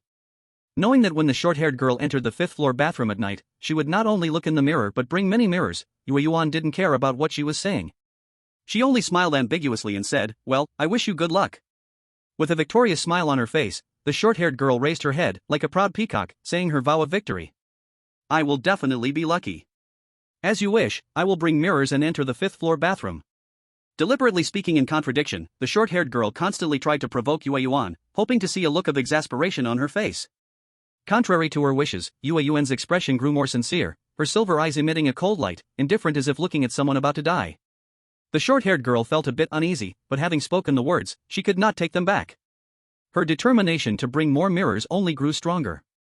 Since this woman didn't let her bring it, it meant the mirrors were very important props that would definitely save her life when necessary. Chapter 20. Yueyuan was quite satisfied with her foolish and unknowing appearance and knew that this degree was enough to achieve her goal, so there was no need to waste more words with her. And regarding the information the woman extracted after neglecting her, being directly ignored now made the little weird very unhappy. Although it was false information, this woman shouldn't ignore her like this. With a quick movement, she appeared in front of the short-haired girl. The little weird slowly floated up until she was at eye level with the short-haired girl. First, she showed her an innocent smile and then, "Why haven't you eaten it yet?" Looking longingly at the black fog in the bottle, the small strange one's eyes revealed a strong desire, yet, in the end, she firmly shook her head. "I'll wait a bit longer, I'll eat it when the right time comes, then the effect will be doubled." Knowing that it wasn't that she didn't like it, Yueyuan nodded and didn't ask more questions. Just when she thought today would once again pass by slacking off, the door of her bedroom was knocked on at 1:30. Unlike yesterday's urgent and impatient knocking, this time the knocks were polite and measured. She went to open the door and saw the dorm supervisor from yesterday. This time, her speed in coming to the door wasn't faster than last time, but the dorm supervisor hadn't changed shape due to frustration. Instead, a warm smile hung on her face when she saw her. However, that gaze was still gloomy, not lifted by the smile on her face, evidently a false grin. Yueyuan leaned against the doorframe, still not letting her into the bedroom. She returned the fake smile and asked, "My dear dorm supervisor, may I ask if there's something important for you to visit at this hour?" For not entering again, a subtle change appeared on the dorm supervisor's face, but her tone remained very friendly. "Teacher Yu, I came to notify you that at 2 p.m., Class 1 will learn flower arrangement. I hope both of you won't be late." "That is for sure, please rest assured, dorm supervisor, I will bring my darling there on time," Yueyuan said, then fixed a sharp gaze on the dorm supervisor, as if asking her why she wasn't leaving. The dorm supervisor gritted her teeth, her expression completely darkening. After glancing at Yueyuan, she left. Once she turned around, Yueyuan quickly closed the door. The force was not small, even stirring up a breeze that swayed the dorm supervisor's dress, unreservedly expressing her dislike for her. Returning to the couch, the small strange one, who had been watching cartoons, crawled over with her tablet. Pouting with a face full of unhappiness, she asked, "Did that old woman come again?" Yueyuan lightly tapped her forehead, nodded slightly, and said, "Mind your words." "I don't want to." Gently grabbing the finger that had tapped her forehead, the small strange one radiated an aura of displeasure. Her little mouth also began to chatter. That's just a sick old woman. Every time we fall asleep, she knocks on our door, asking if we're asleep. If we don't open, she just keeps knocking, and if we do open, she says we're not sleeping. Recalling past events, the small strange one's expression turned fierce like a little beast. That old woman loves to torment us, sometimes she even cuts our food. Remembering something, a happy emotion appeared on the small strange one's face. Her small hands gestured a size, without letting go of Yueyuan's fingers but instead gesturing along with her hand. One time I dragged her into a corner and gave her a good beating, hit her so many times. After that, she didn't dare to bully me anymore, and I haven't seen her in a long time. I didn't expect her to dare to show up now.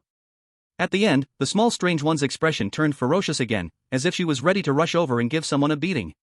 However, under this tough appearance, the small strange one could only show a cute and fierce look. Sister, go beat that old woman up. How dare she bully my cute baby? That old woman bullied my good Dao. Then next time, let's beat her up again, but we need to prepare, we still have to go to the flower arrangement class later. The little bizarre face, which had puffed up like a balloon, deflated under her force and turned back into a soft, white little dumpling. Nodding obediently, she continued to snuggle on the sofa watching cartoons. Though she said they needed to prepare, Yueyuan didn't move herself, casually scrolling through short videos, waiting for the time to arrive. What is there to prepare? Do they expect them to bring their own flowers? 10 minutes later, the big girl and the little girl stood up in unison, putting on their shoes and heading towards the bedroom door. Letting the little bazaar lead the way, Yueyuan was pulled in a series of twists and turns, finally stopping in front of an ordinary iron gate. The iron gate was slightly ajar, and through the crack, a strong smell of blood wafted out from inside. Looking down at the little bazaar, Yueyuan found that the little one was squinting her eyes, looking thoroughly delighted. Not expecting much from her, she pushed the door open and entered directly. Inside was indeed arranged like a classroom, with 6 tables set up, each adorned with bunches of blood-red flowers, and a middle-aged man standing at the podium. Hearing the noise, the middle-aged man looked up, glanced at them, and pointed to the only empty seat, saying, "Hurry up and take your seat." As if not seeing the terrified expressions on the other players' faces, she calmly led the little bazaar to sit down. Without rushing to examine the flowers on the table, Yueyuan smiled and gazed at the teacher on the podium. Her eyes were deep, making even the bazaar teacher feel a little uneasy in his heart. Looking somewhat flustered, he walked to the podium, a stiff smile forming on his face as he said in a rigid tone. Today's class is about flower arrangement, aimed at benefiting the children's mental health. Creating cheerful flower arrangements is a necessary lesson for you. After finishing this sentence, the middle-aged man busied himself with a vase, demonstrating to them. The flowers were all in shades of red, but due to his arrangement, they appeared strikingly layered and like a piece of art, exceptionally bright. Once he finished demonstrating, he sat down on the chair at the podium, not speaking or making any move, quietly watching them. After waiting for a while, it became clear that he wanted them to start trying. As soon as she picked up the flowers, Yueyuan felt something was off. What she was holding didn't feel like flower stems, but rather a long stick composed of countless bugs. The sensation of countless bugs wriggling between her fingers almost made Yueyuan feel like she was going to explode from disgust. Taking a deep breath, Yueyuan slowly lowered her gaze, staring at the wine-red rose in her hand. Chapter 21. Under her blazing gaze, the rose in her hand gradually revealed its true form. Upon closer inspection, what rose was it? It was just a thing made up of countless small bugs. These wine-red little bugs were only as thick as a hair and each about 1 centimeter long. Though small, they had everything they should have, even the almost negligible 4 tiny legs, and 2 antennae on their heads. What was most disgusting, perhaps, was that the heads of these bugs oddly resembled human faces. Due to their small size, these faces were not very clear, but it was certain that each face was different. For some reason, Yueyuan felt that what she was holding was not a flower made of bugs, but countless fragmented souls. Although this thought was even more chilling, it made Yueyuan feel a little better inside. As long as what she held was not disgusting bugs, everything was negotiable. With an unchanged expression on her face, she arranged the flowers in the vase according to her preferences. In the center of one flower, a face the size of a fingernail faintly appeared, as if expressing that this flower contained a lingering soul that was quite powerful. Yueyuan placed this flower almost in the middle, yet elevated it above the other flowers, letting its branches show. Soon, a bouquet appeared in Yueyuan's hands. It was beautiful and had a sense of depth, but there was always a hint of strangeness about the bouquet. Upon closer inspection, it became clear that it was not just layered, but 2-layered. Each exceptionally vibrant flower was found a suitable position, surrounded by countless slightly dull flowers. This made the vibrant beauty hiding amidst the mundane fully revealed. Staring intently at those highlighted flowers, Yueyuan watched as the faces above them gradually grew larger. Although this change was slight, it was indeed happening. Curious about why they were starting to enlarge, Yueyuan continued to observe. Soon, she discovered that within these flowers were thick, red little worms about 3 centimeters long, continuously assimilating or devouring the other small worms around them. With each small worm they assimilated or consumed, they would grow a bit larger, and the faces appearing would also grow along with them. After placing them in a prominent position and intentionally highlighting them, she felt their gaze upon her. Of course, it was not friendly, that gaze was cold and sinister, like a venomous snake staring intently at her. Filled with intense hatred, it was as if they would swallow her whole if given the chance. Yueyuan smiled at the corner of her mouth and turned to the little strange one beside her, who was almost drooling, and asked, "My dear baby, do you like it?" When asked, the little strange nodded vigorously, eyes locked on those particularly highlighted flowers, and asked, "Teacher, can I eat them all?" Seeing the smile in her eyes, Yueyuan felt very satisfied that she would ask this.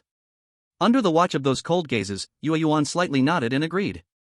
With permission granted, the little strange could no longer hold back, her whole head began to swell, and her mouth became incredibly huge. In the end, facing the bouquet, she exclaimed, "Ahu," and gulped it all down in one bite. The flowers were no longer visible, but the entire room echoed with a tragic scream. Ah! The screams were very synchronized, but the voices were different, clearly not coming from the same person. The sharp sound startled the other 5 unprepared players, making them shiver and turn pale. Glancing at the now empty vase, Yueyuan looked at the astonished teacher on stage and asked, "Respected teacher, may I ask if there are more materials?" Questioned, the teacher on stage quickly composed their expression, shook their head lightly, and said, "Each group has only one set of materials." After a moment of thought, the teacher on stage added, "You have completed the task for this class, you may leave." Nodding modestly, Yueyuan stood up, holding the little strange, her silver eyes brimming with false smiles, appearing very respectful, and said, "All right then, respected teacher, see you in the next class, I hope I will receive more materials by then." Looking deeply at this girl, the strange teacher finally nodded. "Yes, I will definitely prepare some extra materials for you by then, but now you should leave here." Having achieved her goal for the second time, Yueyuan did not act out of turn and took the little strange to leave. As they reached the door, she didn't forget to turn back and glance at the players with desperate expressions. Their eyes still had a glimmer of hope, silently quickening their movements. Leaving that blood-scented classroom, Yueyuan quickly led the little weird back to her room. After letting the little weird play by herself, she immediately rushed into the bathroom for a thorough cleaning. After coming out, she found the little weird sitting on the sofa, drowsy but still trying to stay awake, as if waiting for something. She went over, pinched her face to wake her up, and said, "Go take a shower first. If you feel sleepy later, you can sleep again." The little weird nodded silently and slowly made her way to the bathroom. In less than 10 minutes, the little weird came out in her nightgown, leaped into Yueyuan's arms, and softly said, "Sister, I'm going to sleep for a bit. I should sleep for about 2 hours, and when I wake up, I can eat that black energy." Directly lifting her up, Yueyuan tossed her onto the bed, covered her with a blanket, and manually closed her eyes. "Just sleep. If anything comes up, we can talk when you wake up." Drowsy, the little weird nodded, and soon there was no more movement on the bed. The temperature in the room rapidly dropped with her sleep, eventually settling at a steady 0 degrees. Caught off guard, Yueyuan shivered from the cold and immediately opened the game store to look for something to prevent her from freezing to death.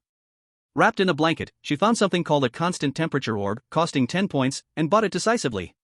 Cuddling it in her hands, feeling her body temperature gradually rise, Yueyuan's complexion finally returned to normal. What's going on? What's wrong with the little weird? How can sleeping come with a cooling effect? Is it related to the things I just ate? What exactly are those things? Why did it seem like her face was not right just now? All I saw was some flowers with faint human faces, but I don't know anything more. What? Wife, I'm an idiot, please explain it to me. And that scream, it almost blew my mind, what was that? Feeling her body no longer stiff, Yueyuan glanced at the barrage and casually explained. Those things should be made up of remnants of souls, some of which have become very powerful. After some time, they'll probably transform into weird beings. But right now, the little weird is swallowing them, the screams should be from those souls. From what I see, the little weird is leveling up. With this simple explanation, the audience understood, and the barrage began to roll faster, engaging in heated discussions. Yueyuan lay on the sofa reading, no longer paying attention to the barrage, quietly waiting for the little weird to wake up. Just as the little weird said, when 2 hours were up, she woke up. Her originally pure black eyes had turned blood red, and even from a distance, one could feel the aura emanating from her. Sitting silently on the bed, even though she was doing nothing, she instilled a sense of fear in others for no reason. Rubbing her eyes in confusion, the little weird gave Yueyuan a radiant smile, telling her in this way that she was doing well. She took the glass bottle she had placed next to her pillow, swallowed the black energy inside, and lay back down, leaving only the sentence. "Sister, I'll sleep for another hour, and when I wake up, I'm going to swallow that old hag in the dorm." For the little weird, who despite being asleep still carried a heavy air of menace, Yueyuan just nodded. Regardless of whether she saw or not, after responding, she continued reading her book. Another slightly long wait passed, and this time when the little weird woke up, she was completely alert. But it seemed as if she knew something, sitting dumbly on the bed, her big eyes filled with blood mist. Putting down her book, Yueyuan frowned and walked over to sit beside her, asking, "What's wrong?" "In your dream, someone bullied you?" Leaping into her embrace, the small peculiar one couldn't stop the blood tears flowing from her strange eyes. "I remembered. Sister, I remembered everything." Chapter 22. Gently patting her back, Moon Yuan didn't show any surprise on her face. She even seemed to have guessed what the small peculiar one had realized. Her comforting words didn't help the small peculiar one calm down. Instead, she cried even harder. "What? Why? Why? How can you be so good to me without blood relation, but they can be so cruel?" Noticing the black mist constantly appearing around the small peculiar one, Moon Yuan firmly held her head to make her look into her eyes.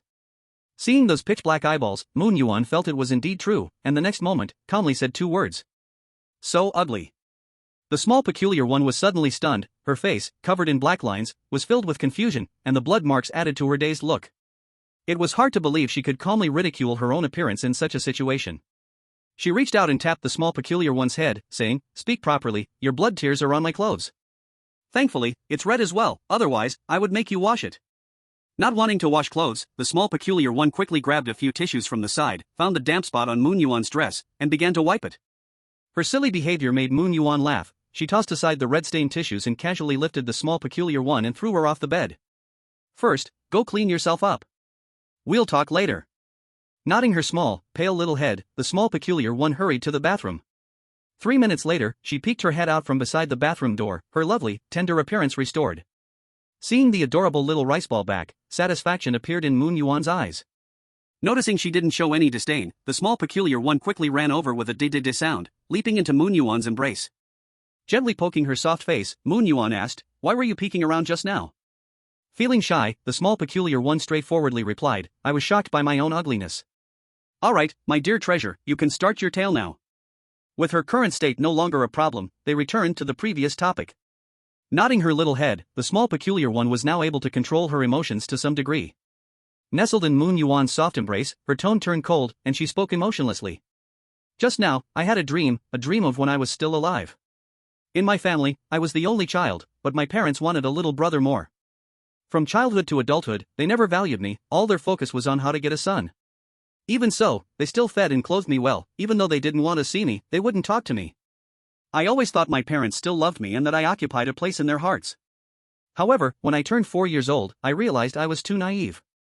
They could take care of me well, but the premise was that I wouldn't obstruct them. That year, right after my birthday, they met a Taoist priest on their way to a temple to pray for a son. The Taoist looked at our family for a long time and finally said, if they wanted a son, they must use an extremely vicious method to kill me. My existence blocked the arrival of a boy to our home. I had no fate with brothers, but my parents could have a son. To have a son, they didn't hesitate to follow the method the Taoist gave them, and on that very day, they killed me, eventually cutting me into pieces and throwing me into the sea to feed the fish. Throughout the whole process, the eerie tone was incredibly mature and calm, expressing words that didn't seem like something someone her age would say, almost as if she were an observer who had no connection to the whole story. Still poking at her calm little face, Yueyuan simply spoke. "Remember, it's not that they abandoned you, it's that you no longer wanted them." She didn't use adjectives to describe her parents, instead, simply referring to them as they. What kind of parents are these? How could they be so cruel to their own child? Even if they didn't like her, didn't they have any feelings after all these years? Abandoned the orphanage, maybe all these little eerie ones share a similar background? It's very possible. Otherwise, why would they give her such a name? The bullet comments were going crazy, scrolling rapidly, but the person involved had already calmed down and her emotions were the opposite of theirs. After calming down, the little eerie one listened to her words and nodded seriously. "Yes. It's not that they abandoned me, it's that I don't want them anymore." That's right. Now, let's start having dinner. After we finish, my baby, what do you want to do?" Yueyuan asked. Looking down, the little eerie one thought about something she had almost forgotten. "I want to eat that dorm supervisor old witch. She's a big bad person too. Before she died, she pushed all her children out to die to save herself. Even though she didn't survive in the end, she still deserves to die. WC. There's another extreme case. I always thought that dorm supervisor wasn't a good person, but she's even worse than I thought. swallow her whole. We shouldn't leave trash like this around. She made her children go to their deaths, and after death, she still tortured the little Yueyuan. What kind of trash is this? At 6 p.m., in the orphanage cafeteria, the air was filled with the sound of sticky chewing, and Yueyuan was smiling as she stared at the short-haired woman opposite her. She stared at her as if looking at a delicious dish, not taking her eyes off while stuffing food into her mouth. The short-haired woman, who only had one arm, struggled to eat dinner, but Yueyuan's gaze made it hard for her to steady the spoon, several times wanting to slam the table and stand up, but in the end, she held herself back.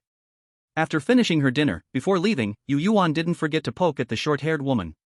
"Remember, after you tuck your little treasure in bed, go clean the bathroom on the 5th floor," she said. After speaking, she grabbed the little Yueyuan and left without looking back. Instead of heading directly to their room, they again wandered through the orphanage's building, led by the little Yueyuan. Finally, they stopped in front of a door, and Yueyuan politely knocked. The sound wasn't loud, but it was enough to be heard from inside. "Who's there? Coming to knock at this hour? Do you want me to turn you into my dinner?" A furious voice came from the other side of the door, continuously cursing. "You're really a bunch of things that don't fear death. Haha, just right, delivered to my door. Let me have an appetizer. I'll see how many bites you filthy bones will let me take." With a whoosh, the door was yanked open from the inside, revealing the dorm supervisor, now a meatball, her face turned beastly. Seeing the two despised little brats on the other side of the door, the already tiny eyes of the dorm supervisor narrowed even further, shining with a malicious gleam as she kept sizing them up. Her mouth, no longer visible, curled into a grin, and she breathed out a hot, foul-smelling breath, looking quite excited. "Since you dare to come to my turf, you must be ready to die. Your skin is really good. If I wear it, who would dare say I'm getting old? Ha ha ha ha." Her small eyes looked at Yueyuan as if she were her next possession. The things she said were incredibly unrestrained. Yueyuan's expression was not pleasant, but she still elegantly flashed a polite smile at her. "It seems my dear dormitory manager knows today is her last day. She's even prepared her will, hee hee." Her right hand clenched into a fist, and the exquisite bone spur she had obtained in the first plane appeared, radiating a cold, eerie light under the fading sunlight. She briefly admired her beautiful bone spur, then slightly bent down, aiming at the massive meatball's chest, and, before anyone could react, she swung her hand to strike. Ah! A sharp, piercing scream echoed, and 4 scratches appeared on the dormitory manager's chest. On the skin already covered in black fur, the flying flesh and blood were very conspicuous, with blood splattering everywhere, carrying thick liquids and maggots. Reaching up to touch the disgusting lump with maggots and pus that splashed onto her face, Yueyuan showed a look of revulsion. Looking at the half-dead, twitching mass on the ground, she patted the little strange head, coldly staring at her, speaking in a tone as if talking to a child. "My dear, start now. If you don't, I'll really puke from the disgust." The little strange creature, who had been stunned by the previous scene, quickly snapped out of it. It opened its mouth wide and swallowed the lump on the ground. In less than a second, the unknown creature disappeared without a trace.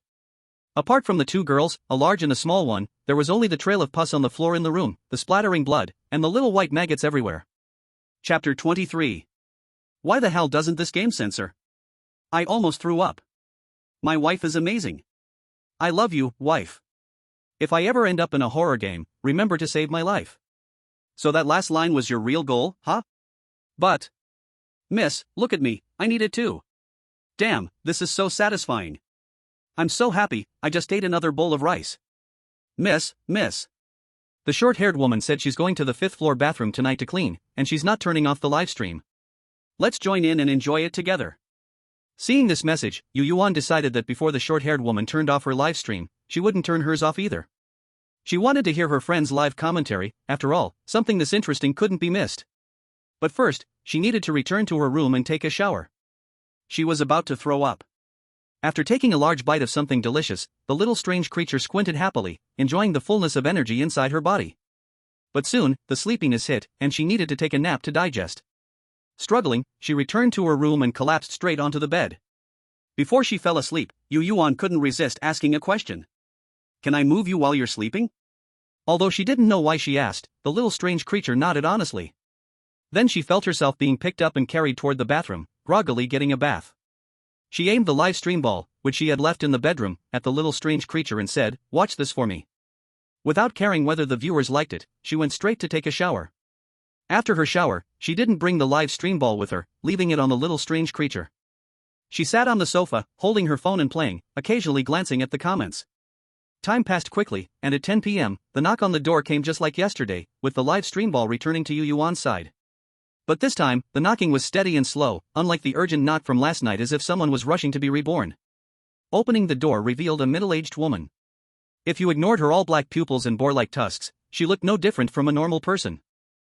The middle-aged woman calmly looked at Yueyuan, mechanically introducing herself. "Hello, Teacher Yu, I am the new dorm supervisor. I came to see if the child is asleep." Noticing her not only mechanical but also revealing a sense of unfamiliarity, even her control over her own changes wasn't quite right. Just as she spoke, half of her body unconsciously transformed, and within 2 seconds, it rotted and festered, but as soon as she noticed, she immediately began to control it. The whole process exuded an extreme sense of awkwardness. Clearly wanting to restrain herself, she instead intensified the transformation, changing no less than 5 times in the brief moment of speaking. Even now, she was still constantly switching, but luckily, she barely stabilized in the end. After a moment of silence, Yueyuan raised a smiling face, turned slightly, and with an obedient look, greeted her. "Hello, my dear new dorm supervisor. My little treasure is already asleep, so please be a bit quieter and do not disturb her." The new dorm supervisor nodded stiffly, not entering, just standing at the door, glancing inside to confirm the child was asleep before withdrawing her gaze. It was as if she was completing some kind of check-in task. After confirming, she was about to turn and leave. However, Yueyuan indeed wanted to know how they publicly announced the situation of the old dorm supervisor. "By the way, my dear new dorm supervisor, I want to ask what happened to the old dorm supervisor? Is she unwell?" The new dorm supervisor, who had already taken 2 steps, stopped, her head turning back 180 degrees. After quietly looking at her for a while, she moved her lips. The old dorm supervisor offended someone, and now she has become food for the stomach of a strong person. "Okay, sorry to disturb you, dorm supervisor. Please take care." Her smile was flawless, like a plastic doll, showing no emotional fluctuation. The dorm supervisor nodded and continued walking forward, her head also turning back. When her figure disappeared around the corner, Yueyuan finally closed the door and returned to the sofa. This game doesn't hide anything, directly telling us the fate of the old dorm supervisor? So reckless, but we should have known this earlier, right? The previous disgusting scenes were also blatant. I felt those things were about to fly in my face. Brothers, the short-haired girl has already reached the 5th-floor bathroom. Let me provide real-time updates for everyone. Seeing this barrage, Yueyuan immediately put down her phone, looking seriously in the direction of the comments, appearing all ears. In the 5th-floor bathroom, holding the tools sent by the dean to her, the short-haired girl, dressed like a cleaner, stood at the door with a look of fear. Elbowing some tools, she touched those mirrors and fragments in her pocket with her good hand, a sense of confidence emerging on her face. Gathering her courage, she walked in, and as soon as she entered, the scene changed quickly. Right before her was a huge mirror, with full-length mirrors hanging on both sides. The giant mirror perfectly captured her figure, allowing her to see her reflection from 3 angles. In the silent night and empty environment, such circumstances always sparked fear.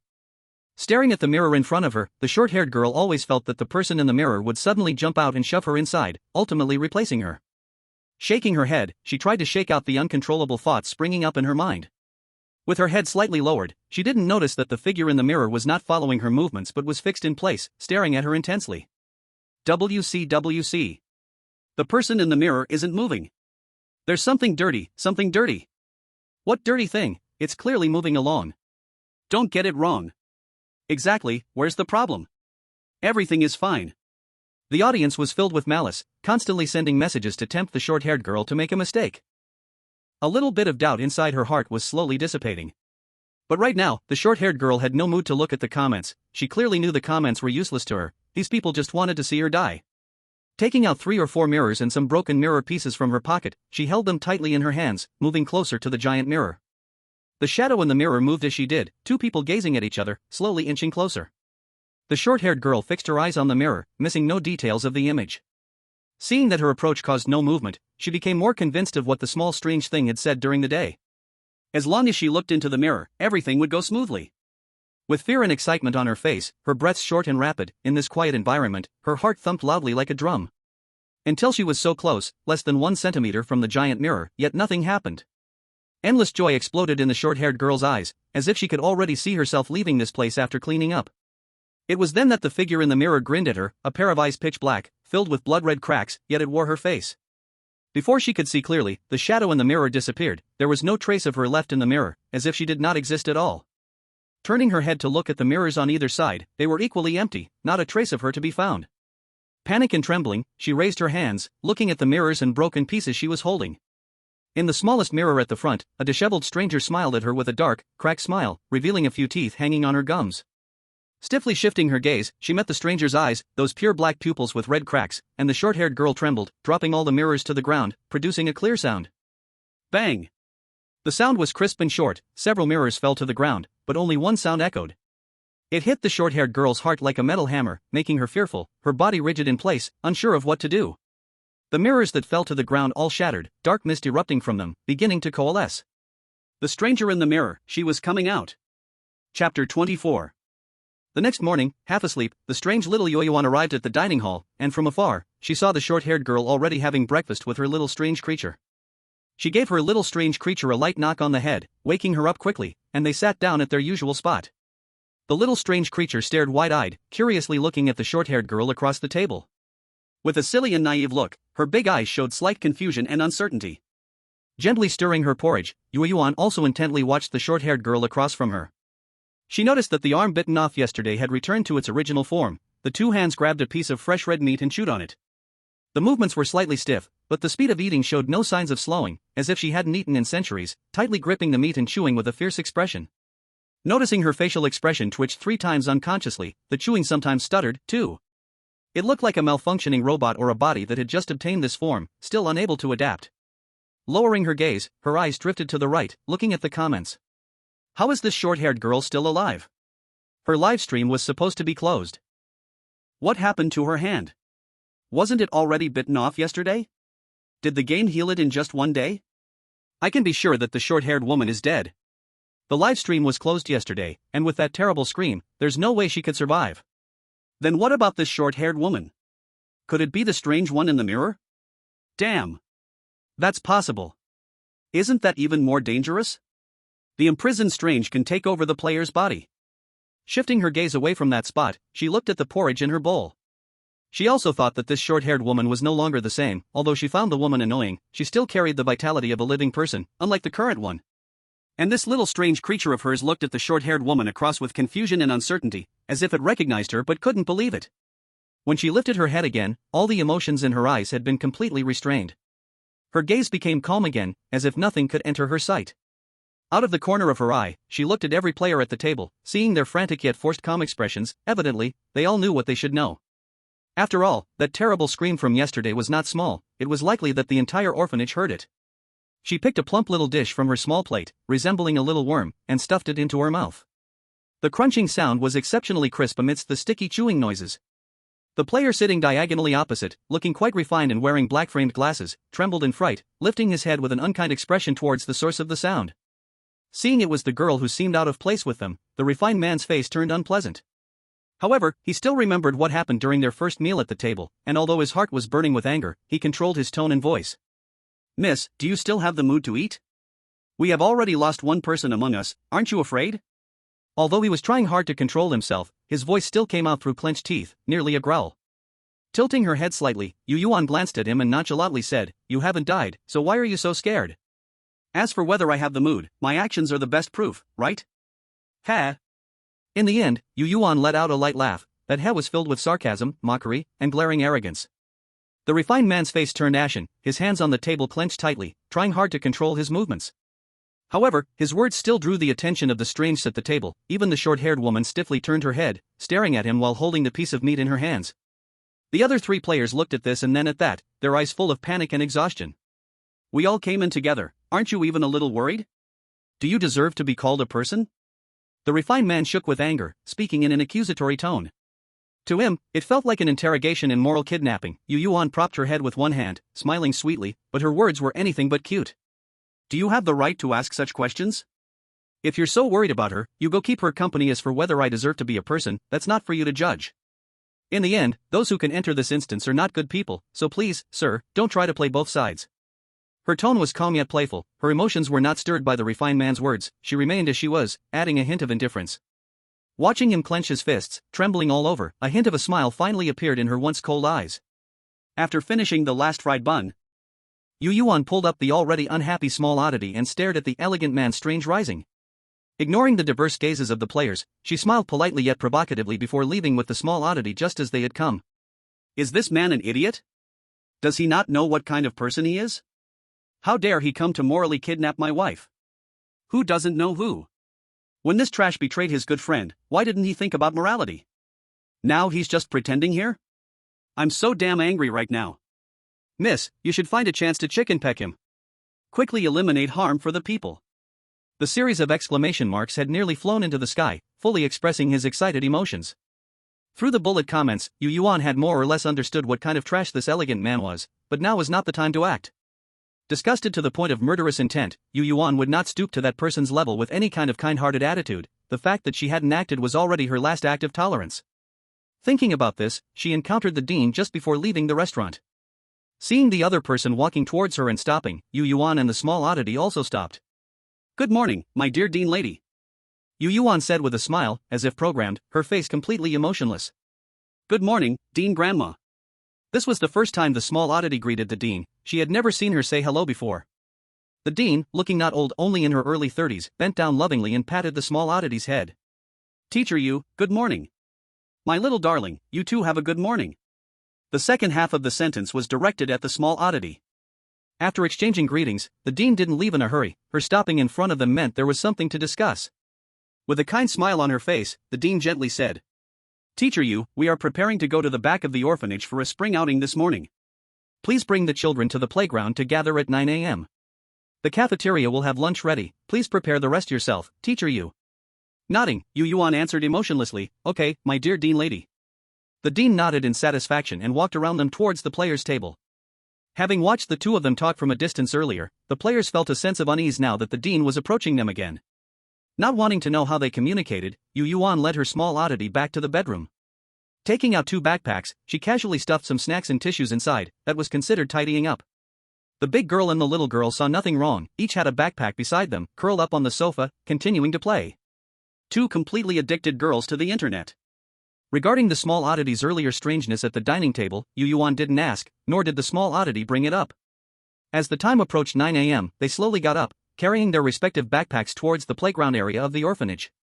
They arrived just on time, taking the slowest route possible. However, they were not late. Just as they arrived, the dean, who had been standing still, began to walk ahead on her own. She didn't speak but appeared to be indicating for them to follow. Initially hopeful that the dean would punish Yueyuan, the players felt a twinge of disappointment but didn't dare voice their objections, tightly following her footsteps. At the back of the line, Yueyuan led the small oddity slowly, keeping a certain distance from the larger group, yet not appearing too out of place. And of course, she did not miss the subtle thoughts of the players just now, feeling a twinge of expectation in her eyes. She was very curious about how they would take action. Chapter 25. At the back mountain, looking at this place that is still filled with an eerie atmosphere despite the sunlight shining down, Yueyuan has a strong feeling that something big is inside. Following the large group ahead, she asks her little anomaly by her side. "My dear baby, what is there on this mountain? It looks very beautiful." The little anomaly holds its head with one hand, appearing to be infatuated, and says, "There lives a very handsome big brother up there." After saying this, the little anomaly's face turns to anger as it grits its teeth and says, "But before, some people actually said he was a big sister. That's just too much." Patting its little head, Yueyuan, having received some information, casually comforts it. "Maybe he looks too good, so people think he's a girl." "That's not it. They all said that big brother was a girl at first and then turned into a boy later. How could that be?" The little anomaly looks very unhappy. Not knowing the specific situation, Yueyuan has no intention of joining the discussion. However, the little anomaly cannot stop, chattering all the way, allowing Yueyuan to gather quite a bit of information. The anomaly on this mountain did not exist from the beginning, it only arrived here recently. After coming here, it didn't do anything, and after the director visited, it just stayed on this mountain. And topics about him seem to have come from nowhere, with no way to trace their origin, but it's certain that everyone in the orphanage knows. With her eyes downcast, Yueyuan quietly listens as this silly little anomaly shares information with her. Under the director's guidance, they stop on a patch of grass. This patch of grass is not too big but not too small either. The terrain is flat, and the surroundings are open, allowing for a clear view from anywhere. One can vaguely see the villa built on the mountaintop. There, with its exquisite and luxurious decoration, stands in sharp contrast to the entire orphanage. Letting the little anomaly play, Yueyuan sits on a stone, her head slightly lowered, resembling a lifeless puppet. Before long, the girl player, whom she had never interacted with, sneaks over quietly. Dressed like a student, there is a fierce look in her clear and foolish eyes. Raising her head, she looks at the girl standing before her looking down at her. A false smile appears once again as she emotionlessly asks, "Teacher, did you come to find me for something? Where is your baby?" The girl does not answer her question but instead sits down beside her. The distance between them is almost glued together. Moving slightly aside, Yueyuan keeps an appropriate distance from the girl. The clear smile that just appeared on the girl's face stiffens. Realizing her expression is changed, she quickly adjusts it, showing no sign of stiffness. She points to the villa on the mountaintop and asks, "Does teacher you know where that is, and who lives there?" Like a child who successfully pulled off a prank. That suddenly lively expression made the girl clearly understand that she was doing it on purpose. Her face showed a subtle change, but she tried hard to maintain her composure, not allowing any major shift, and then, as if nothing had happened, she said, "No, my baby is very quiet, usually doesn't talk much. Can teacher you tell me what that is above?" Don't tell her, this woman isn't a good person either." Exactly. This woman pushed her best friend and stepped on her cousin just to survive in the last scenario. Retreat, retreat. Evil woman, stay away. Wife, stay away from her. Otherwise, she might strike. Hurry, get away from her. A stream of negative comments made Yueyuan frown tighter, as she had never liked the woman from the beginning due to her condescending attitude. But she quickly relaxed again, putting on an innocent face, like a docile little lamb. Looking at the villa on the mountain peak, Yueyuan said, "There is a very beautiful girl living inside, the dean is very afraid of her, and I plan to seek her protection." Narrowing her eyes and touching her upper and lower lips together, Yueyuan began to spread rumors. Having received some information from her, the girl immediately looked towards her barrage direction. That's right, she's not wrong. I saw in another livestream that Little Oddity said the same thing. Then what are we waiting for? We can't let this woman steal the chance. Host, go quickly. Barrage like this kept popping up, and a smile appeared on the girl's face. The original doubts dissipated due to these comments.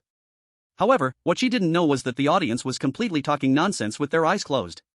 But they had indeed provided some useful information before, so the girl believed them. The audience was also aware of this, and they were slowly guiding her to her doom. But she still wasn't at ease and planned to ask those innocent little oddities again. After watching her get the information, leaving without a word or glance back, the cold light in Yueyuan's eyes became even more obvious. You're just going to leave like that? How rude. The girl didn't walk far, just a few meters away, she encountered a little oddity. She squatted down, appearing very friendly, and quietly asked something. The little oddity answered her, and a smile appeared on her face, showing a look of determination. After that little oddity left, she stood up and turned to look at Yueyuan, who was still sitting in place, her eyes filled with disdain and contempt. Yueyuan cooperated with her and put on a gloomy expression. What the girl didn't notice was that the joy in Yueyuan's eyes was becoming more and more evident. It seemed that little oddity was cooperating with her too. What well-behaved children they were.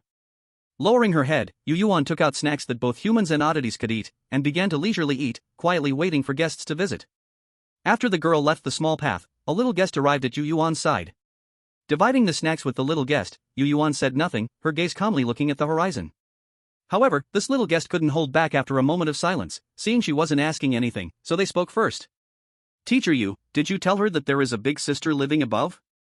Only then did Yueyuan look at the tender little oddity, gently nodding and saying, yes, what did that teacher ask our baby? Called baby, the little oddity's cheeks flushed slightly, and in a soft voice, it said. That teacher asked me if there is a big sister living above, if that big sister is stronger than the dean, and also asked me what that big sister likes. At this point, he paused. After thinking carefully, she revealed a smile that cracked from the corner of her mouth to her ear and then said. But I remember that a big brother lives up there, but since she said it's a big sister, then it must be a big sister. As for what big sister likes, it must be dresses. Her fingertips nervously touched her small sharp teeth. Seeing his expression freeze in disbelief, Yueyuan showed a heartfelt smile. You did well, baby, but in the future, it's better to talk less with such strange strangers. That person looks like no good. Little Weird nodded seriously. I know, teacher Yu, but I still want to give her wrong information. I don't like the aura on that woman. His face showed disdain. After taking out a few exclusive sausages for the Weird, he stuffed them into Little Weird's hands and said, alright, go play now, don't stay here with the teacher. Looking at the sausage in his hand and then at his little friends, Little Weird reluctantly left. Just as he left, Yueyuan's own Little Weird arrived, standing in front of her without speaking, just looking at her with an unhappy face. Chapter 26. Taking out the remaining sausages and handing them to her, Yueyuan smiled and coaxed, good girl, my baby is the cutest. Proudly lifting its head, Little Weird took the sausages from her hand and quietly sat down beside her to eat. Tilting its head to look down the path, Yueyuan eagerly awaited for that girl to bring her something fun. Ah! With a sharp and youthful scream, in an instant, the attention of everyone present, including the weird creatures, was drawn to it. A child about 3 or 4 years old fell to the ground, his left foot scraped by the small stones on the grass, leaving some tiny wounds, and his right foot was even worse, cut with a bloody line. Bright red blood dripped on the grass, and those originally somewhat droopy weeds quickly came to life. Woo-wah-a-a-a-a-a-a. Feeling the pain, Little Weird lay on the ground crying, with blood-red tears continuously welling up and falling onto the grass. The entire little body began to change continuously, decaying rapidly in various places and growing layers of black hair. Like a small mouse that had suffered abuse, that stench from the sewers quickly spread out. The refined man stood in front of Little Weird, but at this moment, he didn't dare to move. He remembered the 4 rules the headmaster had mentioned. Among them, one clearly stated that the other children in the orphanage were not under their care, they only needed to take care of the one they were responsible for. Therefore, at this moment, even when Little Weird was staring directly at him, he didn't dare to move an inch, let alone help Little Weird up. The short-haired girl who violated the rules died a tragic death in just one night and was replaced by a weird. He didn't want to be the next short-haired girl. Hearing the cry, the headmaster quickly came over, picked Little Weird up from the ground, and gave the refined man a glance before leaving. It was a look that seemed calm, but it sent chills down the refined man's spine, his pupils contracting and trembling slightly. The sharp cry of the weird echoed in his ears, making him feel everything around him was very far away, as if he was trapped in a small box, watching the outside world. Watching the headmaster carry Little Weird to the accompanying doctor, Yueyuan glanced at the sun in the sky, which gave her no warmth at all. It seemed that someone was about to be in trouble again. "Sister, shall we go play around? I want to see the villa at the top of the mountain." After finishing a sausage, Little Weird made a request. Yueyuan didn't speak, she just stood up and held her hand, walking towards the path. "Ah. Wife, don't go. Come back, it's dangerous there. We don't want this daughter, wife, hurry back. Wake up a bit, be more rational. Stop. Miss, please stop. Don't go any further, just stop for a moment." Ignoring these consistent comments, Yueyuan gradually walked towards the mountain top with the small strange creature. Halfway up, the small strange creature jumped into Yueyuan's arms, resting on her shoulder, softly saying, "Sister, I'm sorry, I didn't mean to ask you, it was the big brother at the top of the mountain who ordered me to bring you over." The soft voice was filled with guilt. Looking ahead, Yueyuan said softly, "It's okay, I believe our baby will protect sister well, right?" The voice was light, but it carried a tempting tone, gradually leading the small strange creature to make its promise. The small strange creature lived up to her expectations, seeing that she wasn't angry, immediately nodded and promised. "I will definitely protect sister and not let her get hurt." With satisfaction gleaming in her eyes, Yueyuan quickened her pace towards the mountaintop. In this chilly and dimly lit forest, the 2 figures, one big and one small, appeared especially lonely. In this area, only the small path was bright, while the surrounding woods seemed to still be in darkness, with only faint glimpses of tree trunks. Soon, they arrived outside a villa in the mountains. From a distance, the villa looked exquisite and luxurious, but up close, Yueyuan found that it wasn't as delicate as she thought, it exuded a raw wild beauty. However, the luxury was indeed real. She had seen the 200 million points crystal in the game mall, now hung as a decoration at the door. This was still the cheapest one. She had previously seen the material of this door in the game mall, and a small piece cost 20 million points. How many materials and points would such a big door need? It was simply unimaginable. Yueyuan, who had always been wealthy, had never been so clearly aware that she actually envied the rich. Before she could examine it closely, the door automatically opened, as if welcoming her arrival. Holding the small strange creature's hand, Yueyuan walked into the only path. Guided by an indistinct hint, they finally arrived at a bamboo grove. At the end of the path was a pavilion, where a black figure sat with its back to them. The figure was very tall, and even from a distance, with the other person sitting, one could feel an overwhelming presence. Looking over from his right shoulder, she could see another figure standing opposite him. Before stepping into the pavilion, a cold, magnetic voice rang out. "Find a place to sit." Knowing that the other person was speaking to her, Yueyuan entered the pavilion and sat down close to the small strange creature. As soon as she sat down, the small strange creature seemed to lose its soul, staring blankly at the man opposite. The man wore a black, futuristic outfit, with a heavy cloak draped over his shoulder, short black hair that was neatly styled, and a black mask covering his face. The thick black mask had a design resembling a large, menacing insect. Though Yueyuan did not recognize the bug, she was certain it was a big one. Almost the entire face was covered, with only a bit of the lower face exposed. The thin lips were a light color, tightly pressed together. After silently observing for a while, half a minute later, Yueyuan forced a false smile on her face and sweetly asked, "Esteemed sir, may I ask why you summoned this little one from afar?" The tightly pressed lips of the other person slightly relaxed. Gazing deeply at her, he remained silent for a long time. As the long wait continued, Yueyuan gradually lost patience, her delicate brows furrowing, as if she was about to perform a sudden change of expression. Just as she was about to show her displeasure, the tall man sitting across from her finally spoke. This woman barged into my territory wearing a skirt and called for the young lady, intending to discuss how to deal with it. His tone was very stiff, even somewhat hesitant, as if he wasn't used to speaking so much. However, the coldness in his voice had clearly lessened compared to before, now carrying a deliberate gentleness. Tilting her head slightly, maintaining a fake smile on her face, Yueyuan finally saw that the figure she saw earlier was actually the girl who came here before. The girl was frozen in place, unable to move, her eyes darting around in a panic. Yueyuan raised one hand to support her head, glancing at her without saying a word. As she admired the girl's growing anxiety, which slowly shifted to a pleading gaze, Yueyuan simply smiled. She did not ignore the deep-seated anger and resentment hidden in the girl's eyes, as if questioning her why she wanted to harm her. The more anxious the girl's expression became, the more sincere Yueyuan's smile appeared. After admiring for a while, she turned to face the man across from her and said, "This is your territory, so of course, you can handle it however you want." The end of her sentence rose slightly, adding a playful tone to her words. The man across from her sat still like a statue, only slightly tilting his head when he spoke.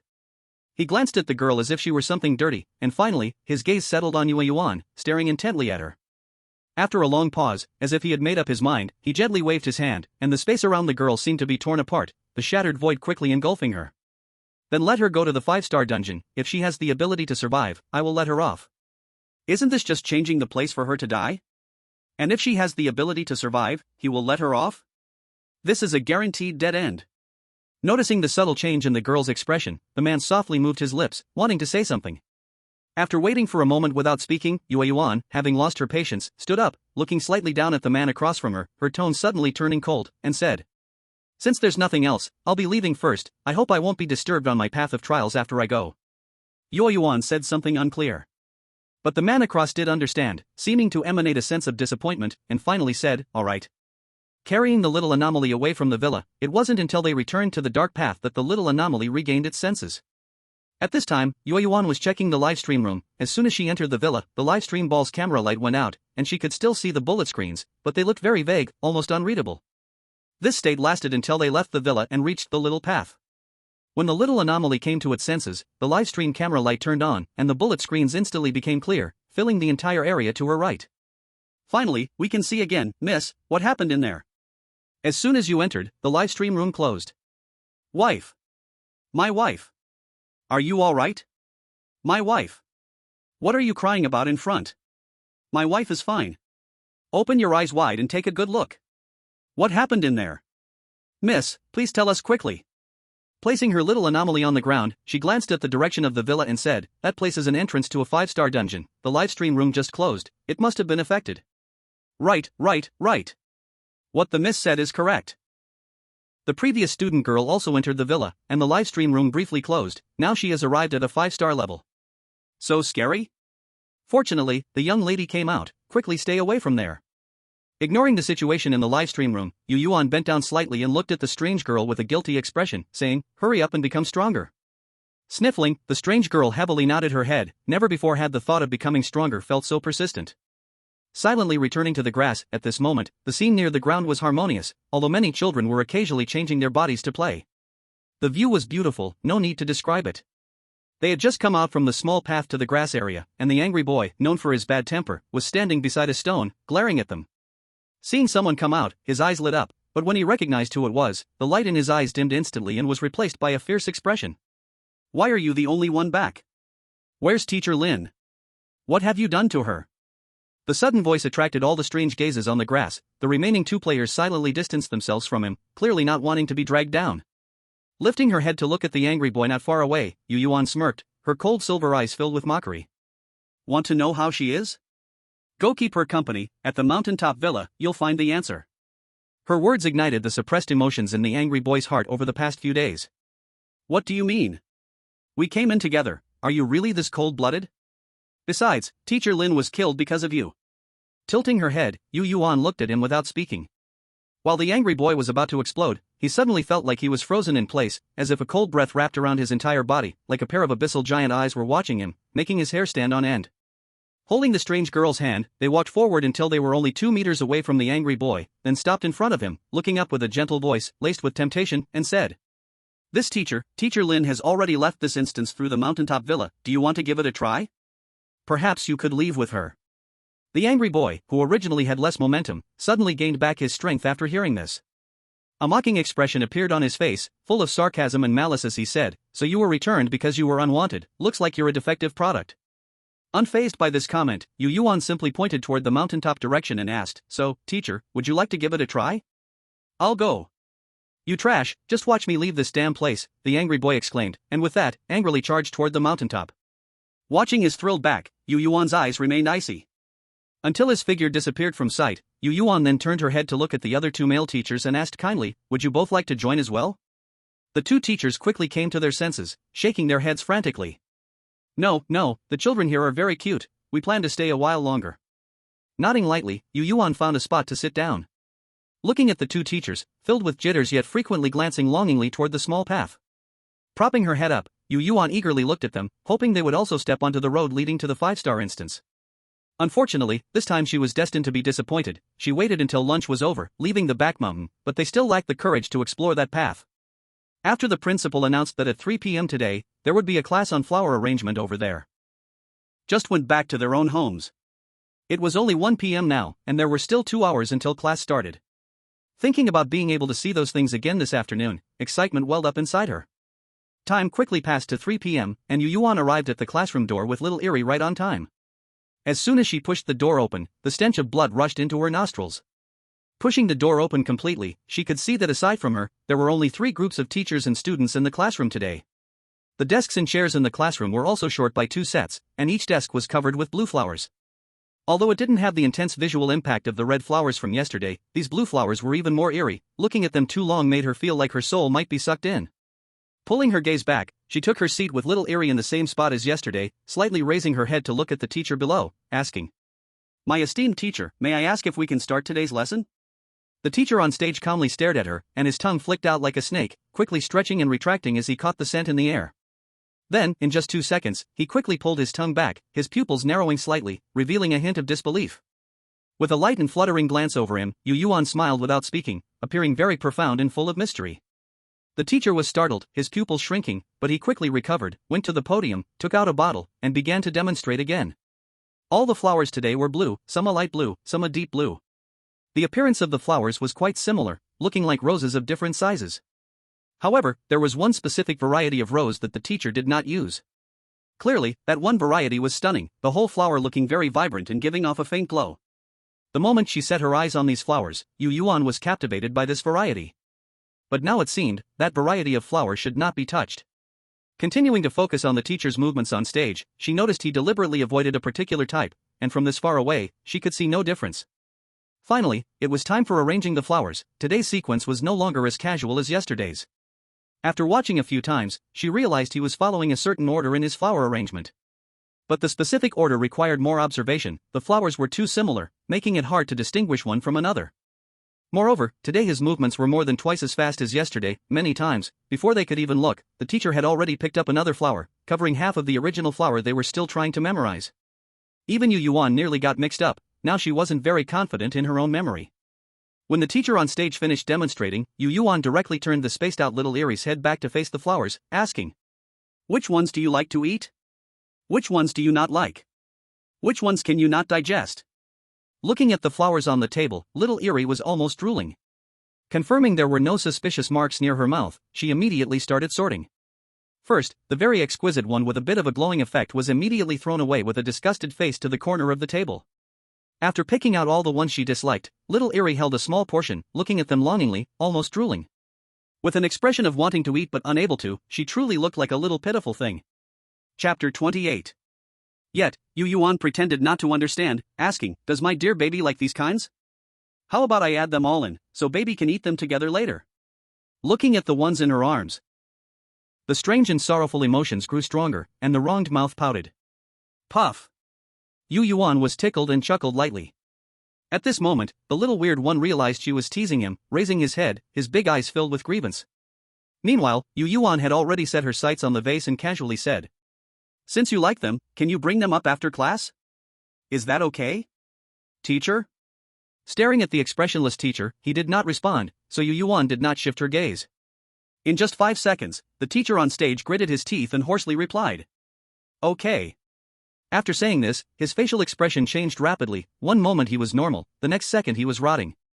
The skin on the right side of his face fell directly to the ground, revealing a layer of flesh that was riddled with small holes, like a honeycomb, within which fat and thin big maggots resided. They looked like fruit fly larvae, just a bit of head or tail poking out, but the surrounding continuously tremoring muscles showed these maggots were definitely very active. At this point, the changes in the teacher on stage did not stop. The skin on the left side of his face fell off entirely, and the right side was just like the other, covered in dense small holes. However, the small holes on this face were noticeably smaller and more concentrated, housing only slightly larger than maggots' small bugs. These cute little creatures were very lively, causing the teacher's face to bulge here and there frequently. Seeing the expressions of fear in the eyes of the students below, the weird teacher flickered a hint of satisfaction. Under their gaze, the strange teacher walked step by step down the stage towards the unafraid Yueyuan. Finally, he stopped, slightly lowering his head to look at the serene girl, and asked in a surprisingly considerate manner. "Teacher Yu, did you see the demonstration clearly just now? Do you need my help?" Gently shaking her head, the false smile appeared on Yueyuan's face again as she asked. "I have no problems here, thank you for your consideration, but I think other teachers might need your help more than I do." The refusal was quite evident, yet the weird teacher seemed to remain oblivious, continuing to probe. "Really, you don't need my help? These things are really easy to mix up, and if you're not careful, the consequences can be unimaginable." As he spoke, he slowly bent down, bringing his face almost close to Yueyuan's. With an unchanged smile on his face, Yueyuan's tone became light and cheerful as she beamed, "Those little treasures on your face are cute." Hearing her compliment, the weird teacher straightened up instantly, a satisfied expression on his face. "Teacher Yu has a keen eye, they are all my lovely treasures," the weird teacher said with a perverted smile. After saying this, he did not bother Yueyuan anymore and ran off to disturb other players. "Ugh! I want to throw up. Wife, how can you calmly praise how cute they are? Help! I can't take it anymore, how is it this disgusting? Ah! Don't be gross, guys, look. That violent guy is also in that 5-star dungeon now. I see it, I see it. This dungeon is really TM perverted. Do you think they have a chance of survival? Where? Where? I want to see on my tablet. Directly search for 1013 or 1500 Liveroom, these are the two people's numbers." Glancing through the bullet comments and confirming there were no useful messages, I carefully observed all the flowers that my little treasure liked and could eat, holding them in hand. Completely different from those red flowers yesterday, these flowers did not wriggle in my hand, but the energy was very heavy. Just barely touching them for 2 seconds, Yueyuan felt a chill run through her body, as if she were in a cold storage.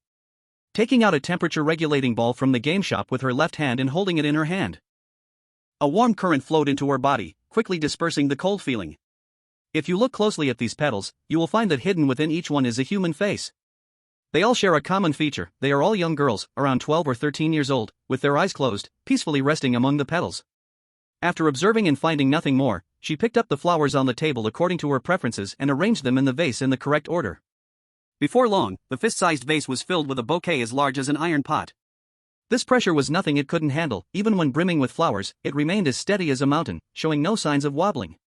After completing the bouquet, before she could take another good look, the little oddity eagerly opened its mouth and swallowed the entire bouquet, which was as big as an iron pot. In just a second, only an empty vase and some scattered flowers remained on the table. The little oddity leaned back in the chair, looking completely pleased, occasionally rubbing its already swollen belly. Moon Yuan couldn't bear to look at this scene, so she turned slightly and started to appreciate the other players. As expected, the short-haired girl had finished her bouquet, and as Moon Yuan turned around, she caught a glimpse of her little oddity opening its mouth wide, eagerly devouring the flowers. The big and small oddities interacted in perfect harmony, with the little one leaning against the short-haired girl, squinting its eyes in enjoyment. While their table enjoyed a peaceful time, the table just half a meter away had a very different atmosphere. At the other table sat a delicate-looking young boy, who was trembling as he carefully selected flowers that were basically identical. He would pick up a flower, glance at his little ghost's expression, and only when he saw it was expressionless would he feel relieved to place the flower in the vase. In front of him stood a teacher whose face was unrecognizable, while on his right, the short-haired girl and her group were also watching him intently. Now, another presence, Moon Yuan, had joined the scene. The well-mannered boy, feeling overwhelming pressure from the gaze of everyone in the room, was sweating profusely as beads of sweat rolled down his forehead. Fortunately, the teacher standing in front of him stayed a moment before moving to the cultured boy's table. Others' gazes followed the teacher's movement. Leaning weakly against the back of her chair, Moon Yuan's silver eyes were filled with anticipation, while the little oddity beside her directly flipped over, its big eyes sparkling. Watching the cultured boy tremble as if he had Parkinson's, his hands shook violently, and several flowers he tried to pick up fell to the ground. After a long time passed, he hadn't managed to place a single flower into the vase. The teacher in front of him grew impatient, her face suddenly came close, revealing a sinister smile, asking, "Did you not pay attention in class, teacher?" The cultured boy was so frightened that his hands shook even more, but this time he forced himself and managed to stuff a flower into the vase. However, this flower happened to be one that the oddities hated. Suddenly, all the oddities in the room turned cold, their hollow eyes fixed on the cultured boy. He was so frightened that he momentarily stopped shaking, his mind raced, and he quickly pulled the flower out and tossed it aside. Only then did the teacher in front of him move away, revealing a satisfied smile. It seems this teacher was paying attention in class, however, next time he must be more careful. We can't let the children eat the wrong things. As her smile widened, several small bugs fell out of the holes, landing all over the cultured boy's table. These small bugs, once they hit the tabletop, began to grow rapidly.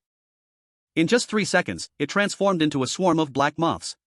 Several moths flew around the elegant man, with a bit of black powder falling from their bodies. The elegant man turned pale with fright, unable to utter a single word. The strange teacher across from him returned to his icy expression but spoke in a gentle tone, "It seems my little treasures really like you." As soon as he finished speaking, the moths returned to his side, settling on his hair, remaining perfectly still. "Respected teacher, I have completed my task, so I can move freely now, right?" Yueyuan spoke up. The strange teacher, who had been motionless in front of the elegant man, finally moved, turning his head 180 degrees and saying, "Of course, if teacher Yu wants to leave the classroom now, that's fine. Alright, I will leave the classroom in a bit, but I still want to stay here for a while." As if she did not understand his words, Yueyuan emotionlessly finished her sentence, her expectation growing stronger as she leaned on the chair, smiling innocently. Let's see if these two players can follow the correct order, and also, this elegant man can be dealt with now. The promises made to my friends should be fulfilled. Chapter 29. The elegant man was just interrupted by her, and the psychological preparation he had just made instantly collapsed. He opened his mouth but couldn't say a word, his face pale and cold sweat trickling down.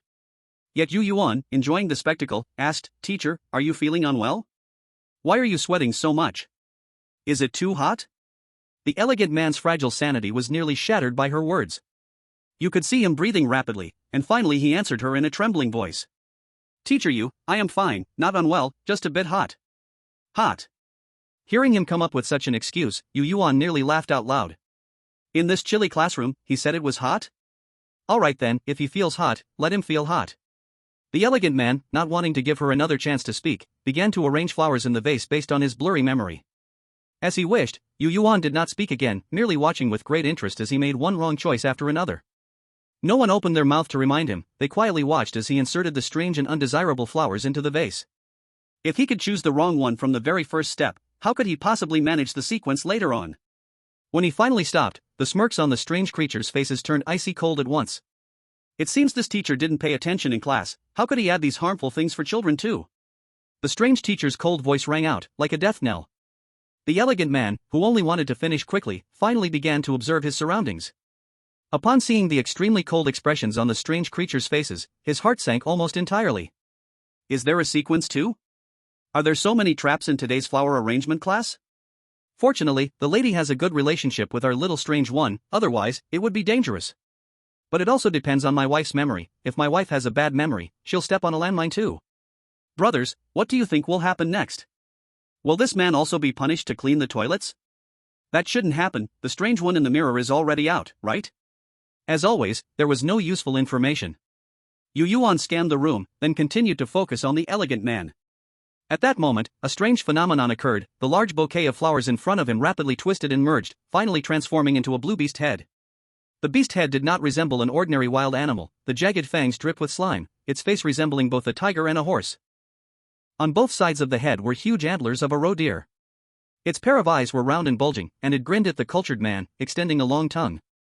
Under the terrified gaze of the cultured man, it curled its right hand. Rip! Crack! The sound of fabric tearing came, accompanied by the sound of bones breaking. Ah! A horrific scream echoed as the right hand of the cultured man had been directly severed from his body by the beast head's tongue at the shoulder. Before he could blink, his severed right hand was swallowed whole by the beast head, blood gushing out from the stump. In just 2 seconds, the smell of blood filled the entire classroom, and a strange desire appeared in the eyes of the others. With a look of yearning mingled with ecstasy, they forced the already fainting cultured man to regain his awareness. He quickly bought healing powder from the game store, viciously tearing it open with his left hand and immediately applying it to the stump. In an instant, the bleeding stopped, and the bloody smell emanating from him was masked. His ghostly pale face and slightly trembling lips told everyone that his condition was very poor. However, the strange beings seemed to act as if they didn't see it, though their ecstatic expressions had disappeared. Dear teacher, I hope you can find out what your little treasure loves to eat before class is over. After finishing his sentence, the strange teacher turned and sat down at the podium, half-lying and motionless while staring at them. If one ignored his grotesque face infested with countless insects, his posture could still be seen as picturesque. But because of his face, his overall demeanor was ruined. Although still elegant, it was terrifying. Feeling his vaguely dismissive gaze, Yueyuan stayed seated and did not leave. It wasn't until the cultured man stumbled and managed to create a barely acceptable bouquet that Yueyuan finally stood up with her little strange being. My esteemed teacher, I must take my dear little one back now. I look forward to our next meeting. The strange teacher said nothing, merely waved his hand, signaling them to hurry and leave. Upon returning to her bedroom, the little strange being lay down to sleep, having yawned continuously back in the classroom but forcing herself to stay awake. Now back in the room with nothing to do, she naturally flopped down and fell asleep. Skillfully adjusting the direction of the camera toward the little strange being to keep an eye on her, Yueyuan held a book, her thoughts drifting to who knows where. Previously, when she saw that man in the villa, a sense of resonance unexpectedly arose within her, and she discovered that the power hidden inside her body had become clear to her. Although she still couldn't use it, she knew exactly where it was located. Looking at her empty palm, she gradually recalled the voice from her dream the night before entering the horror game. Manager number 9? Then let her wait and see, hoping that this position won't be boring. Time went on to the next morning. At the dining table, Yueyuan looked at the direction where the cultured man had been sitting for several days and asked short-haired woman. Dear teacher, what happened to the one who sat here before? Is she unwell and took leave? Compared to the day before, the short-haired woman was now far more familiar with this body, her actions and demeanor no longer stiff. Hearing someone speak, she looked up at the adjacent seat, her hoarse voice sounding. She should be giving the children an extra meal, a child came to tell me this morning. This teacher is very delicious. Nodding her head, Yueyuan did not continue to ask, eating her own portion in the bowl. While eating, she watched her little strange one, who seemed reborn as a hungry wolf. She hadn't eaten dinner the night before, and now her speed of eating was astonishing. What was reassuring was that even though she was eating quickly, there was no sign of ravenousness, only a hint of elegance. After finishing one portion, she took her plate to the kitchen to get another serving. Seeing her little figure straining to carry the food, Yueyuan did not stand up to help, instead watching her with encouraging eyes. Noticing the big boy across from her staring in disbelief, Yueyuan turned her head and spoke, as if offering a blessing or taking delight in his misfortune. I hope you can safely get through these days and leave this place. So far, the audience had not shown any signs of rejection towards this boy, nor were there any negative messages appearing. Either the previous copy did not start a live broadcast, or it was passed through other means. Seeing that he had not provoked her, Yueyuan naturally would not crazily attack him. However, her words, which she thought were blessings, frightened the big boy across so much that he dared not even move his chopsticks. A look of fear quickly spread across his pale, weak face, as if what had just spoken to him was a great evil spirit. Speechlessly averting her gaze, Yueyuan waited for the little strange one to finish her breakfast before taking her away from there. As they were about to leave the dining hall, they ran into the headmaster. The headmaster stopped in front of them, wearing a friendly smile, saying, Teacher Yu, there are no special arrangements today, you can take your little treasure and rest well in the room. With a signature fake smile, Yueyuan gently nodded, then said, Okay, my dear headmaster. Returning to the room with the little strange one, the little fellow was like a little pig, eating a flower she had brought back yesterday, then immediately fell asleep. Watching the live stream ball, she turned it towards the little strange one and said, Almost time to say goodbye, my dear friends. Then, regardless of how their bullet comments rolled, Yueyuan curled up on the sofa, playing with her phone. Chapter 30. In the copy, the phone could receive information from the outside world, but it could not send messages to the Horror Games World channel, and it would block helpful information for clearing the game. Therefore, although the phone could connect to the internet, it mainly served an entertainment purpose. However, it still had some use, like watching information from other copies. During these days, when she was bored, Yueyuan would start scrolling through this information. Now it had begun again.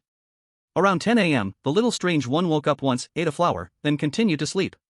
On the huge bed, there was only a small bump, as the little strange one almost entirely curled up inside the blanket, sleeping soundly.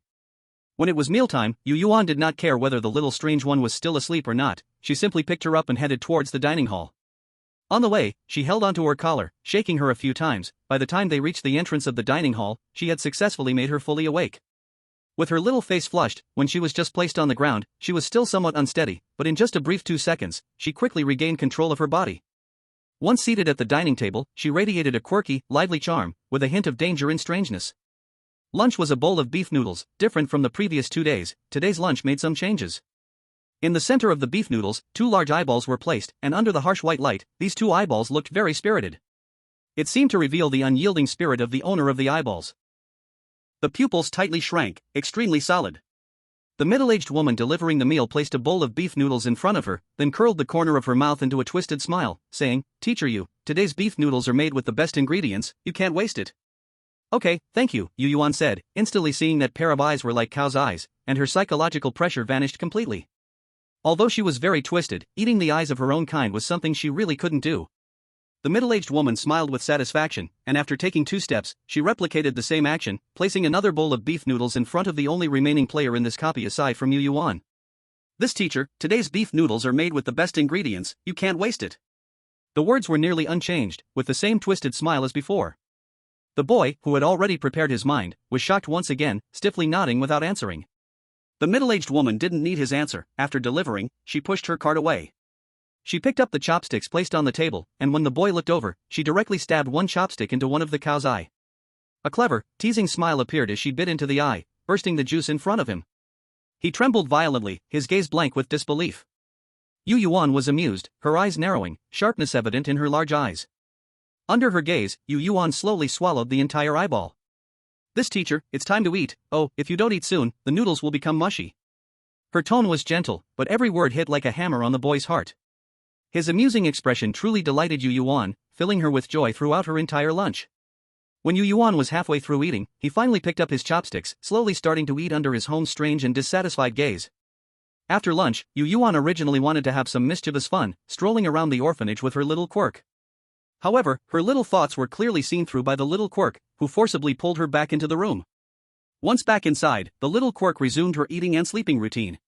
No longer tossing the live stream ball aside, she held it in her hand, speaking very lightly, as if joking, saying, "The live stream is closing, my dear friends, go watch other streams, I need to prepare to leave this copy." After saying this, she immediately closed the live stream, lying on the sofa, finally starting the time that truly belonged to her over the last few days. In one afternoon, the little quirk finished eating all the flowers she brought back yesterday, one after another. Compared to the morning, her appearance was also rapidly changing in the afternoon, her body entering a growth phase, gradually growing from a 3 or 4-year-old child to a 14 or 15-year-old girl. Looking at the charming girl who was almost the same height as herself, Yueyuan asked, "Have you reached the critical point?" Habitually, the girl directly leaned against Yueyuan, nodding while her sweet voice was full of temptation, with a hint of coolness and eeriness. "Yes, sister, if I want to grow anymore, it will probably take a long time." Yueyuan slapped her hands off her face uncontrollably showing a look of disgust. "My dear baby, since you've grown up, don't lean on me, you are no longer a 3-year-old child." Her tone was very unceremonious. The girl pouted in displeasure but still released her, turning to look at her favorite decorations in the room, asking, "Sister, do you want to take these back?" She glanced at the room she had spent hundreds of points to modify. Yueyuan shifted her gaze away with a lack of interest and said, "Since my darling loves it, my dear darling will find a way to put it away." With permission granted, the girl's big eyes sparkled with excitement, she nodded vigorously and began her demolition plan. Returning to the sofa and continuing to lounge, Yueyuan didn't care what she was doing, just played on her phone while waiting. In just an hour, the whole room transformed from a beautifully furnished space back to a bare shell. It was the kind of room that, in its original state, looked far better than how it appeared now. Fortunately, the girl didn't take away the sofa where Yueyuan was sitting, or else there would really be nowhere to land. The afterglow of the setting sun shone through the small window, casting an even more desolate feeling over the room, especially those walls that were almost just shells, like they had suffered some major abuse. Yueyuan could no longer stand the messy state of the room and stood up, asking her to take the sofa as well. "When are we leaving?" With all her favorite things collected, the girl was bursting with joy and said without thinking, "Anytime." "Then let's go." There was nothing left to do in this instance, and she didn't want to waste more time, she wanted to go out and see how her weapons were doing. The girl nodded and swiped her right hand through the air in front of her, an oval door appeared before them. The door was tightly closed, adorned with intricate patterns, and in the middle of the doorframe hung a beautiful face with a rosy complexion. Pushing the door open revealed a dark scene inside. The girl stepped in first, her figure disappearing instantly without even a blink. Yueyuan followed closely, and as she stepped through the door, she immediately vanished. The oval door lingered in the desolate room for merely 2 seconds before it disappeared. There was no effect of fading away like fragments, it was a clean and swift disappearance, gone in the blink of an eye. Passing through that door, they arrived in a starry sky, an endless expanse where it was just the two of them. In front of them, another door stood silently open. This door was gorgeous and valuable, without any strange patterns, looking completely out of place for a horror game. Through the door, they could see a scene filled with standard European architecture and faintly spot swift carriages passing by. Meeting the girl's questioning gaze, Yueyuan shook her head. This time she showed no false expressions, her face emotionless, yet her tone soft and cold as she said, "Go, to where you should go, hoping you can protect me as you promised in the future." After speaking, her figure gradually faded away, leaving the girl standing still for a moment before she stepped confidently through the door. As she entered, the door slowly vanished from sight. Once they had both left, the starry sky returned to a tranquil and silent state, with no one coming to disturb it again. Ding! Congratulations to player number 9 for completing the 3-star instance, Boss Breeding Ground series, The Abandoned Orphanage. Rewards will be issued shortly, please pay attention to check your rewards. Chapter 31. Instead of choosing to return to the pure white space as a transition, Yueyuan went straight back to the real world. Looking at the surreal scene before her, there was a hint of confusion in her silver eyes, clearly still not fully back to her senses. The moment she woke up, Yu Zhang, who had already drawn up the design, noticed her and sat down beside her with the design in hand, asking, "If you have any requests, speak up quickly while I haven't finalized it, I can add it for you." Habitually displaying a false smile, Yueyuan replied, "Okay, my dear brother." Yu Zhang's corner of his eye twitched slightly as he raised his hand and gave her a light tap on the head. "Alright, if you don't want to laugh, then don't laugh. Who doesn't know who? Your pretentious look is just unbearable, hurry up and put it away." As his words fell, the expression on Yueyuan's face instantly vanished, like a delicate doll without any life. 5 seconds later, a smile returned to her face, different from the last. This time, it carried genuine emotion. She slightly lifted her head to look at her brother, unceremoniously laying out all her thoughts and demands. "I want it to be exquisite and beautiful, with great lethality, and if possible, add some rose patterns in suitable places, like this." Saying this, she exposed her right wrist, showing him the small yet delicate rose pattern on it. Yu Zhang didn't say yes or no, he directly copied the pattern onto the design draft. Then he added large rose patterns at the junction of the blade and handle, and added some on the handle as well. Compared to the slightly dull design before, the entire design draft now emphasized exquisite flamboyance. Looking at the design draft in his hand, Yu Zhang once again asked, "Are you sure you want it like this? Aren't you afraid of being chased around by other players?" She glanced at him and contemptuously said, "If they have that ability." Recalling that dungeon just now, his sister could easily persuade someone to go into a 5-star dungeon and get killed. Yeah, they really don't have that ability.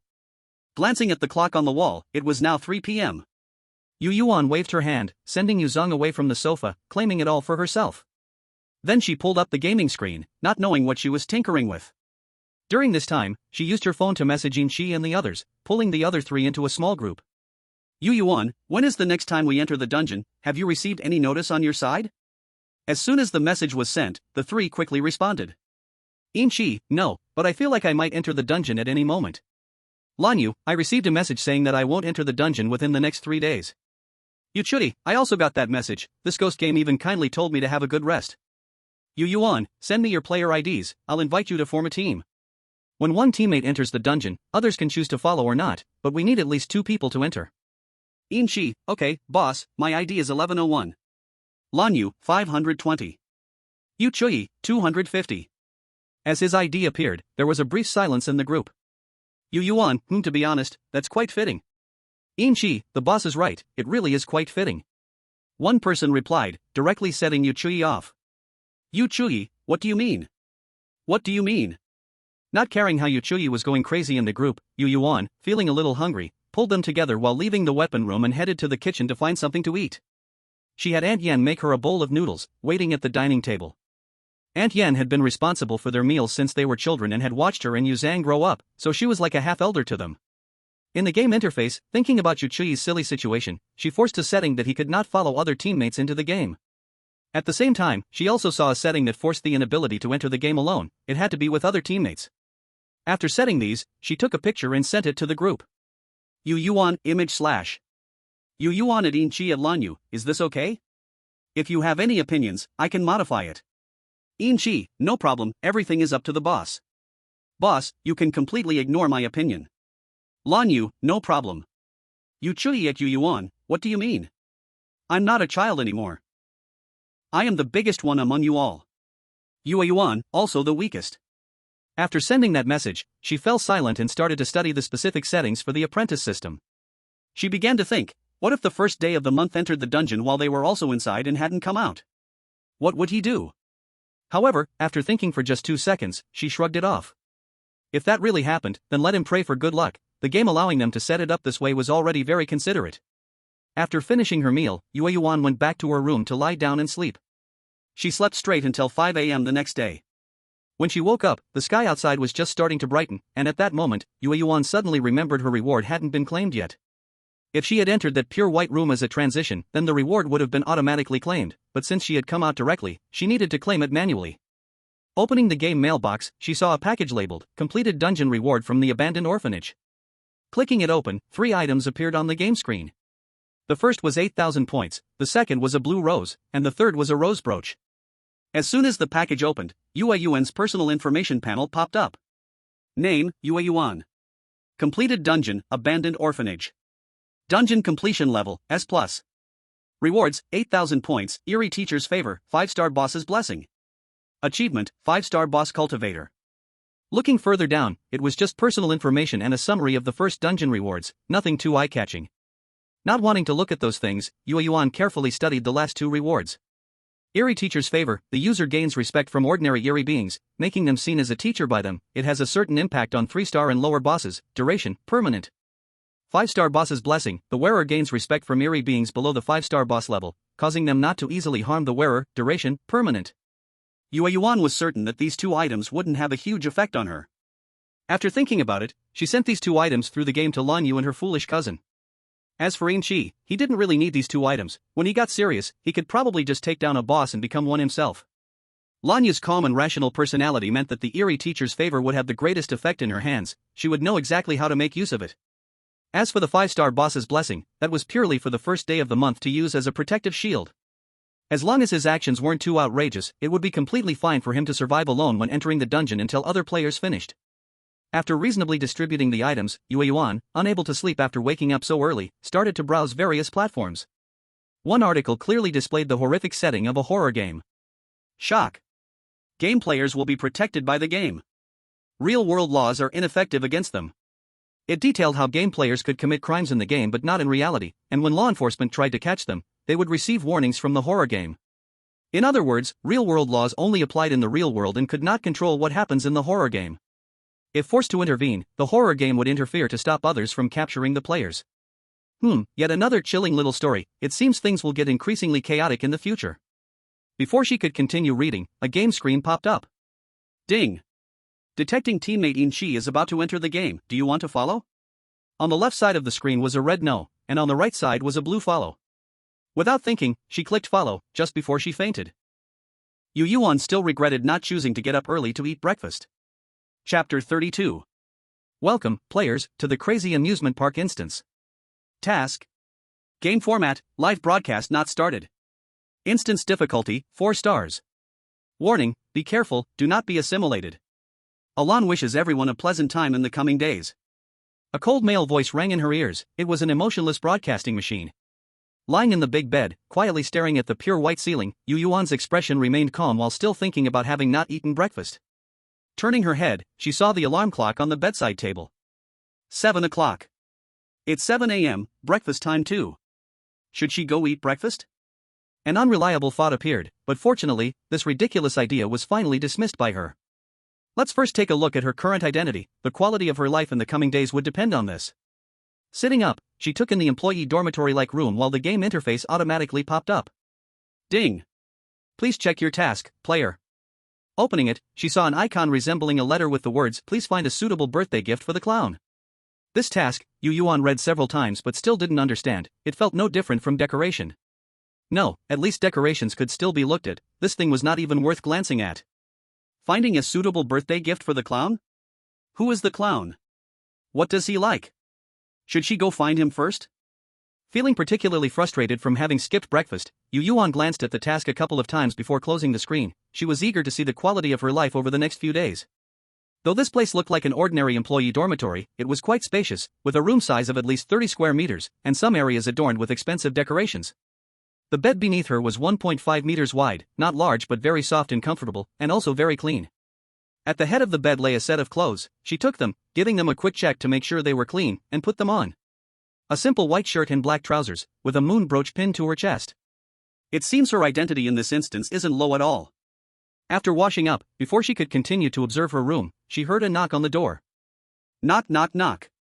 She went to open the door and saw a handsome young boy standing outside. with his head slightly lowered and his right hand raised to his chest.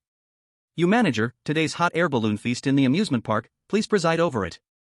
Yueyuan nodded and politely said to him, "Take me to the cafeteria and tell me about the arrangements that have been made." "Yes." On the way, Yueyuan straightforwardly extracted the information she needed from the peculiar boy. In this instance, her identity was the main manager of the amusement park, a neither big nor small but very important position. There were people above her who didn't manage things, and a bunch of people below her to command, which was just fine. As long as no one from above appeared, she was the boss of the amusement park, she could do whatever she wanted. As for the hot air balloon feast, it was a relatively important event for their amusement park, although not too big. Her role was to supervise that the hot air balloon feast went smoothly without incident since nobody would come early in the morning, no opening speech was needed. A gentle smile already adorned her delicate face, making her look like that obedient and easy-to-bully little girl again. After having her long-awaited breakfast in the cafeteria, she arrived at the grassland of the amusement park. By the time she arrived, the lawn was already packed with people, and dozens of hot air balloons rested on the grass, ready to take off at any moment. Standing on the stage, she looked down at the strange crowd and the players hidden within it from an absolutely advantageous perspective. Yueyuan wore a smile that was neither fully sincere nor wholly detached, her eyes curved but emitted a cold light. The tone seemed to sway like an enchantment as it spoke. "Let's all get ready to take off, I hope today goes smoothly. If it doesn't, I think you won't want to know the consequences." After saying this, she walked over and sat on the chair prepared for her. The strange beings acted as if they were used to it, continuing with their tasks after she finished speaking. Only the players hidden among them occasionally glanced over at Yueyuan. Uninterested in their gazes, Yueyuan casually swept her eyes over them and asked, "My dear employees, what is your task?" The players, who had been trying to gather information from her, quickly averted their eyes and immediately found something to keep themselves busy. Seeing they were all occupied, Yueyuan began eating fruit and playing with her phone, glancing at them every now and then, completely embodying the role of a superior overseer. After a while, someone approached her. Upon recognizing a familiar face, Yueyuan lost interest and withdrew her gaze without a single extra glance. Already used to her attitude, Shi skillfully stood next to her and began peeling fruit for her, and once he confirmed no one else was around, he started to honestly share his situation. "Boss, my current role is your assistant, I just need to circle around you and help with whatever, whenever." Upon hearing this, intrigue flashed in Yueyuan's eyes, and she said, "In that case, the old rule, we are NPCs." Shi replied, "Okay." At 9 a.m., all the hot air balloons successfully ascended, and people gradually began entering the amusement park. After ensuring everything was fine, Yueyuan led Shi to the office building. As soon as they entered the office building, they saw a middle-aged man standing right in the center of the hall, seemingly waiting for someone. The middle-aged man looked very mean, his frame skinny, with a bit of stubble on either side of his mouth, resembling a catfish or a big rat, and he seemed somewhat familiar, as if they had seen him somewhere before. While Yueyuan observed the other party, he was also staring at her with an exceedingly rude gaze. Both sides seemed to be in a silent showdown, with neither of them speaking first. However, the middle-aged man's aura was clearly not as strong as Yueyuan's. Under her calm, death-like gaze, his malicious smile quickly faded. "Yueyuan, how is the hot air balloon feast going?"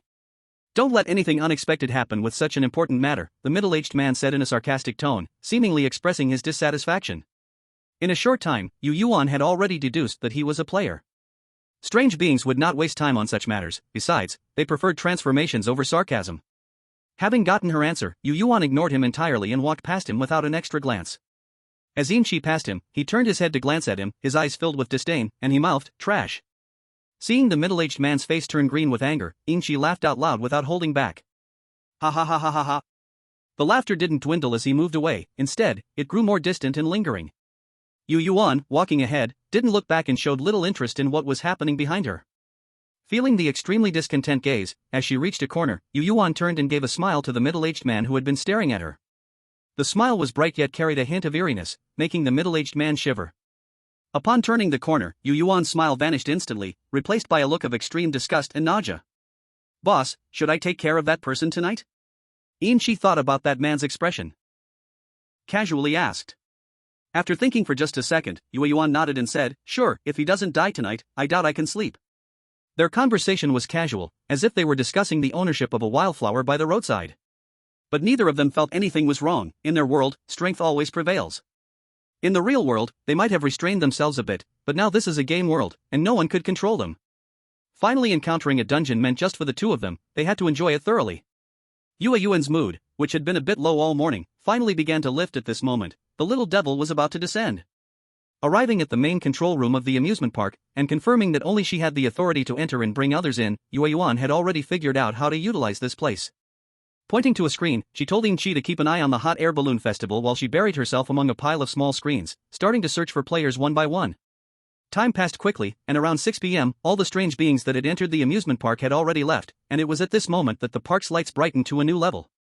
The real feast, was it about to begin? Chapter 33. With a hand-drawn map, they left the control room and returned to their dorms to change their clothes. Yueyuan changed into a long black dress, wore red high heels, and waved a lace fan in her hand. Inchi was much simpler, wearing a black shirt, black suit pants, and black leather shoes, with only a blood-red tie. When they met, the two exchanged a knowing smile.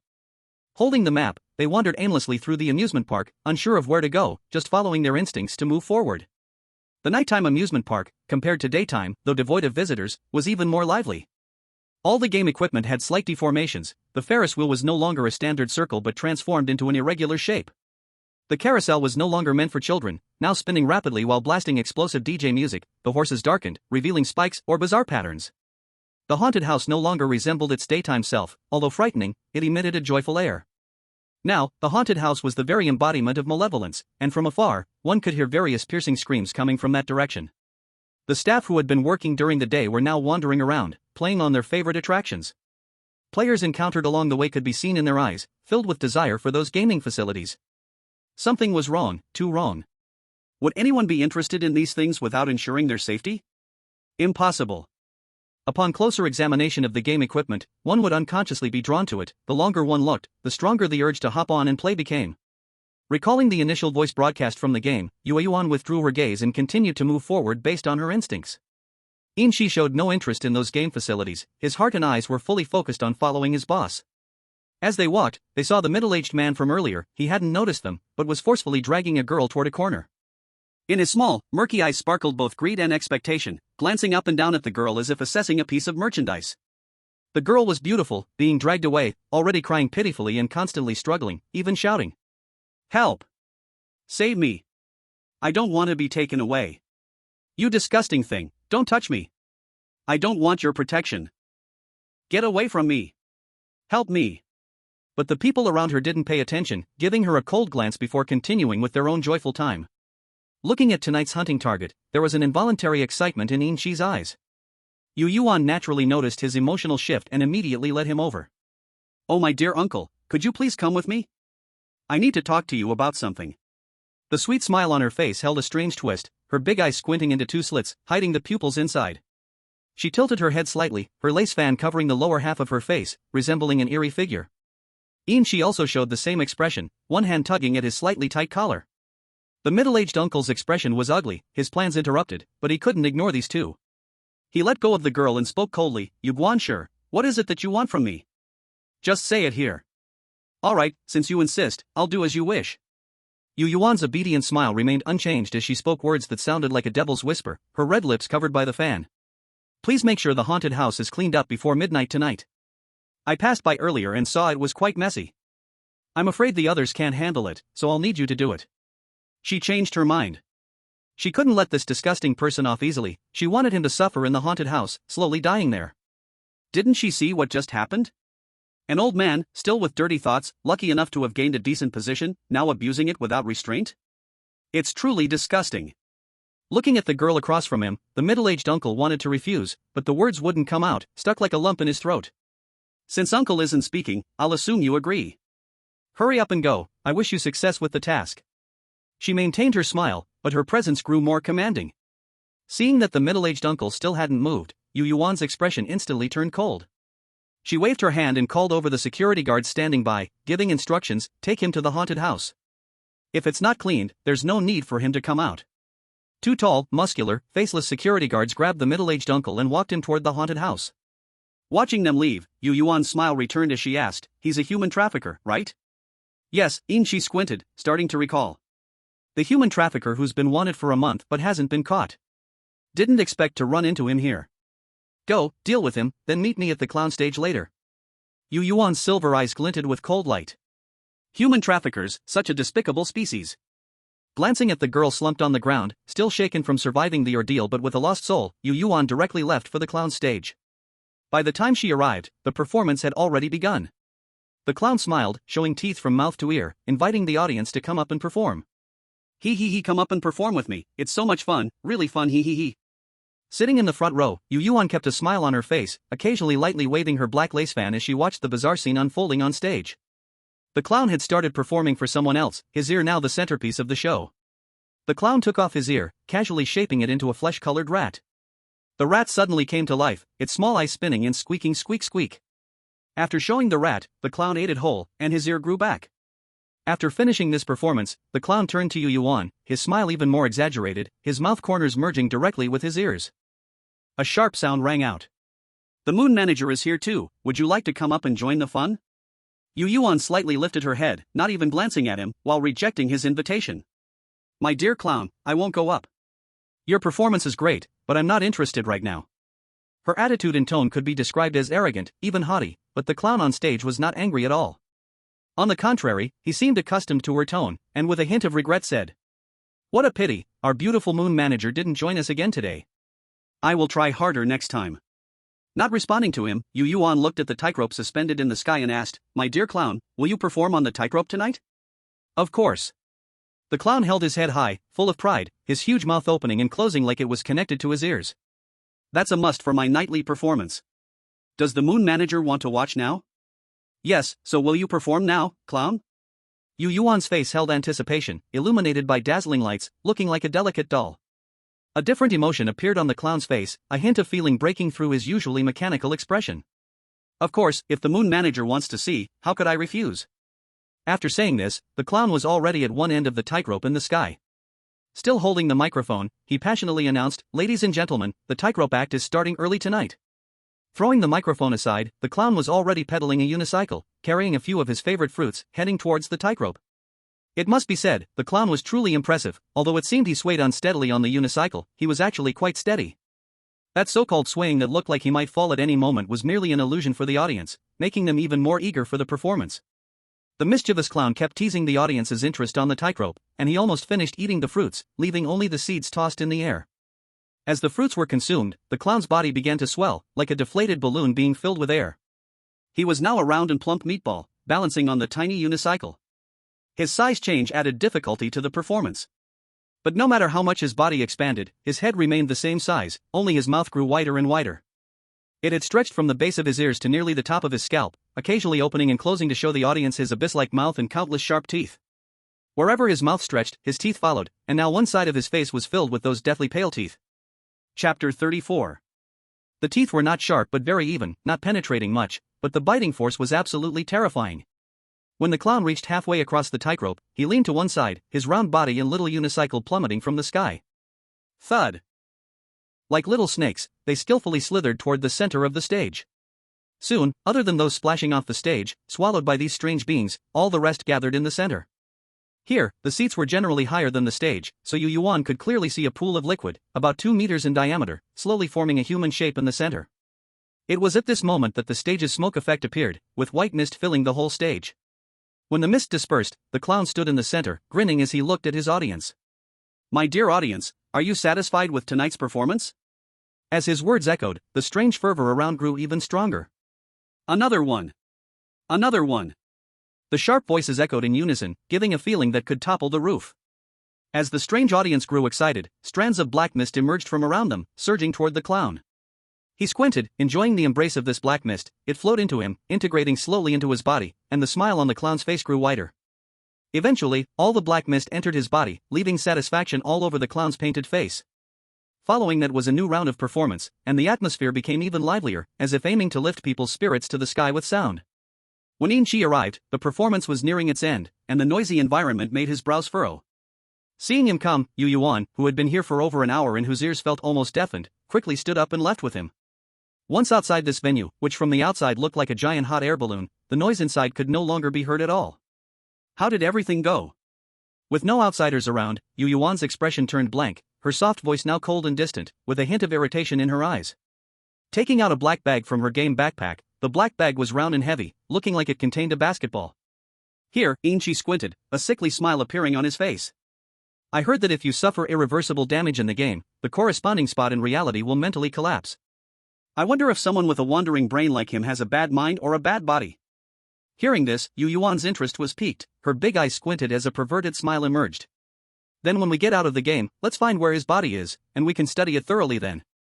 After sharing her thoughts, Yueyuan remembered something else and asked, "What's your task in this scenario?" "To find a fitting dress for the lady dancer." A look of distress appeared on Inchi's face.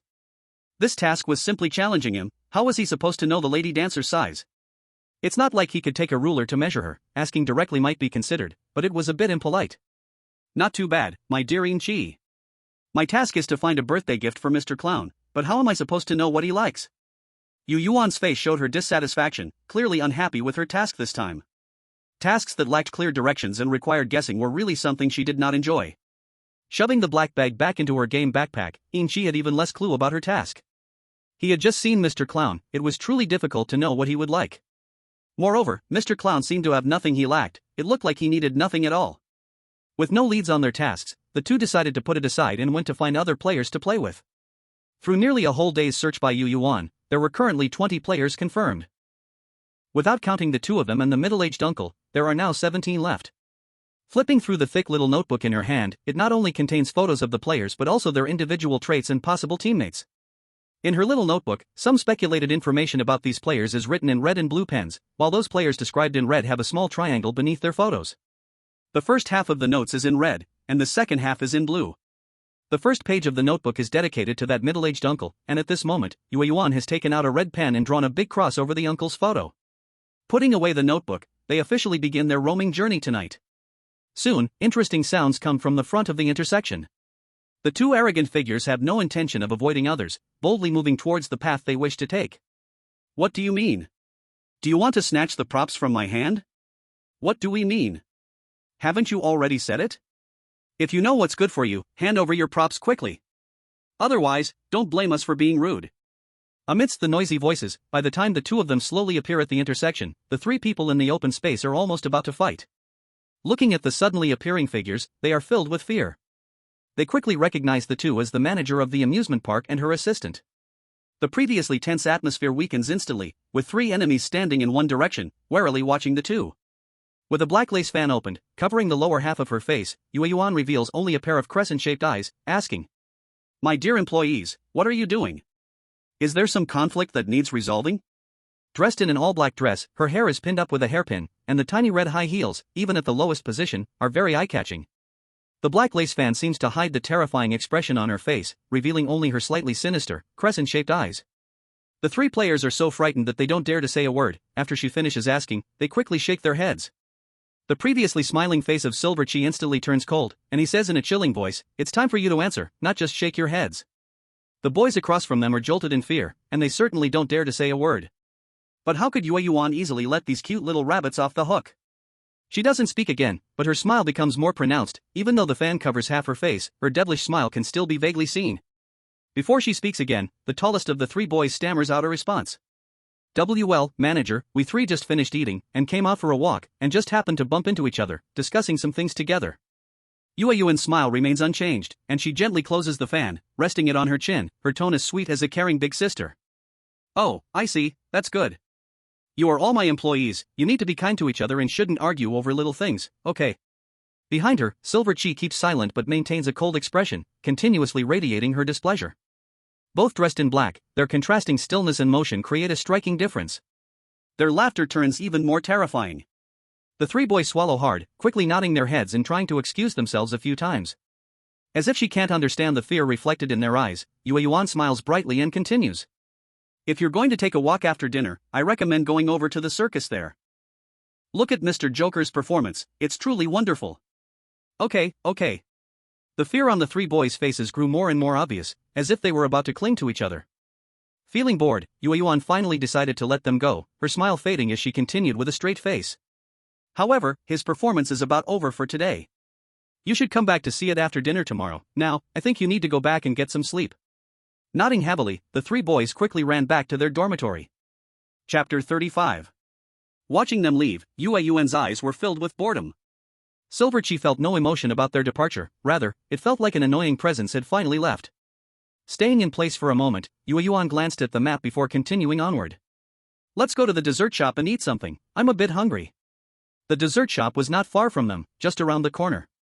Surrounded by the machinery that transformed severely under the night, the dessert shop looked particularly upright. A small dessert shop, looking very tiny against the towering equipment around it. Yet, it exuded a sweet aura that clashed with the dark, tempting atmosphere of the gaming equipment, as if from two different worlds. However, the more this was the case, the higher the danger level of the dessert shop rose in the minds of players.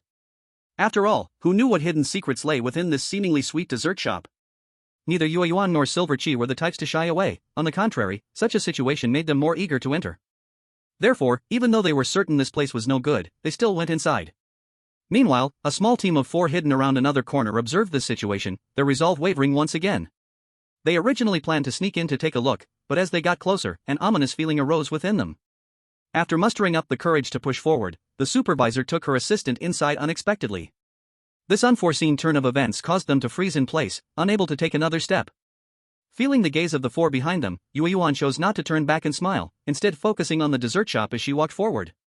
These cute little rabbits cannot be scared off by her. If they got frightened, there would be nothing left to play with. Silver Chi also noticed the almost audacious gaze behind him, but he didn't care enough to look back. Once they entered the dessert shop, the cold aura that had surrounded them dissipated, replaced by a sweet sensation embracing them. This sweet allure was incredibly tempting, as if one could easily be drawn into a trap. Unbothered by the sticky sweet feeling, Yueyuan gazed ahead, her vision empty as she took in the whole dessert shop. The pink and blue design added a playful touch to the dessert shop. On the walls were patterns of cute little spiders from the anime world. The spiders seemed adorable, yet each detail exposed its hidden sharpness. Inside the dessert shop, there were plenty of spotlights, each illuminating every little dessert on the counter. At the front desk stood a girl dressed in a sweet maid outfit, motionless like a statue. Only when they reached in front of her did the girl move her stiff neck, revealing an awkward smile as she mechanically asked, "What can I get for you 2 guests?" Her voice was also very cold, with every word clearly pronounced. It was as if something had gotten stuck. Choosing some of her favorites, Yueyuan sat down by the window, while Shi trailed a step behind, coming over with a plate of snacks in hand.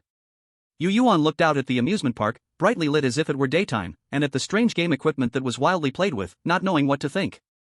When she saw a player alone getting onto the Ferris wheel, an expression of expectation appeared on her face again. Look, someone couldn't resist the temptation and went to their death. Hearing her words, Shi also looked that way, just in time to see the player closing the Ferris wheel door by himself, and even from such a distance, they could see the happy expression on his face. Shi's already melancholic face became even more so due to the droop of his eyes. "Boss, do you think he will come out? If he does, will he still be whole?" His voice was very soft, like a whisper from a demon. After he asked this question, a girl dressed in a sweet maid outfit came over with the desserts they had ordered and placed them before them, saying mechanically, "Enjoy your meal, guests. Please feel free to call for Xiaoyi if you need anything." With a gentle nod, Yueyuan's face broke into a sweet smile, her voice dripping with sweetness. "All right, my dear Xiaoyi, you can go take a break now. I hope when I see you again, you won't be so mechanical." Xiaoyi said nothing, just took her tray and returned to the counter with a stiff smile on her face. "We shall see," Yueyuan answered his previous question. The two slowly ate their desserts, their gazes fixed on the Ferris wheel. When it had completed 1 rotation, all the other strange beings disembarked, but that player was nowhere to be found. At this moment, they remembered the warning from when they entered the game that morning. Be careful, do not be assimilated. So, this game equipment could assimilate players, making them part of it? If that's the case, then every piece of game equipment here has the shadow of players, or perhaps, they are transformed from players? The two exchanged glances, and when they saw that the other was thinking the same thing, they knew this guess was probably very close to the truth. With eyes slightly downcast, watching the small cake on her plate, she moved the fork in her hand from time to time. After a long while, Yueyuan smiled, her lips curving up. "Shi, who do you think our next hunting target should be? Or let's think about which one we want the next hunting target to fuse with?" The big boy across from her pondered for a moment with his head lowered, then he lifted his head and said, "Boss, let's set our next hunting target as number 5, how about that?" Thinking about the burly man marked as number 5 in her notebook, Yueyuan nodded. "That guy with a scarred face, he looks tough to deal with. He's the murderer from that serial killing case, right?" Shi nod. "It can set me free while also making some extra cash, I can't waste this." Nodding in satisfaction, Yueyuan thought about the time ratio between the game and reality, and said, "Let's finish the remaining 10 in 4 days, I really don't want to miss lunch in reality again." Suddenly, Yueyuan felt a gaze looking down at her from the second floor. Her hand holding the fork paused slightly, then she pretended nothing was happening and continued eating the mousse cake. Shi also didn't react too much but turned his gaze toward the second floor. He quickly looked away, not surprised by the lack of findings, and didn't dwell on it. Continuing to gaze out the window, especially at the Ferris wheel that was almost distorted into a flower. Yueyuan kept staring at the Ferris wheel, eagerly anticipating its final appearance. And beside the Ferris wheel was the crazy pirate ship, which had started to rotate 360 degrees. The whole ship was covered in spikes, and beneath it appeared sea urchins, shells, and seaweed-like ocean creatures. It was now nearly 10 p.m., and the initially clean and fierce appearance of the crazy pirate ship had completely vanished. The shiny appearance from the daytime had begun to peel, with scratches of all sizes appearing. The seats on the ship had turned tattered, and some spots even showed bloodstains and rotting meat chunks. The flags hanging high had been corroded with holes and had already faded and become moldy. The frame connecting to the pirate ship began to sway unsteadily, as if it would collapse at any moment. The bizarre beings playing on the pirate ship seemed to be entirely unaware of it all, holding hands and even dancing on the deck. They did not seem unable to stand or were about to fly away as the pirate ship spun 360 degrees. The red wine in their goblets showed no signs of shaking. Those standing on the pirate ship appeared to be in two different worlds from the outside. Chapter 36. After finishing the dessert, the time had already reached 10:30, and at this point, the various facilities in the amusement park had begun to show signs of decay. Guessing that it wouldn't be long before all the facilities in the amusement park reached a critical point, Yueyuan planned to head back to the dorm. Inchi naturally had no objections. He could feel the danger level of the entire amusement park rising sharply. Though the two of them were crazy, testing the edge of death with every step, their thirst for death wasn't that high, so they wouldn't seek death willingly. They paid with points and left the dessert shop, heading straight toward the dorm. Halfway, just after turning a corner, they saw 4 people crouching behind a statue, peeking through the statue's holes to look outside. In the increasingly dangerous amusement park, they seemed unaware, completely focused on the situation there. They didn't even notice that 2 people had quietly joined behind them. Although this was partly because Yueyuan and Inchi walked without making a sound. However, in such circumstances, with sufficient vigilance, it was possible to notice that the 2 of them weren't deliberately hiding. Exchanging a glance with Inchi, Yueyuan pointed directly at the 4 people crouching ahead. Receiving her signal, Inchi nodded, and the 2 quietly approached them together. Stopping behind one of the girls, Yueyuan almost laid on her back, hands resting on her shoulders, and asked coolly, "My dear employees, what are you looking at?" At the same time, Inchi stopped behind a boy, bent forward, resting his head on his left shoulder, and gently asked, "What are you looking at?" This sudden sound frightened the 4 people so much they froze, standing rigid in place like wooden dolls. Yueyuan could feel the girl she was lying on had her hair standing on end, her entire body was tense with anxiety. Tilting her head slightly, she could still see the cold sweat appearing on the girl's profile. Yueyuan let out a strange laugh, deliberately trying to scare them. "Since you are so timid, how dare you still stay outside?" As she said this, Yueyuan also stood up and took 2 steps back. Inchi wore a disgusted expression, moving a bit further away from the boy who was already trembling slightly. The 4 of them, with their backs to the others, waited for a while. Seeing there was no noise from behind for a long time, they finally turned their heads slowly. They found the person in charge on the daytime platform, wearing a black dress, half of her face covered by a black lace fan, smiling as she looked at them. In the dim lighting, she appeared somewhat unreal, with half of her body hidden in the darkness, and her red high heels reflected light in the shadowy environment. Behind her, stepping back slightly, stood a man dressed entirely in black, his handsome face expressionless, like a dark-clad butler ready to end their lives at any moment. The faces of the 4 changed instantly, their already fearful expressions turned pale and weak. But they gritted their teeth, not allowing themselves to make a sound, fixedly staring at the 2 people in front of them, waiting for their next move. Their reaction drew a flash of interest in Yueyuan's striking silver eyes hidden in the darkness, like a streak of light, quick and leaving no trace. She originally wanted to play more, but seeing the equipment starting to collapse, Yueyuan decided to stop that thought. "My dear employees, it's already quite late, hurry back to sleep, or it would be bad if someone is missing from their positions." After saying this, Yueyuan closed her fan and walked away with an expressionless face, radiating coldness, like an unsheathed blade. She left without looking back, as if she had come specifically to scare them. The 4 people, genuinely frightened, didn't dare to stay there any longer. After their distraction, they noticed the amusement park was starting to show signs of collapse and quickly walked towards the dormitory building. After walking for a while, Yueyuan smiled with her eyes curving, as if soothing a little dog about to explode, saying, "Relax, take it easy, it won't happen so soon, I promise nothing will go wrong before we reach the dormitory." Looking at the girl ahead who had no guard at all, Inchi didn't dare to lower his vigilance because of her words, his eyes showed worry. Sensing that the people behind them didn't relax because of her reassurance, but instead, because of her unreliable remarks, his breath carried a hint of murderous intent. With an expression of helplessness, he quickened his pace, not insisting on changing his course.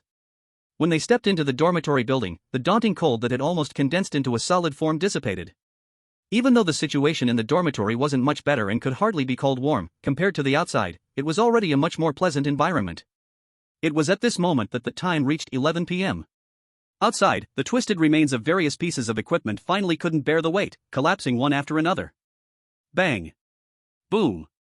Listening to the sounds of various objects crashing around her, Yueyuan slowly turned, looking at the place outside that was nearly reduced to ruins. In the chaotic scene, she could clearly see those eerie beings still lingering on the equipment being crushed into a pulp. A piece of blood red added a touch of color to them. As these devices collapsed, the lights of the entire amusement park dimmed little by little. In the end, apart from this dormitory building, everything outside was engulfed in darkness. In the darkness, faint shadows could still be seen emerging from the ruins. From the initial feeling of unreality to the solid form later, the strange entities that came back to life were swaying unsteadily towards the dormitory building. Before they could reach, those players still lingering outside the dormitory had already stumbled in, their faces filled with terror and disbelief, still wearing expressions as if waking from a dream. The 4 people that Yueyuan encountered earlier were already inside the dormitory, watching the scene that had turned to ruins in an instant, their eyes filled with awe and fear. Ignoring the chaotic calm of the hall, after confirming how many players were left, Yueyuan took In-chi and went to the 6th floor by elevator. Their dormitories were all on the 6th floor, and after Yueyuan's special rearrangement this afternoon, their rooms were now right next to each other. They didn't check their rooms, and upon arriving at the door, they went straight in, doing whatever they needed to do. After washing up, Yueyuan didn't rush to sleep, she sat by the window, observing the scene outside. Even though the outside was a complete ruin and there was nothing useful to see, Yueyuan still quietly watched. At this moment, in the southwest, the lights at the location of the dessert shop turned on. In just a second, the dessert shop, exuding a sweet fragrance, reappeared in the amusement park. Like a lonely island in the ocean. It made those drifting on the sea feel longing, yet fearful, but eventually, someone would still be unable to resist the temptation, bravely moving forward towards it. Looking at that small shadow, unconcerned, it stepped over the surrounding ruins and rushed towards the dessert shop. Even though his facial expression was unclear, from his movements, one could feel his excited heart. But he was destined to be disappointed. An island in the ocean, how can anyone enter whenever they wish? Stumbling to the entrance of the dessert shop, he knocked fiercely on the door, trying to get in. However, after a long time, the surrounding darkness grew thicker, enveloping this area, but the dessert shop showed no signs of opening the door. The shadow felt despair, like a last-ditch effort, he picked up a piece of steel from the ground and plunged into the darkness, moving towards the tower.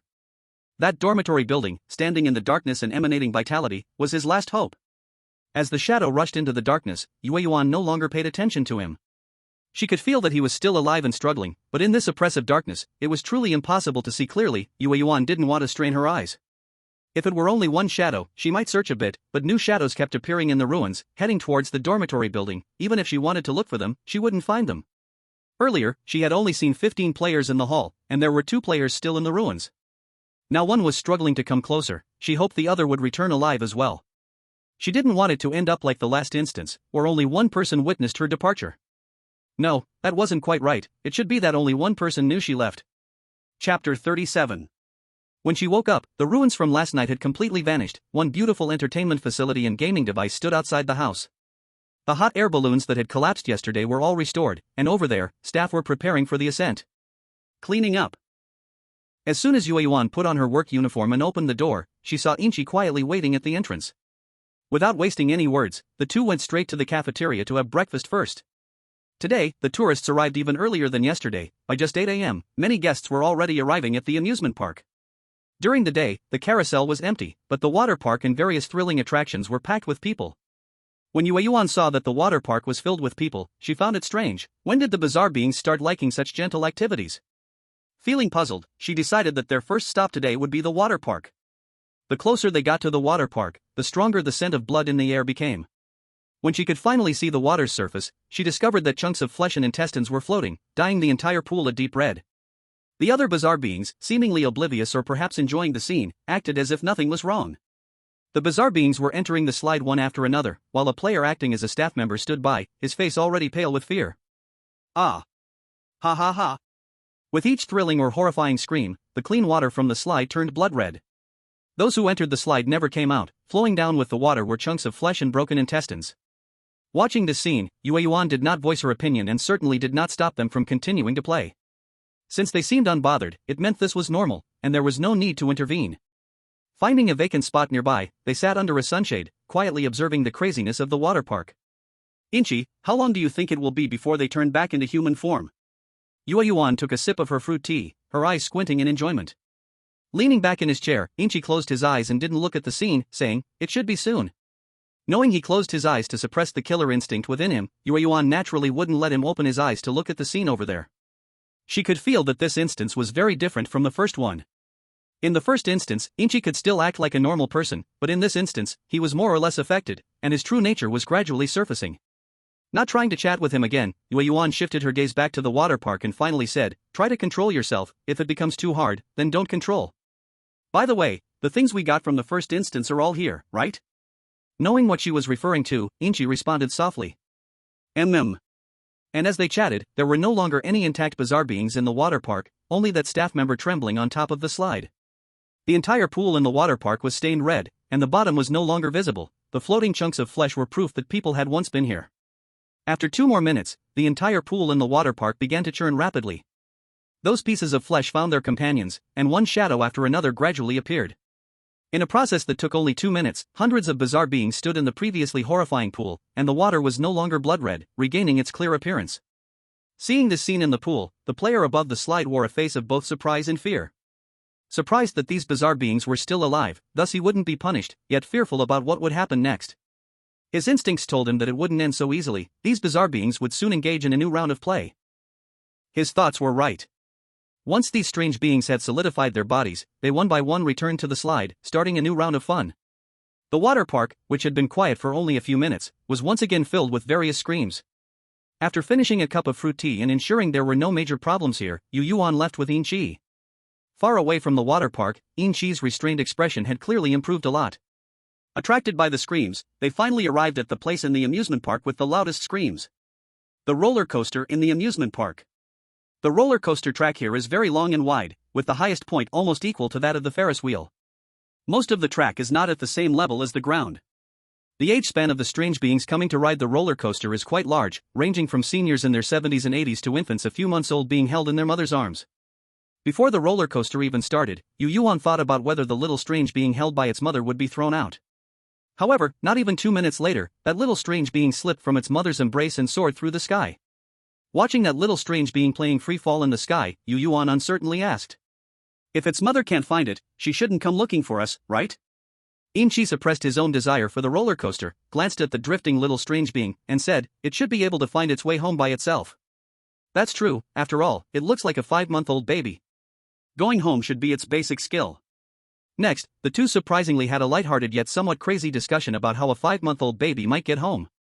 They discussed everything from crawling, running, to being carried away by a dog, covering all possibilities they could think of.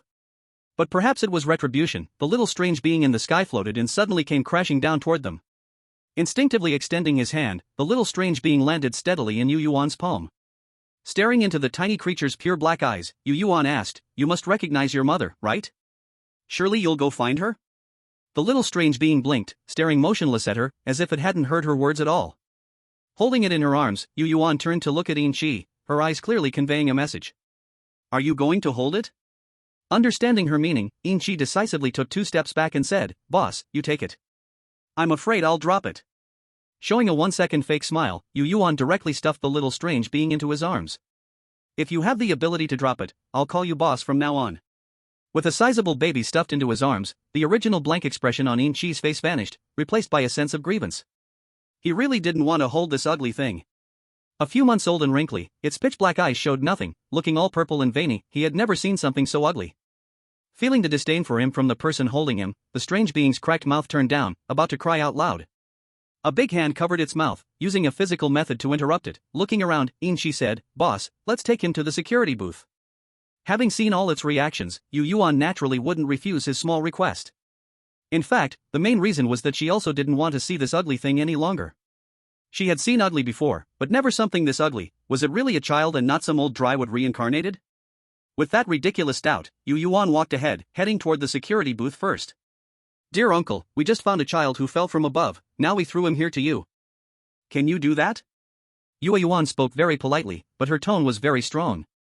A security guard with hollow eyes glanced at the child in Inchi's arms, pointed to a nearby basket, and rasped, "Just throw him in there. When his family comes down, they'll come looking for him. You don't need to worry, miss you." Knowing there was no need for them to follow up, Yueyuan didn't care whether the strange child would be claimed or not and left quickly. After tossing the strange child into the basket, Ingqi relaxed completely.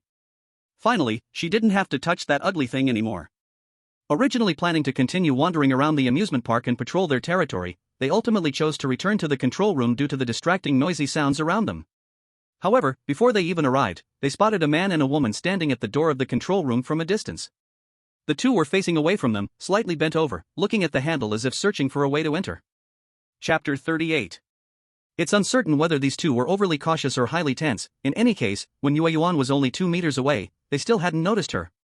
What are you two doing? This is not a place you can enter. Yueyuan's tone was gentle, with a sweet, girl-like voice that carried a chill, creating a strong contrast. The two trying to figure out how to enter nearly jumped. Upon turning around, they saw the manager Yu and her assistant. When the woman realized who it was, she either had enough confidence or was just overly brave. Her fear quickly faded, and her tone turned sarcastic. Oh, it's the manager Yu. Why do you walk so silently, like a thief? And you have a man following behind you. What are you preparing to do here? Her tone was sharp and bitter, and as she spoke, the two of them, wearing fake expressions, began to emit dangerous vibes. Seeing their unwelcoming expressions, the man quickly covered the woman's mouth. Wearing a forced smile, his eyes showed apparent apology, but when he spoke, he was shameless. Can the manager Yu enter? May we join you? Yueyuan remained silent, merely looking at the two with a half-smile. Under her gaze, the man's expression gradually faded but soon turned cold and sinister. He took out a prop from his game backpack and dashed toward them. At the same time, the woman, released by him, also took out a pure black dagger from her game backpack and lunged at Yueyuan. These two clearly had defined roles. The man aimed for Ingqi, while the woman attacked Yueyuan. Sensing the gaze behind her, Yueyuan intentionally did not fully evade, letting the woman cut her side. The sharp blade passed through her waist. The woman clearly felt it slide over the flesh, but the expected scene of blood splattering did not occur. Not even a drop of blood could be seen on the girl's body. But the blood drawn with the knife and the torn shirt told her unmistakably that she. The two, Yueyuan and Ingqi, slightly stiffly raised their heads, staring fixedly at the people who had just hurt them. Pulling at the corners of their mouths, a murderous intent appeared in their eyes simultaneously. Being able to recover quickly does not mean they cannot feel pain. That hit just now was indeed very painful. They acted together, grabbing the man and woman who were about to react and escape, just like a mirror image, using the exact same method to slam them to the ground. Bang! Bang! Two loud crashes sounded simultaneously, and the floor where the sounds originated had already caved in. The couple was now on the ground in pain, twitching slightly. At this moment, Yueyuan did not need to glance at Ingqi to confirm their next move. They released the grip on their necks and turned to look down the hallway. There was a seemingly frail young man peeking his head out at the end. When their gazes met, the young man was so frightened that he slumped to the ground, but just 2 seconds later, he struggled to scramble and run away. The last look he gave them was as if he were looking at a monster, glancing several times at the place where they had just been harmed. From a distance, the sound of him falling to the ground could still be heard, ringing clear and crisp. The two expressed their disdain openly, but they did not choose to chase the young man to deal with him. Looking at the couple who were now lying on the ground, spitting blood, Yueyuan crouched down, smiling sweetly, and spoke in a soft, syrupy voice. I told you this is not a place you can enter. Why didn't you leave right away? Reaching out, she gently touched the woman's neck, where there were already purple bruises from the chokehold, and continued speaking. I've never seen such stubborn people like you before. By the way, you were just mocking me, weren't you? My memory is quite good, I still remember. Her tone was very light, like a lover's whisper. But the action in her hands was far from gentle. She tugged hard at a piece of skin on the woman's neck, gripping with all her might. It was the kind of force that seemed like she wanted to tear the flesh directly from her. Ah! The woman, who had just been unable to scream, let out a cry this time, a sound that was terribly tragic, like a slaughtered pig. The smile on Yueyuan's face remained unchanged, but it had taken on a sickly aspect. Releasing her grip on that piece of skin, the movement was gentle as it slid down from the woman's shoulder, all the way from her arm to her hand, ultimately taking away the knife she had been holding. Holding the knife in her hand, she elegantly admired the weapon that had just harmed her. On the other side, Ingqi was not so gentle or patient. One hand gripping the man's neck, preventing him from making a sound, while the other hand held the knife, skillfully avoiding vital points as it repeatedly plunged into the man's body. The expression on his face was extremely excited, a wild beauty, and the blood drawn further added a touch of madness to him. For these two who were already on the red list, Yueyuan and Ingqi showed no mercy, especially since they had just attacked them. Hey, how do you like this dagger? Bringing the knife close to her face, letting the blade fill her pupils, Yueyuan asked lightly. As soon as she finished this question, she felt something was wrong, so she added, Oh, I forgot, this was taken from you, you should know how it feels best. Her fair hands played with the knife, letting it gently glide across the woman's cheek, and as the terror in the woman's eyes deepened, Yueyuan's smile could not help but spread wider. However, she also had no intention of continuing to play. She aimed the blade at the woman's nose, gently slicing open a cut from the side, extracting the implant inside. In an instant, her originally high nose bridge collapsed. As for the degree of collapse, it was quite similar to the man's nose who had fought a bear for wood in the forest. With a bloodied, large, and wide nose, the woman's eyes were filled with fear and resentment. Such an expression was exactly what Yueyuan wanted. She immediately pulled a small mirror from her pocket and aimed it at the woman. "How is it? You must have not seen your original nose for a long time, right? Now that you can see it, shouldn't you thank me?"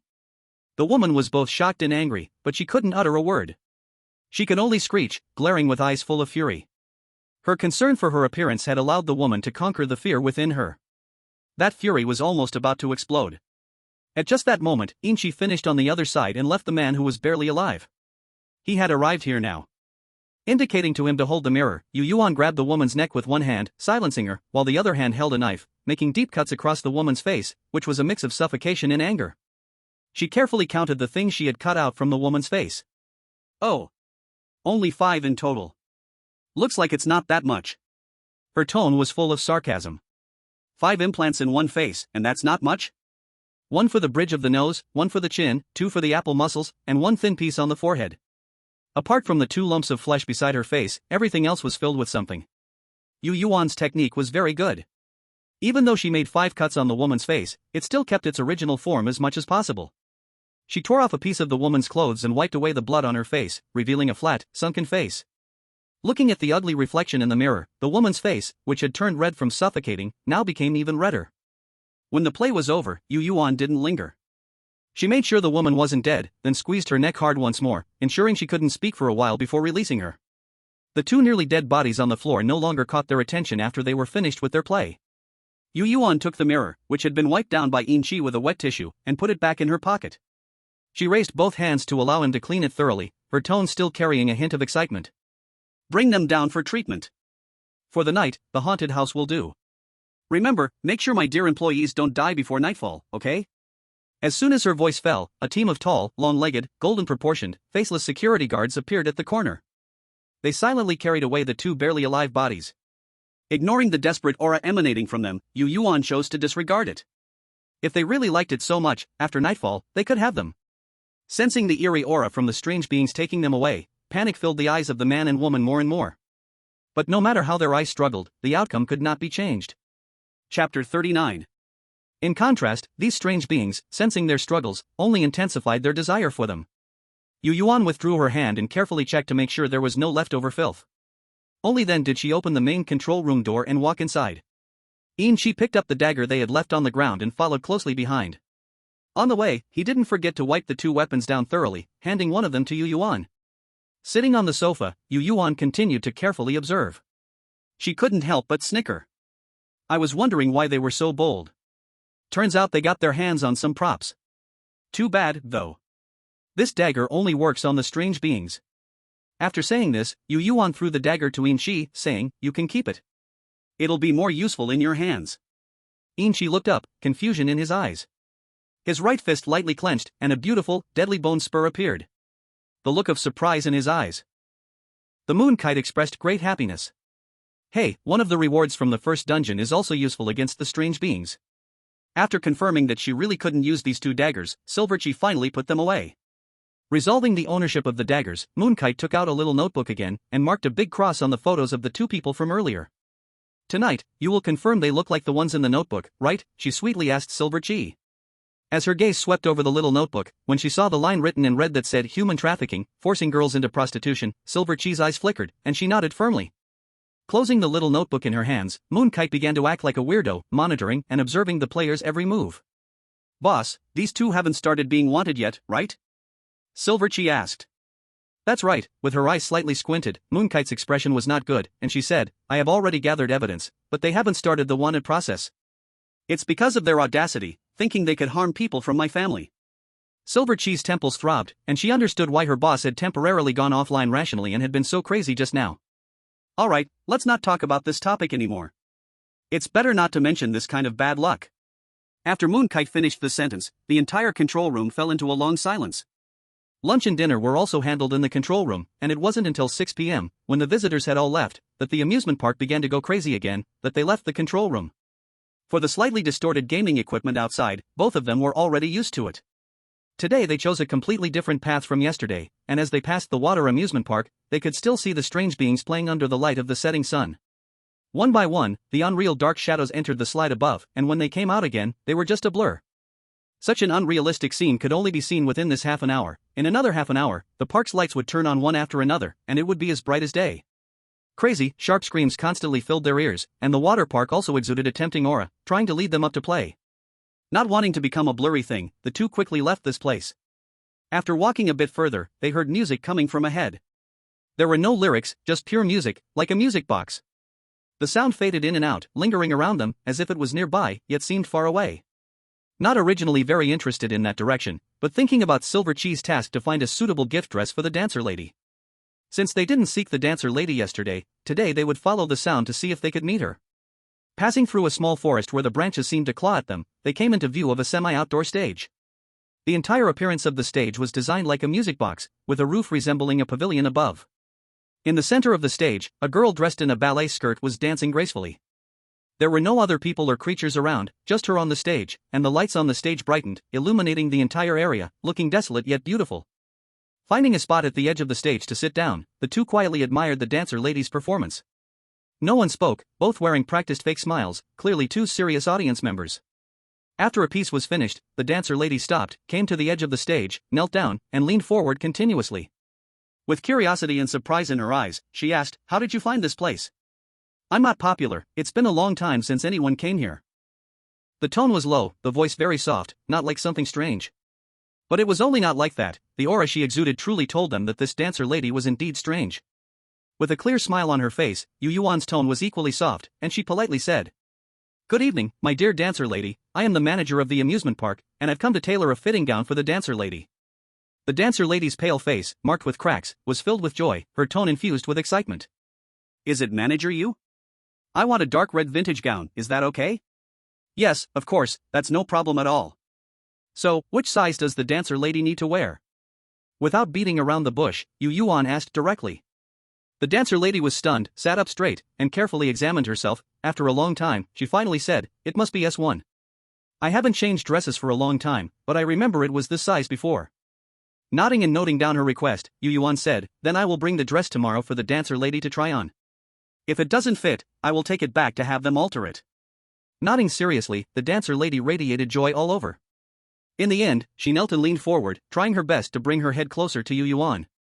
Subconsciously reaching out to pinch her nose, Yueyuan mischievously wanted to see her struggle to breathe. The dancer lady seemed startled and suddenly leaned back.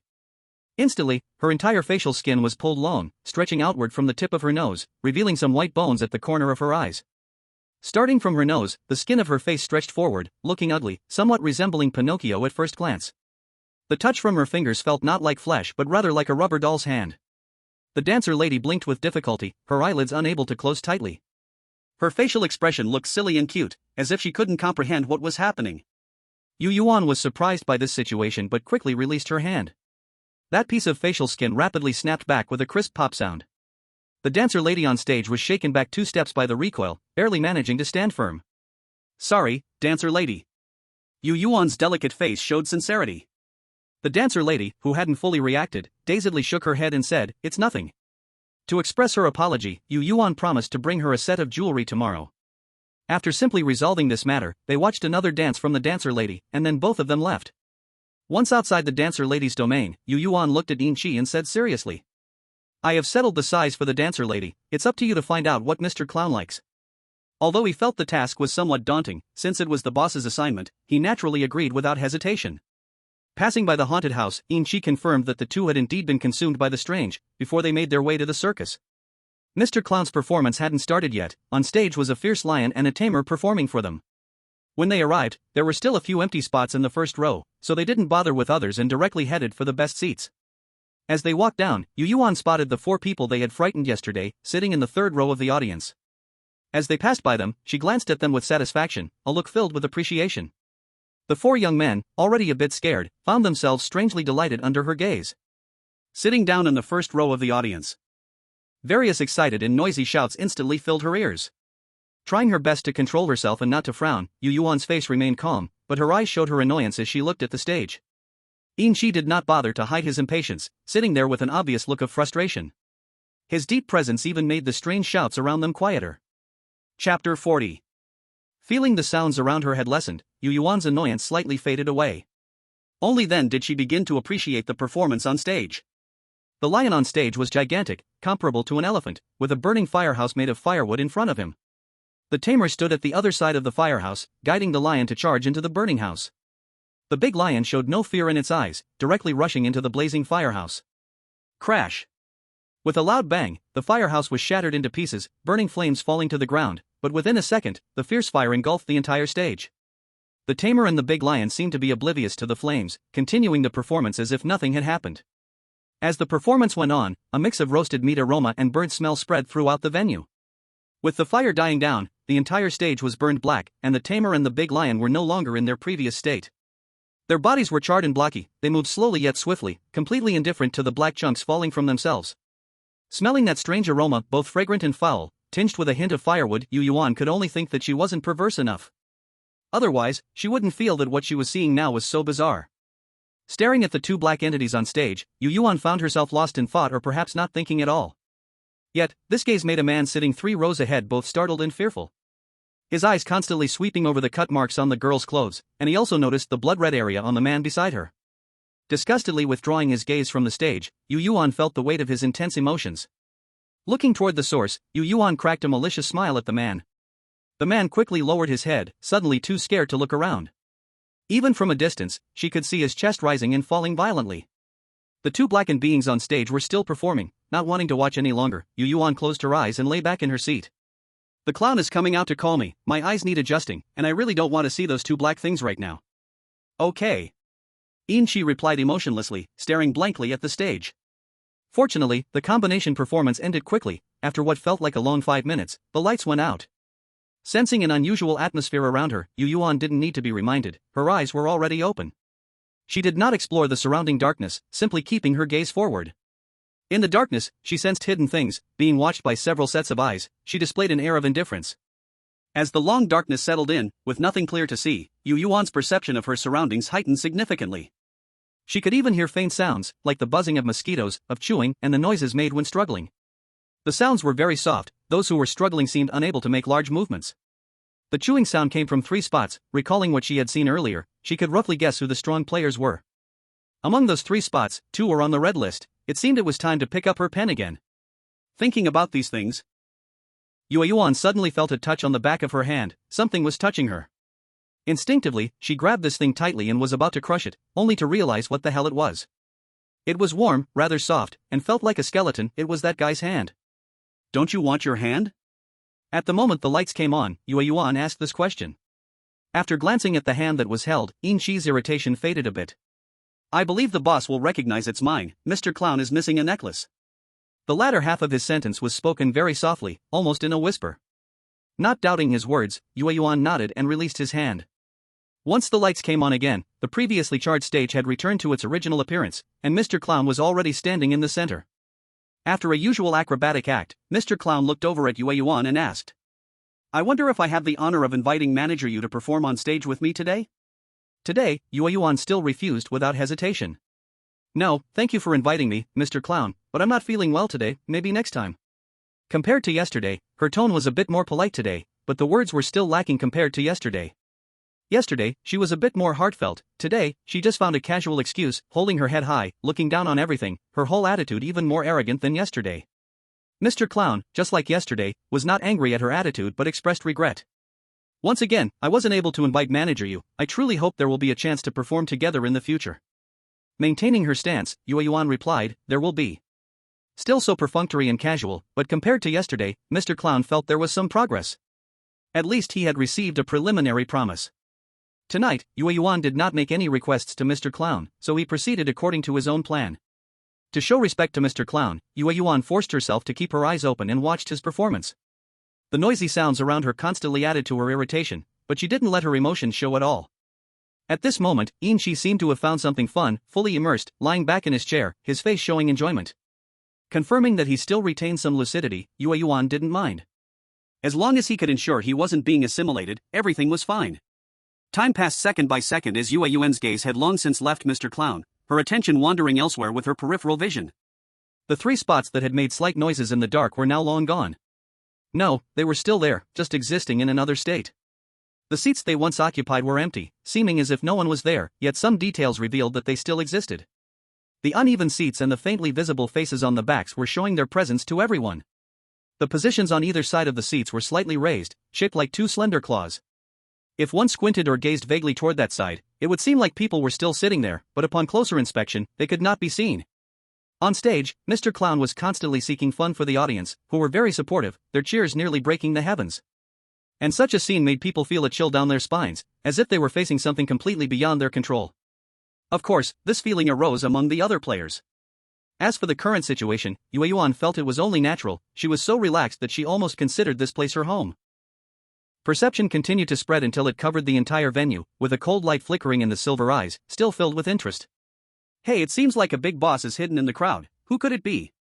Feeling no threat, Yueyuan was completely reckless. Her spreading perception was almost carefully observing every audience member in the venue. In the end, having found nothing, she unhappily withdrew her perception. Focusing on the hard-performing Mr. Clown on stage, her thoughts shifted to the main matter. She said Mr. Clown needed a necklace, which made a lot of sense. Just look at that delicate, fair neck, it really looks so bare. How could it be left empty? It needs decoration. I wonder, would Mr. Clown like a silver collar? Leaning her head back against the chair, Yueyuan seemed to see Mr. Clown already wearing the silver collar, her silver eyes filled with admiration. Thinking about these things, she unconsciously relaxed her control over her body and, in the end, slumped in the chair like a lifeless doll. This startled the guy who had been quietly observing her until he saw her lively eyes, which confirmed that her consciousness was still present. Feeling that sensation again, Yueyuan slightly furrowed her brows, a hint of impatience spreading across her expressionless face. Noticing the change in her expression, the creature quickly withdrew its gaze, blending into the crowd of oddities. Gazing blankly at Mr. Clown walking on the tightrope, Yueyuan deeply detested that uncontrollable feeling. The feeling from that gaze just now was very similar to the one from the dessert house, not to say they were the same. Boom! The clown, swollen like a round ball, fell from the sky, bursting apart like a popped bubble, scattering everywhere. The loud noise snapped Yueyuan back to reality, but it also interrupted her thoughts. Originally with a hint of clarity in her gaze, Chi's somewhat confused eyes quickly regained focus, also showing discomfort from the interruption. TSK, what was I thinking? What a waste. I'll go check the dessert house later. Even if I have to tear it down, I'll find an answer. The interrupted thoughts turned Yueyuan into a vessel of an emotion called irritation. Chapter 41. But she didn't rush to leave, quietly waiting for Mr. Clown's performance on stage to end. The clown, who had already taken on human form, was not done with his performance tonight. With the recent tightrope act, he had pushed the atmosphere to its peak. It was not until nearly 10 p.m. that Mr. Clown's performance finally ended. The lights went out once again, and after a few seconds, dim lights lit up, faintly illuminating the entire venue. Without pausing, as soon as the performance ended and the lights went out, Yueyuan stood up and walked towards the exit. Ignoring the 4 players who were cautiously watching her, she headed straight for the dessert house. The door to the dessert house was still wide open tonight. The whole room radiated a sweet aroma, and compared to yesterday, this aroma had become much more tempting today. Choosing some desserts from the maid, Yueyuan sat down at the same spot as yesterday, quietly looking out the window. She sat beside her, looking aloof while taking in everything around them.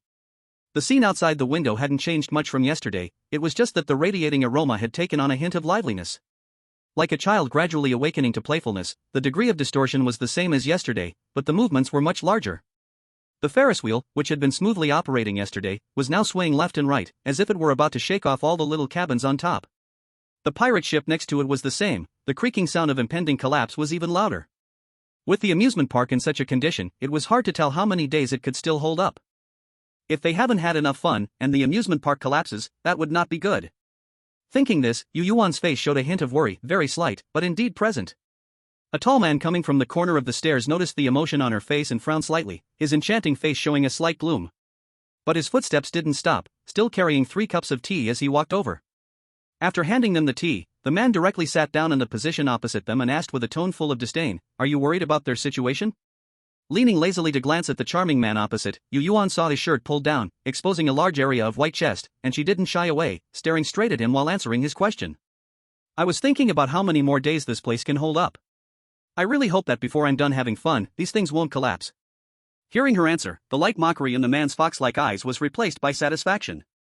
Controlling her urge to directly touch that chest, Yueyuan shifted her gaze back to the window and said, "That thing from the circus, is it you?" At her choice of words for him, the man's gaze flickered slightly, a bit unhappy, but he didn't dwell on it. "Yeah, you guessed it, you're really something." His words sounded as if he was coaxing a child, and Yueyuan felt a similar displeasure light up in her eyes. "Inchi, take action, replace him." Not choosing to endure, and confirming she had a 90% chance of getting what she wanted, Yueyuan directly gave the order.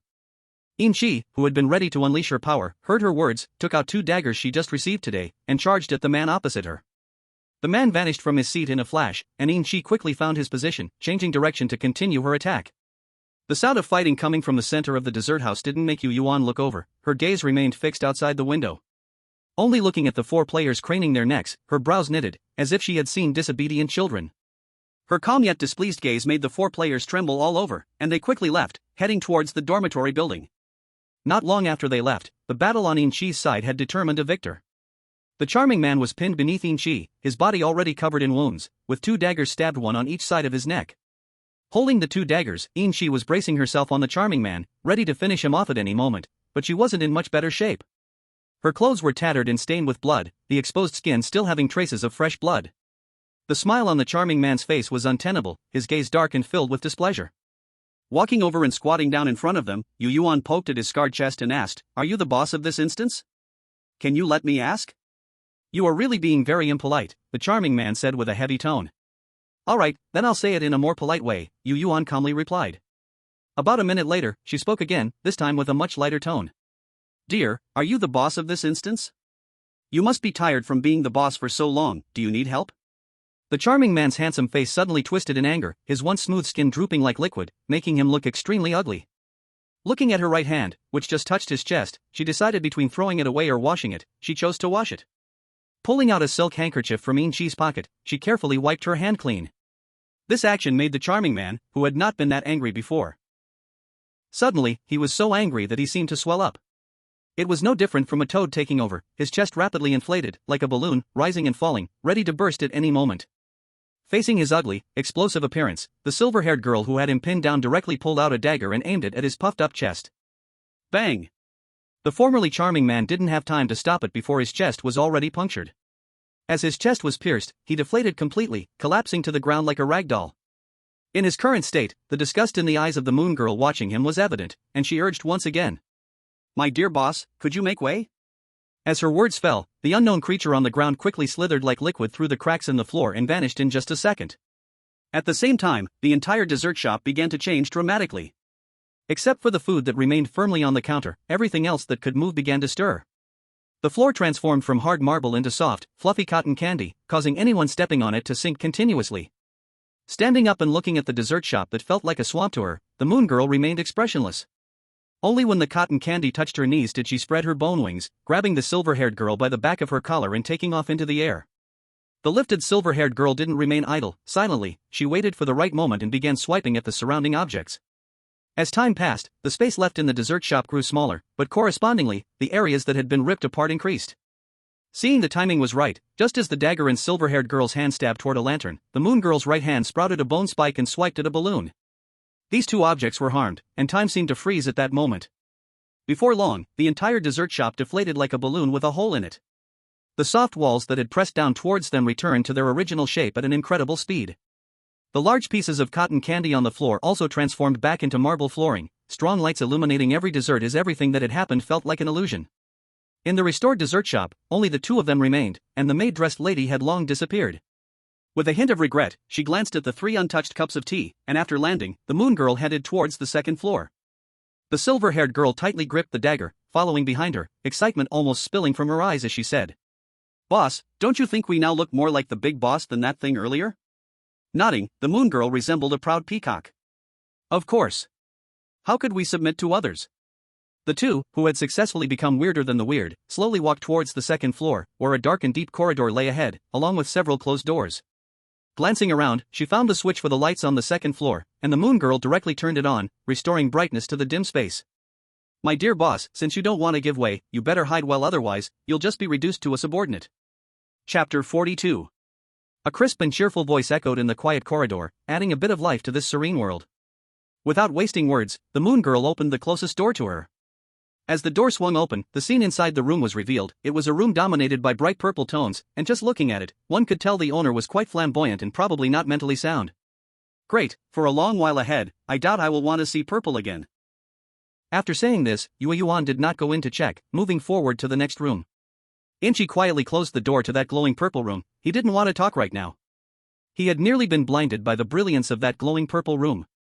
He had seen purple rooms before, but this was the first time he encountered one so brightly purple. It was absurd.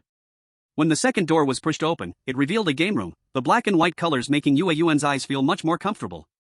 On one of the gaming chairs, a maid-dressed young lady was intensely playing a game, her tense body now full of life.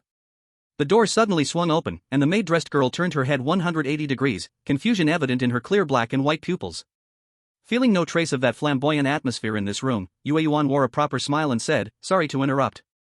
After saying this, she quickly closed the door and moved on to the next room. As each room was opened, the enchanting man remained lost to her search. Until the last room, as soon as the door opened, Yueyuan felt a presence rush past her, fleeing rapidly. She stood still, quietly observing the room, while Inchi reacted quickly, his two daggers raised in front of him. A simple move forced back the flamboyant man who intended to escape. Black mist appeared, and the flamboyant man's pristine body re-emerged once again.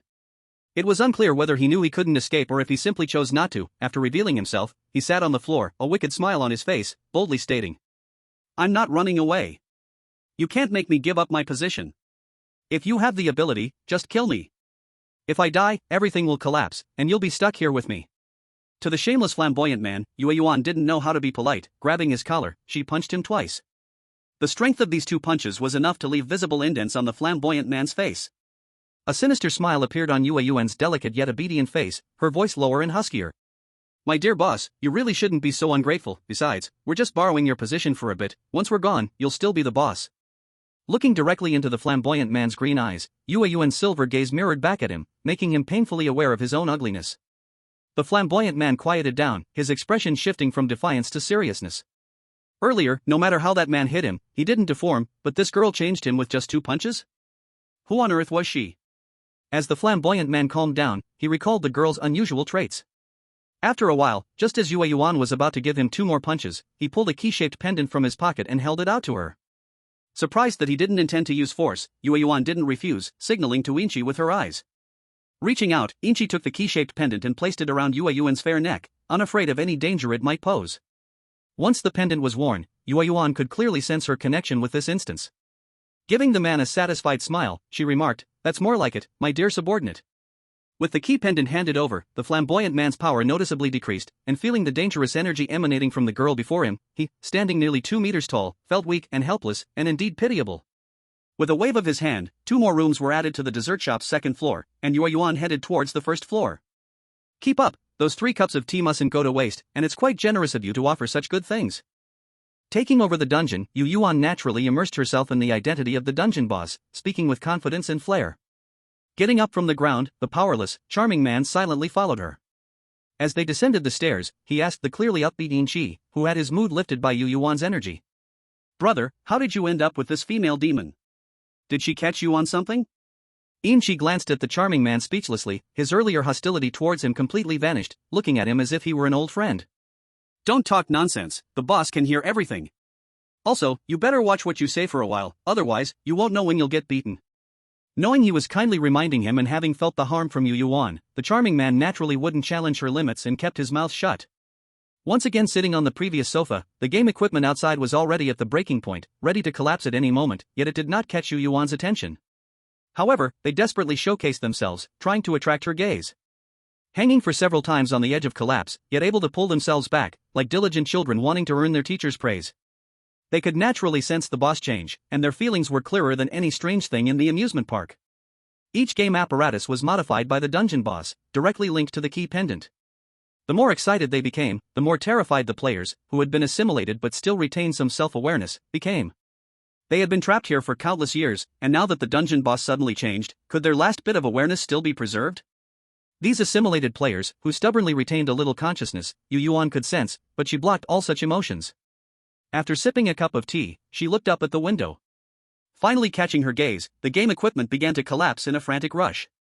At a speed several times faster than yesterday, the whole amusement park was suddenly shrouded in darkness. Unlike yesterday, the dessert shop remained unharmed today and did not briefly plunge into darkness. In this pitch-black amusement park, the dessert shop and the dormitory building appeared like a lighthouse and an island, one providing a ray of hope, the other constantly guiding. Bang bang bang. Loud knocking echoed, and the two exchanged strange looks, turning towards the tightly shut door of the dessert shop. They just watched quietly, neither showing any intention of getting up to go. Persistently knocking on the door was a burly man, his chin as smooth as his bald head, shining in the darkness. His expression was fierce, practically screaming "I'm the bad guy" on his face. "Hey, he looks a bit familiar," Yueyuan said in a soft voice, as if to herself. Although aware that her boss remembered who he was, Yin-Chi still spoke up. "That's the serial killer who murdered 17 young girls." "Oh, so that's him," Yueyuan expressed satisfaction with Yin-Chi's response. After this simple exchange, they sat in silence, without any desire to approach. But the man outside did not give up easily, relentlessly banging on the door, trying to get in. In the process, he had already repelled 5 bizarre entities hidden in the darkness. He glanced at the dormitory building over there but quickly looked away for some reason, determined to enter the dessert shop. Yueyuan looked at this willingly delivered prey with appreciation, her eyes shining. When their ears were about to burst, they let the other person go. Outside, they successfully opened a crack in the door, and the joy in the big man's eyes was obvious as his rough hand pushed through the crack and violently shoved the door open. After successfully entering, he didn't immediately start looking at the dessert shop. Instead, he fixed his gaze directly on Yueyuan. That gaze was extremely uncomfortable, like looking at something with broken wings trapped in a bag. Not avoiding his gaze, Yueyuan calmly looked at him, waiting for his next move. The big man curled his lips into a sneer, like a crooked-mouthed war god, filled with ferocity and malice, and his hoarse voice rang out. "I know you, they all say you're strange and the big boss of this copy, but actually, you are a player, right? You even know this? You really are a big clever one." Starting with a sarcastic tone, Yueyuan didn't directly slap the big man, who looked foolish but thought he was cool, that was already very polite. The big man wasn't stupid and naturally caught her attitude. The mocking expression in his eyes suddenly turned dark. He spoke again, this time more ferociously. "I advise you to think carefully about what to do. You're so beautiful, I don't want to easily make you one of my fallen souls." Yueyuan didn't take the big man's threat seriously. Holding her tea, she said to herself, "I have to say your intuition is very accurate, or rather, the person who told you this information had great intuition, but ultimately there was a deviation. If it were an hour earlier, you would have been completely right, but now, I am the big boss of this copy, oh." The facilities in the dessert shop quickly sprang into action. The cotton candy floor appeared, and in a puff and shrink, it had already trapped the big man in the gap of the cotton candy. Only his rugged head remained above ground, the rest was completely submerged in cotton candy. "As my first prey after becoming the boss and the first one to identify my identity, you will receive my special treatment. Are you happy?" Tilting her little head, the girl, as delicate as a doll, was uttering devilish words. The big man, with his neck also submerged in cotton candy, found it difficult to breathe and couldn't answer her question. In a short time, his face turned red, his mouth gaped wide, desperately gasping for oxygen in the air, his thick, murky tongue sticking out. Feeling like her eyes had been struck, Yueyuan quickly turned to look at Yin-Chi and spoke with disdain. "So ugly, really so ugly, how can there be such disgusting and hideous things?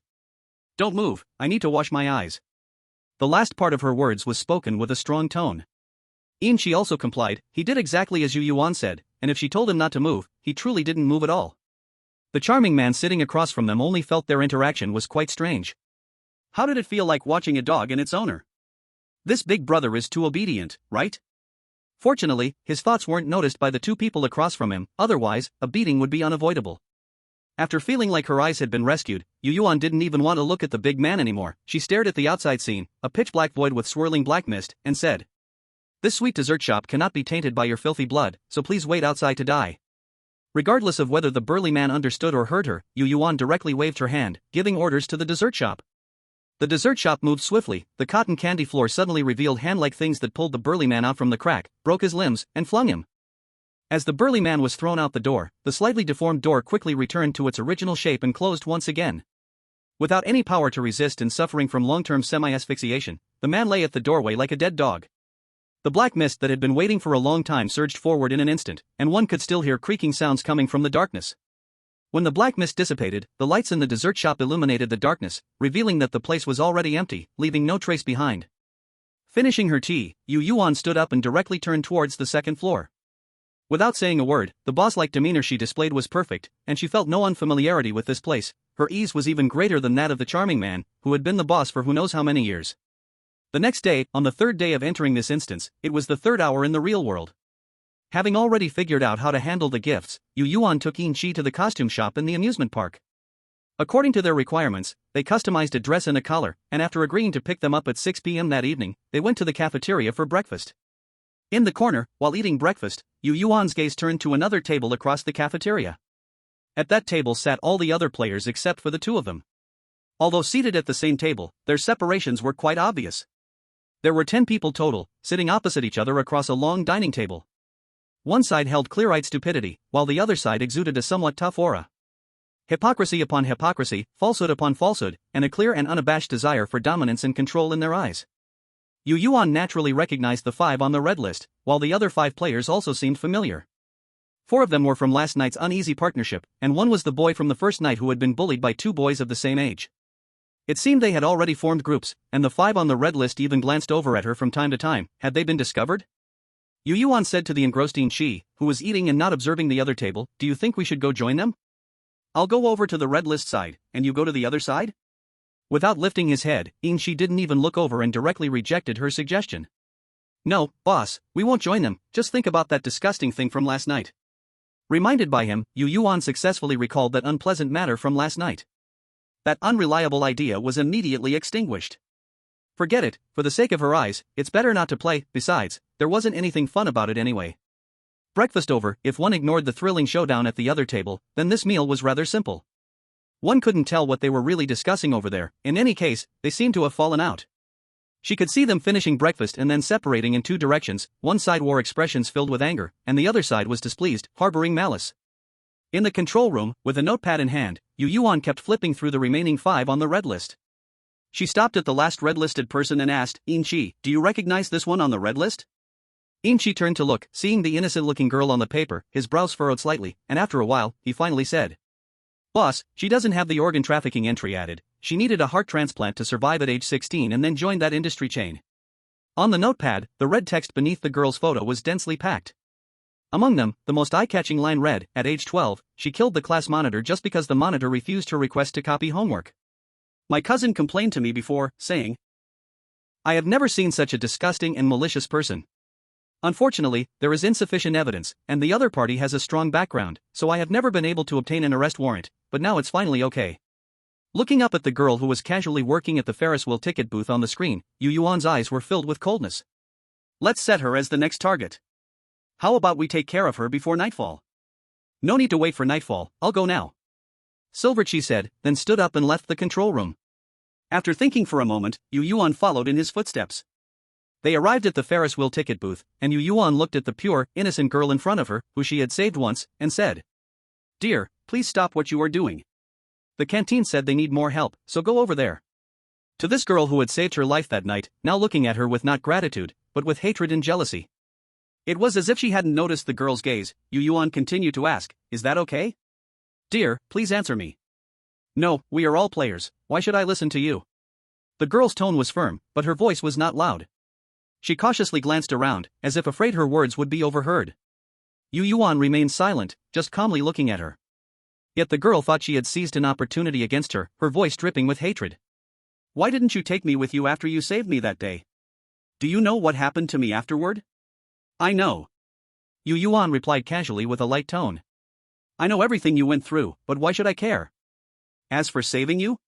That is non-existent, it was just because that lecherous old man happened to provoke me." Staring directly into the increasingly furious and hateful eyes of the girl, Yueyuan's lips curled up slightly. "By the way, you shared that information, right? But even if you did, it's useless. After all, I am not you. I am the hunter, not the incompetent prey." The pure-looking girl was enraged by her indifferent yet pointed words and raised her hand, wanting to slap her without hesitation. But as soon as her hand was raised, she found herself unable to move, and the panic in her eyes instantly suppressed all other emotions, filled with disbelief. "This is a game instance, not the real world. Now, please recognize your position, you are merely a lamb waiting to be slaughtered," Yueyuan said with a smile, and these words completely shattered the girl's already precarious sanity. Wanting to go mad but unable to move, the emotion that had nowhere to vent filled her eyes. Chapter 44. Looking into her eyes filled with various emotions, Yueyuan's gaze was clear and pure, like that of a newborn, yet her words were completely opposite. "Don't be anxious, you and your teammates won't be left behind. Soon, they will come to keep you company. A demon, this woman is a demon. The various emotions in the girl's eyes were ultimately replaced by endless fear, mixed with slight regret. She regretted it, regretted why she had to provoke this madwoman because of her own experiences. If she hadn't provoked her, she wouldn't be facing death so soon. As for her innocence, when did she ever have such a thing? She played more recklessly than anyone and didn't care about such things. Opposing her was merely a matter of venting her frustration. Was the imminent death her retribution? Those who died at her hands were right, she would eventually face retribution, it was just a matter of time. When a person approaches death, they often become extremely clear-headed, but by then, it is usually too late. No matter what emotions the girl was feeling right now, the final result was that she was dragged into the kitchen, becoming one of the countless strange lunches today. Standing still and smiling sweetly as she was taken away, Yueyuan's expression was like saying goodbye to a longtime friend. The pure-looking girl went to another place, and the Ferris wheel ticket sales would certainly not stop because of her departure. As soon as she left the ticket booth, other strange people stepped up to take over the ticket-selling job. Taking a glance at the Ferris wheel that already radiated a tempting aura in the daytime, Yueyuan took 2 tickets and temporarily shielded the key pendants effect through the game interface. Let's go, take a look at the Ferris wheel, if we don't go now, we won't have another chance. For her somewhat reliable yet still ridiculous decision, she unconditionally agreed. As long as it wasn't particularly nauseating, he had no objections. Entering one of the cabins and feeling the environment slowly moving and gradually ascending, some absurd thoughts in Yueyuan's mind began to amplify. There was a force that was continuously trying to break through her defenses, attacking fiercely and frequently, and if she wasn't careful for just a moment, it would take advantage of the opportunity to invade. Closing her eyes and feeling carefully, she could still sense a voice persistently calling her, urging her to join in. A few seconds later, she opened her icy, silver eyes, staring straight at the boy opposite her, who looked confused yet somewhat awake. Knowing he was fine, just teasing the Ferris wheel, Yueyuan began to observe her surroundings. Inside the cabin, wherever she looked was covered by countless faceless human faces, big and small, devoid of color. These faces seemed to be separated from them by a thin membrane, desperately pushing forward, trying to break through this membrane and regain freedom. Their features were also moving, but covered by the membrane, wriggling like little worms. Her seat was not spared either, her perky little bottom directly experienced the disgusting sensation, sending chills down her spine, yet she did not give up on observing. The cabin's interior was white, and after being covered with human faces, it was filled with a holy yet evil aura, like a once mighty god, symbolizing justice, had fallen. As the faces inside the cabin became clearer, that feeling grew stronger. Before long, a new sensation emerged, constantly amplifying their desire to join in. This feeling had just appeared when a different scene unfolded before Yueyuan's eyes. Wherever she looked, it was no longer the small cabin and the boy who had been following her since childhood, but an open, vast grassland. On the grassland, there was an elevated platform, at the center of which stood a huge pure white angel statue, holding a massive, heavy sword in its hands.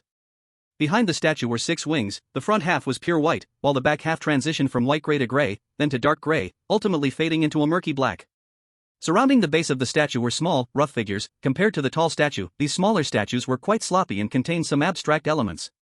The high platform and the statue were clearly not in the center of the grassland, but there was always a voice in her heart telling Yueyuan that this was the center of the grassland, do not doubt. It felt like a tug-of-war between reason and emotion. She clearly knew that it wasn't the grassland's center, yet firmly believed that it was. Silently watching that place and feeling its call, Yueyuan lifted her foot, walking step by step toward it. She climbed step by step onto the high platform. Crossing over those messy little statues, finally standing in front of the angel statue. This place felt like a forbidden zone, forming a vacuum area between the angel statue and the little statues. One could strongly sense the little statues' eager thoughts of wanting to get closer, as if trying to break free from their bodies. But then they all stopped outside the vacuum circle, constantly radiating emotions of longing, attempting to have the divine pull them closer. At this moment, standing within the vacuum circle, Yueyuan looked up at the angel statue, her silver eyes filled with obsession, with a hint of clarity so minute it was almost undetectable. Watching the statue gazing up at her with an infatuated look, it emitted a sense of satisfaction. This feeling grew stronger, and soon, a small orb of light floated out from the statue's eye, eagerly rushing toward Yueyuan. Just as the orb was about to touch her, Yueyuan, who had been motionless, raised her hand and opened her bag. The orb couldn't slow down in time and dashed straight into the bag. Once it entered, Yueyuan quickly sealed the bag, shook it upside down, and precisely pinched the spot where the orb was, continuously kneading it. Addressing the statue, which clearly couldn't move, yet radiated surprise and discontent, with a hint of frustration and regret, Yueyuan's voice was cheerful yet deeply calm as she said, "Thank you for your gift, but I won't consider myself a gift for you." Humph. This time, a clear snort was heard. The sound came from all directions, making it impossible to locate the source. Yueyuan didn't bother herself, nor would she attempt to search. She just smiled innocently and, with a hint of a threat in her tone, said, My dear friend, please hurry and get me out, or else someone will become anxious, and I cannot guarantee what I might do. Oh. Get lost, boomed the voice again. Suddenly, everything went dark, and when Yueyuan could see again, her senses had returned to the carriage interior. At that moment, the faces of those inside the carriage had drawn back, leaving only a few protruding points, as if indicating their existence to others. These protrusions resembled their nose tips, varying in size and shape, some pointed and some flat. After acquiring basic information, Yueyuan no longer examined these bizarre shapes but instead looked down at the bag she had brought out. Her left hand was still gripping one corner of the bag, and the glowing orb was tucked inside that corner, being squeezed and kneaded by Yueyuan's hand. The entire thing was soft and fluffy, although it was cold, the touch was simply delightful, and she occasionally felt the little thing's structure. Having discovered this new toy, Yueyuan held onto it tightly and kept playing through the bag. Opposite her, Inchi's expression remained largely unchanged, though he looked somewhat foolish, his eyes were undeniably clear. Feeling the carriage's height continuously lowering, as Yueyuan decided to wake the boy with a slap, Inchi's expression suddenly returned to normal. Regretting not having raised his hand, Yueyuan asked him, "How are you? Did you get any rewards?" Originally somewhat annoyed, Inchi was stunned by the question, dumbfounded as he looked up, his eyes almost questioning with two large question marks.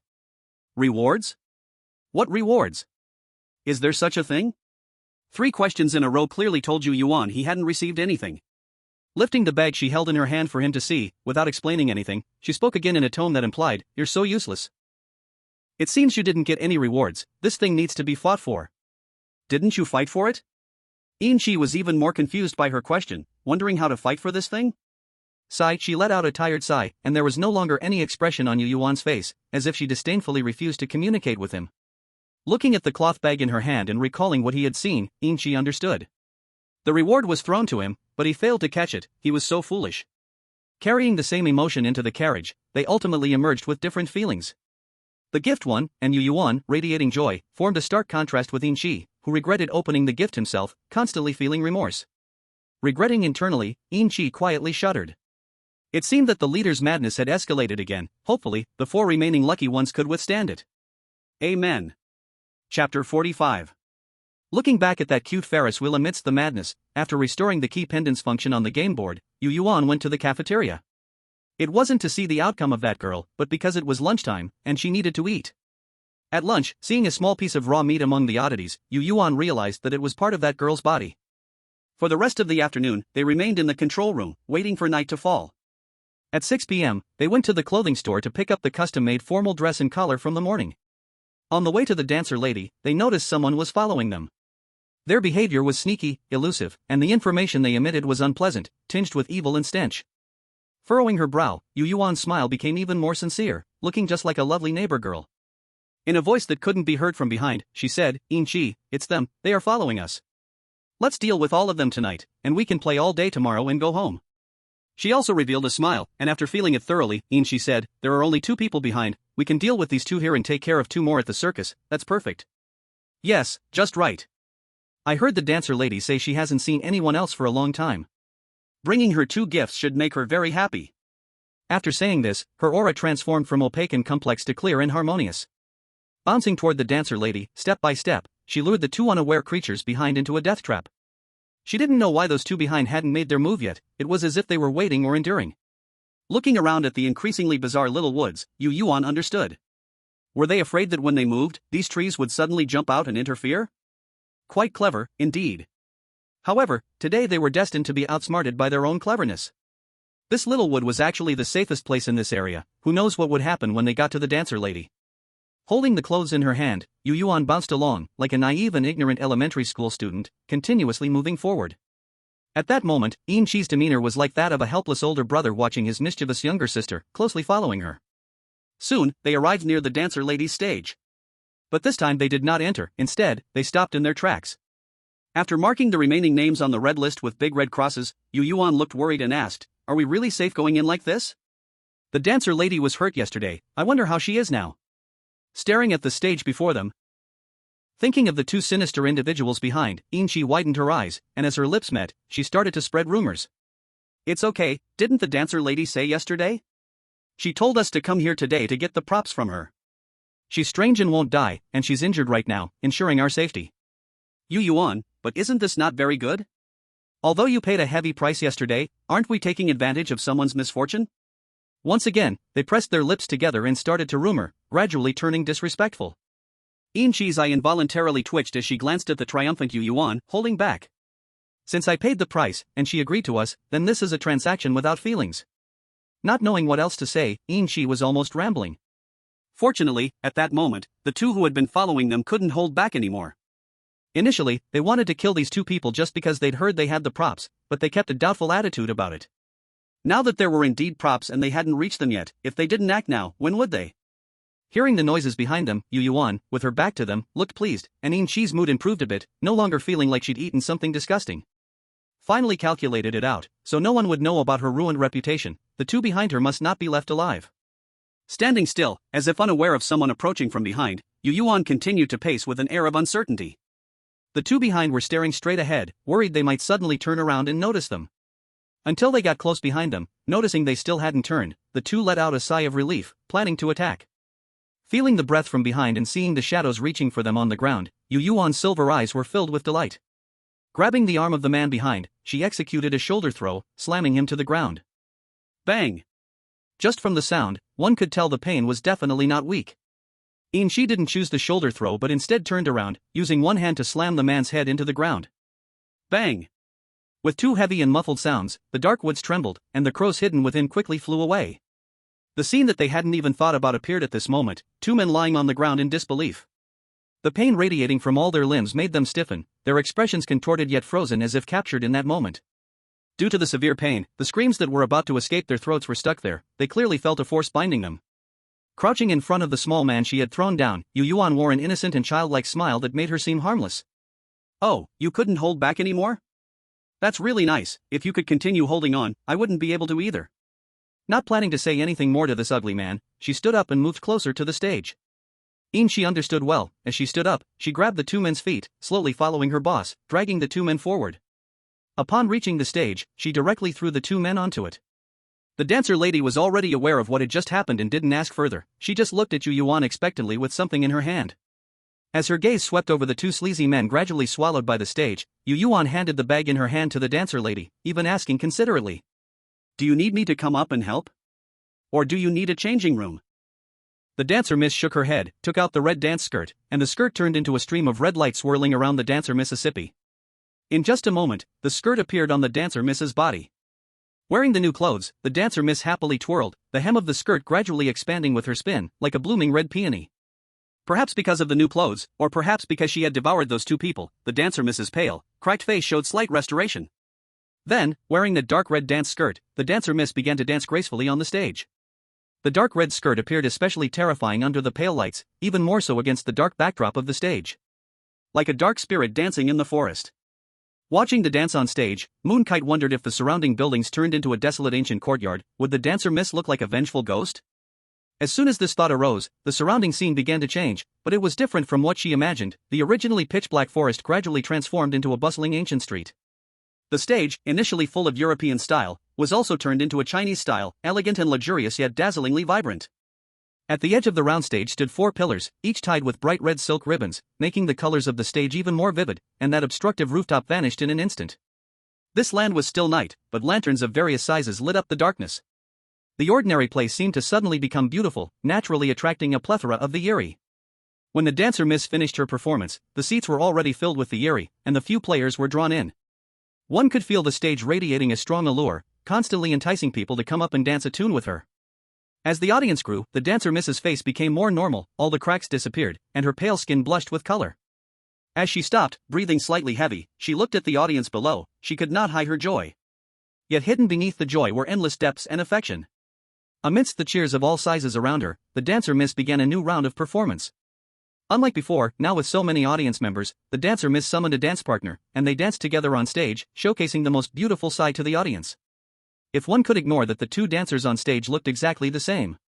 Chapter 46. As the performance on stage continued, the expressions of the audience grew increasingly obsessed, with some eerie figures beginning to dance along with the dancer Mississippi. The performance continued, gradually pushing the atmosphere towards its peak. Just as the audience below could no longer resist joining her on stage, the dancer Miss came to a stop. She and the dance partner she summoned, or perhaps formed, bowed to the audience below. Standing on stage, the dancer Miss smiled gracefully, every movement like a heavenly goddess from above, her voice sounding gentle and beautiful to their ears. Thank you all for your support, but today's performance must come to an end. Also, Mr. Clown's performance will begin, so if you're interested, do go and have a look. As soon as her words ended, the red silk ribbons that had been gently swaying in the wind quickly elongated and expanded, wrapping around the entire stage, completely hiding the situation inside. After sitting in their seats for a moment, the audience wore reluctant expressions but obediently headed towards the circus. Sitting still in their seats, they did not move. Yueyuan smiled and said, "Miss Dancer's charm is truly great. Since that's the case, let's follow Miss Dancer's recommendation and go to the circus to watch Mr. Clown's performance." Though she said this, her body took a while to follow through. Once the other audience members had walked a considerable distance ahead, Yueyuan finally got up to catch up. She and Inchi seemed like two poor souls left behind by a large group, walking alone at the end, almost hidden in the darkness. "Did your task show as complete?" Yueyuan asked, her gaze jumping around, observing the area that had returned to its forest-like state. Looking ahead, feeling relaxed with the task completed, Inchi was cheerful. "It shows complete, and the system also told me to leave the instance before night falls tomorrow, but it didn't tell me how to leave." After nodding, she didn't ask any further questions and carried the gift box containing the collar towards the circus. When they arrived, the circus was already filled with people, but some seats in the front row were empty, seemingly left just for them. Those seats were where they had sat yesterday, and a total of 4 seats were thoughtfully left empty to separate them from others. Just as they sat down, Mr. Clown appeared in the center of the stage. Seeing the packed audience below, Mr. Clown jokingly said, "I never expected that after watching Miss Dancer's performance, everyone would come here. This is truly an honor for me." Listening to the cheers from the audience, Mr. Clown's satisfaction deepened. Then, just like the previous days, he persistently began to invite Yueyuan. "Manager Yu is here again today, for 3 consecutive days. Do you want to come up and play with me today?" Unlike the first 2 times, Yueyuan did not choose to refuse today. She sat firmly in her seat, nodding with an innocent smile on her face. "Sure," after turning down Mr. Clown twice, "if I refuse his kind invitation a 3rd time, it would be impolite." After saying this, she picked up the gift box and stood up, walking step by step towards the stage. As she agreed, the entire venue fell silent, with all strange eyes fixed on her. The other players either looked at her with a mix of complexity and concern, or their eyes were filled with malice, hoping she would die right there. Feeling the varied gazes, Yueyuan quickly stepped onto the stage. Before Mr. Clown could speak, she handed him the gift box, saying, "Today I brought a gift for Mr. Clown. Should we open it now to see what's inside?" The words he was about to say were interrupted, but Mr. Clown was not angry, he accepted the gift following her lead. "Manager, you actually brought me a gift today, how incredible. Let me see what it is." Mr. Clown spoke calmly, but his body's subtle movements betrayed his excitement. The slight trembling of his hands was enough to reveal his eagerness. As he opened the gift box and saw what was inside, he froze in place. When Yueyuan thought he would feel insulted and be ready to erupt in anger, Mr. Clown's previously vacant eyes shone brighter and brighter. A breath of surprise and reverence instantly enveloped him, and the whole strange persona became ecstatic. Trembling, he took out the white collar from the gift box. He raised his head, lips stretched wide with a smile, cheeks puffed up, breathing rapidly. "I truly like the gift from Manager Yu. I haven't received a gift in a long time, and I didn't expect to receive such a heartfelt gift this time." As he spoke, he had already put the collar around his neck. The action was very careful, afraid of damaging the collar. After putting on the collar, his entire strange aura changed drastically, like a tamed mad dog. Although tamed, that crazed aura still lingered around him, just not spilling out as terrifyingly as before. At the same time, a cheerful, childlike voice echoed in Yueyuan's ear. "Ding! Congratulations, Player 9, on completing the task. Please leave the instance before tomorrow night arrives. As for where the exit is, that's for you to find on your own."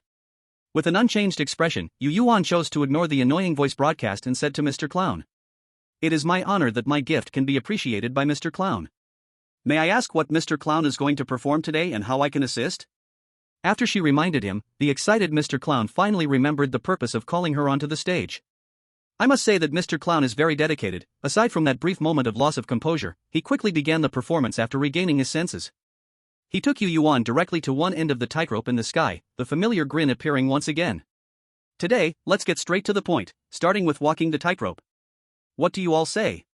He didn't use a microphone, but Mr. Clown's voice evenly spread to every corner of the circus. "Good." A loud and enthusiastic cheer erupted, and right from the start, playing such a big move, every strange face was filled with excitement, eagerly awaiting Mr. Clown to drop from above, providing them nutrition. The emotions of the strange beings were stirred, wisps of black mist emerging from their surroundings, flowing towards Mr. Clown. This time, up close, Yueyuan quickly realized that these black mists were not much different from the one she had caught for the little strange being in the second instance. Only, one was strong and solid, while the other was weak and dispersed. The black mist she had caught for the little strange being was equivalent to the condensed form of all these black mists combined, also the essence left after purification. Facing the approaching black mists, Yueyuan, sitting on Mr. Clown's shoulder, showed no panic, trying to reach out and touch them.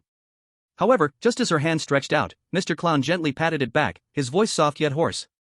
"Don't touch, these things are very dangerous for you, my dear manager. Can you hold back your curiosity a bit?"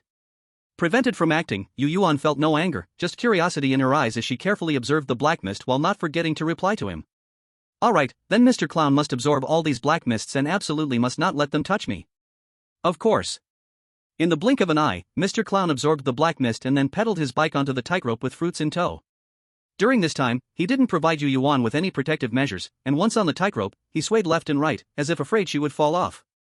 Sitting steadily on his shoulder, looking at the not-so-low ground beneath them, Yueyuan stretched out a hand to grab his clown hat. Her other hand was busy too, directly snatching one of the fruits thrown into the air by Mr. Clown, swinging her legs on his shoulder, crunching away at it. With one less prop in his hand, Mr. Clown remained calm and quickly took another fruit from his pocket to fill the gap left by the previous one. At this point, they had reached the middle part of the tightrope, and Mr. Clown looked as if he were a balloon filled with air, round and plump. Sitting on his shoulder, Yueyuan felt as if she were sitting on a bloated balloon, firm. But deep down, she always felt empty. With a pair of wings, she wasn't worried that Mr. Clown would suddenly drop her. At this moment, she had the leisure to teasingly gaze at the two remaining red lists. Noticing her gaze, the two players on the red lists, who had long since detached from the beautiful feelings woven by Miss Dancer, looked up to meet her eyes. Their eyes were fierce, like wolves lurking in the dark, ready to deliver a fatal blow to their prey at any moment. With a slight smile at the corner of her mouth, her little hand gestured around her neck, prepared. Yueyuan smiled sweetly and boldly, waiting for Mr. Clown to fall from the sky. These two vicious fiends were finally reaching the end of their lives. Chapter 47. Bang! Caught off guard, Mr. Clown fell from the sky, and the huge sound of impact echoed throughout the venue, sending shattered body parts flying outwards. Among them was an exception, which was the arm of Mr. Clown that Yueyuan was sitting on. This arm not only did not shatter, but rather swelled up even more, and Yueyuan, who fell along with it, was now lying on top. At first, she hadn't felt any danger, so she hadn't spread her bone wings. She originally thought it was just a place to sit, but unexpectedly, it directly caught her entire body. After a brief moment of daze, she quickly got up, ready to attack the two red list players. However, as soon as she sat up, she saw a shocking scene. The two players on the red list had somehow been pierced through the skull by steel bars that appeared from nowhere. Blood and brains exploded, their wide eyes still showing the terror from the moment before death. There was no time to look at them longer. A floating arm blocked Yueyuan's eyes as Mr. Clown's hoarse voice came through. "Don't look, it's very dirty, it can be cleaned up in a bit." Obediently, without struggling, she let him block her view. At that moment, Yueyuan also understood why she hadn't acted, and yet the two red lists had already vanished. Amidst the deafening cheers from the crowd, the slight creaking sound, though very small, was loud and clear in Yueyuan's ears. Time swiftly passed in the endless darkness, and as Yueyuan felt herself being lifted high, the large hand before her was also removed. This time, when she opened her eyes, the bloody scene was completely gone, and the two players on the red list had been devoured by the chair. Really, how could Mr. Clown make a move? The prepared tools were unused. What a regret for those two players. Seeing her prey being taken care of by someone else, Yueyuan emitted a not-so-pleased mood. Mr. Clown keenly noticed her change in emotions, and after guessing something, a hint of a smile flickered in his usually calm eyes. However, since those two were already dealt with, he had no way to bring them back to life. After a moment of thought, Mr. Clown decided to take her for a more entertaining game. Having watched from the sidelines the past few days, this time, from a different perspective, Yueyuan felt that her entire sensory experience had undergone a great change. Especially when seeing the expressions of fear mixed with worry and dread on the faces of the five players, Yueyuan's smile grew bigger and bigger. As the performance on stage continued, led by Mr. Clown, she quickly became immersed in it. From time to time, she would tease Mr. Clown, entertaining the packed audience. Today's performance continued late into the night, ending around 10:30 p.m. At this point, the equipment outside was already swaying precariously, ready to collapse at any moment. Even within the circus, cracks and signs of rust and aging were beginning to appear. Mr. Clown, who wanted to keep going, understood that it was time to end. Regretfully, he stopped and gave a bow to the audience. When sending Yueyuan off the stage personally, his eyes were filled with reluctance. "I hope we will have a chance to meet again in the future, my lovely manager Yu. If there's a chance, I will come to see you." Happy after a whole night's fun, Yueyuan made her promise. Even knowing this promise might be an unachievable empty check, Mr. Clown solemnly nodded and said, "Okay, I will wait here for Manager Yu's return." After saying this, Mr. Clown's figure disappeared before her eyes, appearing in the center of the stage, slowly sinking down in the end. At the entrance of the circus, looking at the already dim scenery outside, Yueyuan opened the game interface and once again blocked the effect of the key pendant. For those few players who wanted to approach yet did not dare, hesitating several times, Yueyuan did not see them, only saying one sentence. "Hurry back, it will be almost 11 o'clock in less than half an hour. I wonder if we can get back to the dormitory building." It was unclear whether this was said to Yueyuan or to those 5 players. Undeniably, the effect was good. After she finished speaking, the 5 players did not delay, jogging towards the dormitory building. Watching their figures disappear into the darkness, Yueyuan then said to Yueyuan, "Let's go, it's the last night, let's see what is in the darkness." Yueyuan, who had gone crazy all night with the audience, still had a light blush on his face. Upon hearing her say this, he surprisingly asked, "Boss, you don't know what these things in the darkness are?" His expression was astonished as if he knew something. Looking at him with deep eyes, Yueyuan's delicate face wore a smile, yet it did not convey any warmth. Feeling a chill down his spine, Yueyuan did not dare to continue with such a foolish demeanor and became more serious.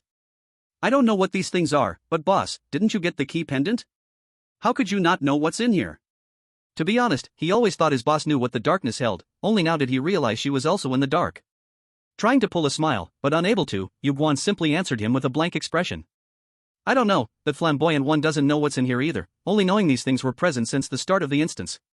It seems this instance was built around these things in the darkness. What exactly they are, probably only the creator of the instance knows." When she first put on the key pendant, she essentially obtained all the information about the instance, but only had a vague understanding regarding what was in the darkness. It cannot be said that she obtained no information, but only very vague and shadowy hints, and beyond that, nothing more. At the same time, the origins of Miss Dancer and Mr. Clown were also unknown, only knowing these 2 odd figures had existed since the instance was born. However, where they came from, their strength, and their names, all these details were completely unknown. Today, the desire to explore the darkness was entirely because Yueyuan felt that something was drawing her from within, making her aware of the danger yet compelled to venture there. Not only that, she could also sense that the essence of this thing was beneficial to Yueyuan. These feelings had emerged after she wore the pendant, and her 6th sense also told her to give it a try. If it weren't for the darkness obstructing her perception, she wouldn't even plan to explore firsthand. After all, the aura within was truly unpleasant. Without much thought, Yueyuan, who felt that he definitely wouldn't die with the boss around, surprisingly took the lead into the darkness. The black mist seemed to sense their thoughts. While it was still dim elsewhere, they were already surrounded by a circle of darkness. Darkness has no fixed position, it simply gathers from wherever they walk toward. Feeling the presence of that thing carefully, Yueyuan crossed over Yueyuan and walked ahead of him. "If we see something particularly desirable later, don't let it go. I can sense that something in here is tempting us." With a slight frown, after organizing her words, Yueyuan continued. "This feeling is different from what those gaming devices give me. The gaming devices lure us into merging with them, while this thing is tempting us to take it away." Hearing her say this, Yueyuan also calmed down and began to sense more carefully. Soon, he caught a nearly imperceptible feeling that seemed to be calling him, urging him to walk in a certain direction. However, his perception ended there. He could feel something calling him, but he couldn't sense where it was. In comparison to him, Yueyuan felt this sense much more intensely. She moved purposefully toward the north. Perhaps because it wasn't yet 11 p.m., even though they could feel something weird in the darkness trying to pull them in, no substantial actions occurred. Even so, they remained vigilant about the situation in the darkness, knowing clearly that once pulled into it, they would be lost forever. Or rather, they would reach another new place, but in their current state, they absolutely couldn't escape from there. Continuing northward, with every step they took, the calling force that Yueyuan could sense grew stronger. Yueyuan's elusive perception gradually strengthened as well. Their expressions synchronized, caught in obsession yet clear-headed, exuding a strong deceptive charm. Chapter 48. Like puppets on strings, they moved stiffly and slowly toward the north.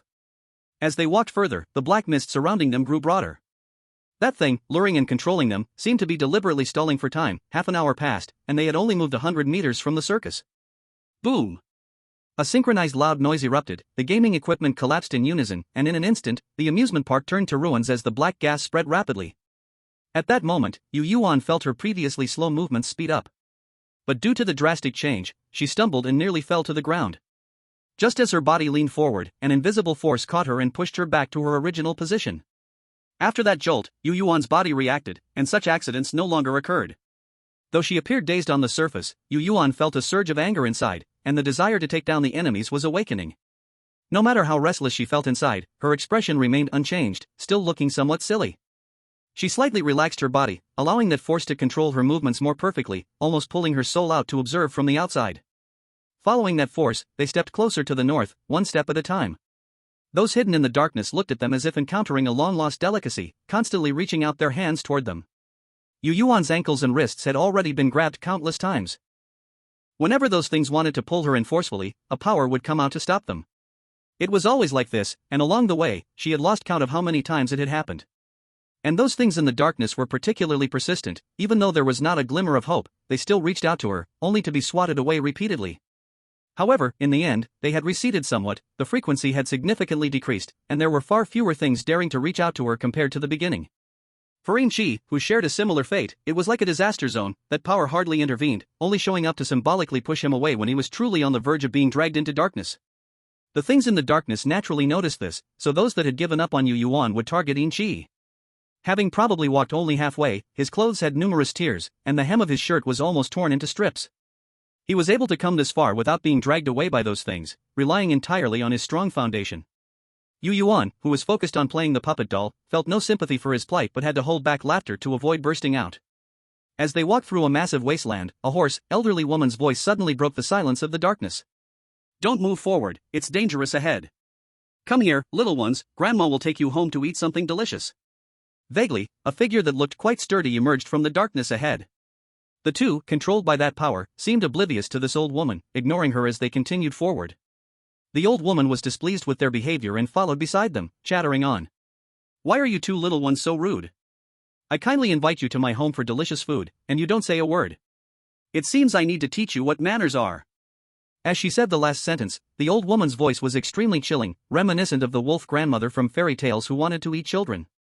They still said nothing, their eyes fixed ahead as they steadily continued their steps. The factor of that power controlling them was involved, as was their desire to ignore this old woman. Their policy of ignoring her did not deter the old woman, instead, they became the rude, naughty children in her eyes who needed to be taught.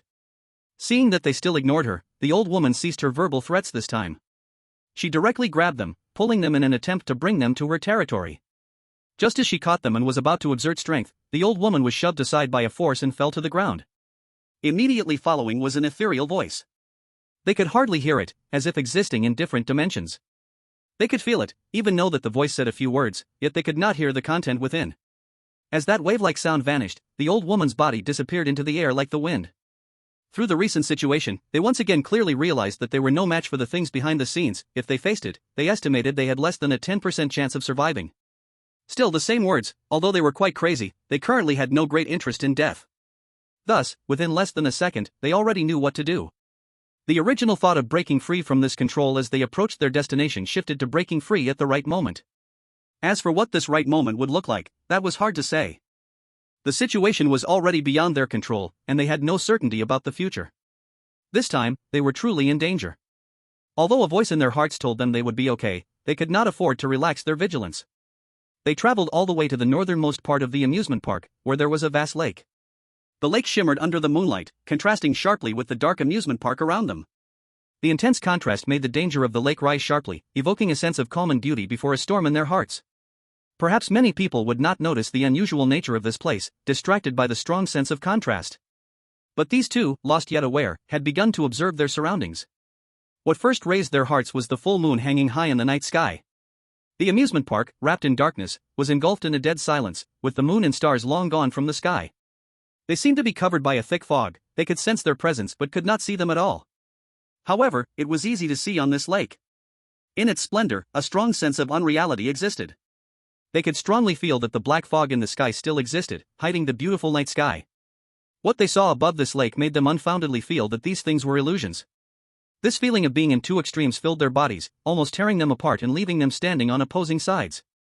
Fortunately, their minds were somewhat unstable, making them adapt well to this feeling. They could even separate a third consciousness to stand between these two opposing thoughts and comment on them. Once they arrived here, the force that had been controlling their movement paused for a moment. But it did not leave their bodies, it simply brought them to a halt here.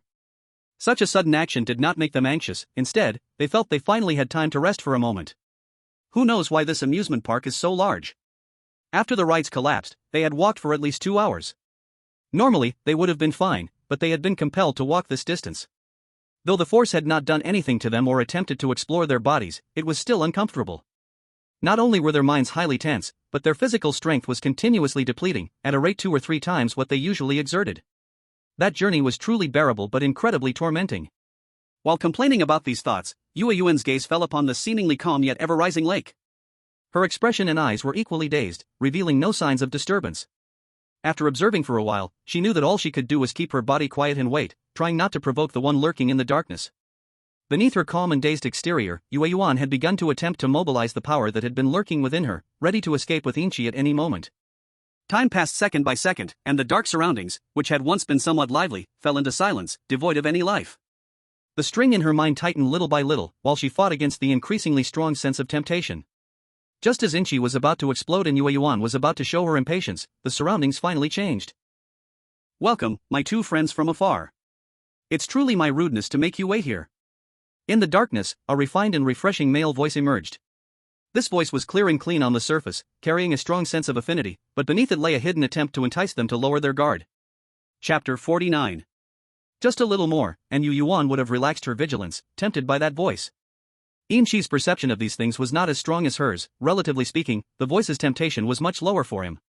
A single voice had made them so uneasy, and the string named vigilance in their minds tightened even more. They remained alert to any movement around them, fearing that something they could not resist might suddenly leap out. The voice seemed to be deliberately playing with them. After delivering that line, it fell silent. Yueyuan and the others did not move either, standing quietly in place as they had initially, not daring to show any signs of abnormality. After a long while, the voice seemed to lose patience and said, "All right, you two don't need to pretend anymore. I know you've been awake all along. Your little tricks can only fool that fool." Upon hearing these words, they stopped pretending, knowing full well that this voice wasn't playing games with them and had no intention to deceive them. The blank expressions on their faces vanished in an instant, replaced by what appeared to be casual yet fully vigilant expressions.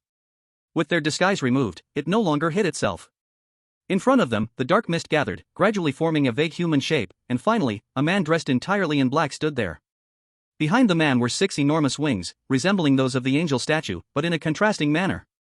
His 6 pairs of wings were completely black in the front half, fading to white in the back half. His stature was tall and upright, amidst a chaotic dark aura that carried an overwhelming sense of the sacred.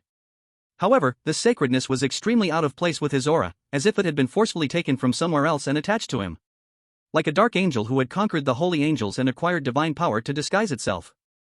Even though he emitted a friendly aura, the sense of darkness and chaos persisted.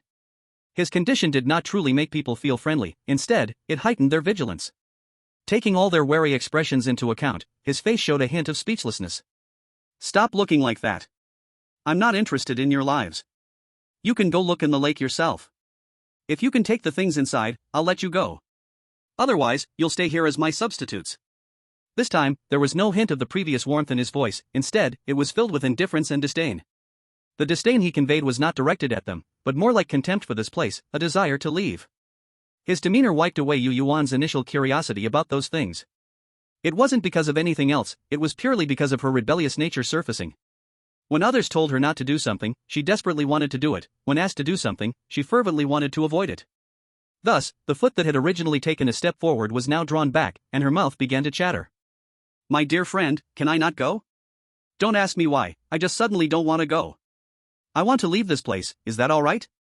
He was still in tune with the world, naturally understanding her situation. The displeasure on his face grew even darker. "Whether you like it or not, you're going. If you don't go, you'll stay here as my substitute. Stay at the bottom of that lake for a lifetime." He began to threaten fiercely. With a glance up at him, Yueyuan's attitude remained arrogant and proud. "I won't go. If you have the ability, let me take your place here. Staying at the bottom of the lake for a lifetime is still fine, after all, I have my phone to play with." That rebellious heart grew stronger. The more he urged her to go, the less she wanted to go.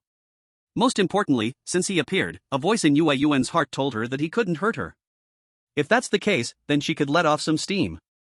The journey here was truly exhausting, and her mood was bad as well. Now that she had the chance to explode, holding back would be foolish, right? Inchi didn't understand why his boss's rebellious heart suddenly awakened, but that didn't stop him from playing alone. He quietly stood aside, saying nothing, not expressing anything, and ignoring his gaze directed at him. Looking at these two humans who seemed completely unaffected, his face twisted with anger. Not an exaggeration, it really was twisted, his face contorted like a mosquito coil, turning from somewhat good-looking to a biochemical monster in an instant. But even though he was so angry, he still didn't make a move. He knew he couldn't touch these two people, though he didn't know why. Just when he planned to lower his stance and try to coax them, that damned woman suddenly went toward the lake, leaping in without a word. Such a sudden turn of events made the words he had prepared to say choke in his throat, stuck and uncomfortable. Yueyuan also noticed that he had prepared himself to say comforting words, which was why she jumped into the lake. For the same reason, she was rebellious. Moreover, this effect was very good. Just look at his face, green and twisted, and floating in the lake. Yueyuan couldn't help but laugh wickedly. Ha ha ha ha ha ha ha. Hearing the mocking laugh, his expression returned to its usual state under his harsh control, his chest heaving rapidly, looking quite angry. Glancing at him, who had been played, Yin-Chi wouldn't hold his boss back. Before he could blow up, he jumped into the lake immediately. Standing by the lake, his face clearly showed his disgust, utterly unwilling to approach the water. But having been toyed with, his mood was also extremely unstable. Who knew what kind of preparations he had made, yet he couldn't even express them? Truly two detestable humans. Testing his limits little by little, seeing that he wasn't getting angry, Yueyuan felt more assured and decided it was about time to back off. So, she completely changed her demeanor, transforming from a mischievous girl into a serious person in an instant. Alright, my dear friend, I will no longer tease you. Our task now is to retrieve those two items from the lake, right? Still angry, when he heard her serious words, his mind almost didn't catch up, only instinctively nodding. Receiving a positive answer, Yueyuan didn't say more, leading Yin-Chi to dive into the lake. Leaving him standing on the shore with a dazed expression, sulking all alone. Truly two naughty kids. Naughty kids. Naughty kids. They actually played me, what despicable humans. In the lake, his voice could be heard. Yueyuan smirked, her eyes filled with the joy of pranks succeeding. Holding the newly exchanged diving ball in her hand, she breathed freely in the water, swimming around like a mermaid. This time, Yin-Chi, who couldn't keep up with his boss's train of thought, looked at his boss, who could breathe in the water, in shock, and bubbles of surprise escaped his mouth, reducing the oxygen he was holding. Noticing that he had actually dived in without any preparation, Yueyuan's expression immediately fell. While wondering why she had such a foolish little brother. While also giving him another dive ball to throw. Receiving an item thrown to him by his boss, Yin-Chi immediately recognized its function. He opened his mouth, and discovering he could speak, he began to chatter away. Boss, where did this come from? How do you have this? In the game store. You haven't discovered this for such a long time, have you? Yueyuan's face couldn't hide her disdain. Yin-Chi opened his mouth to retort, but ultimately shut it, as he really had not noticed. At that moment, his silence was the best answer. Consequently, the disdain on Yueyuan's face grew stronger, but she finally just instructed. Make sure to explore the game store more often, the things in there are always unexpected. After he nodded, their conversation ended, and they continued swimming in the direction guided by their feelings. It was unclear whether the false moonlight from above lit up the lakebed or if there were some substances in the water, but the lakebed was bright. The cool white light was at a perfect brightness, illuminating everything in the lake without being too blinding.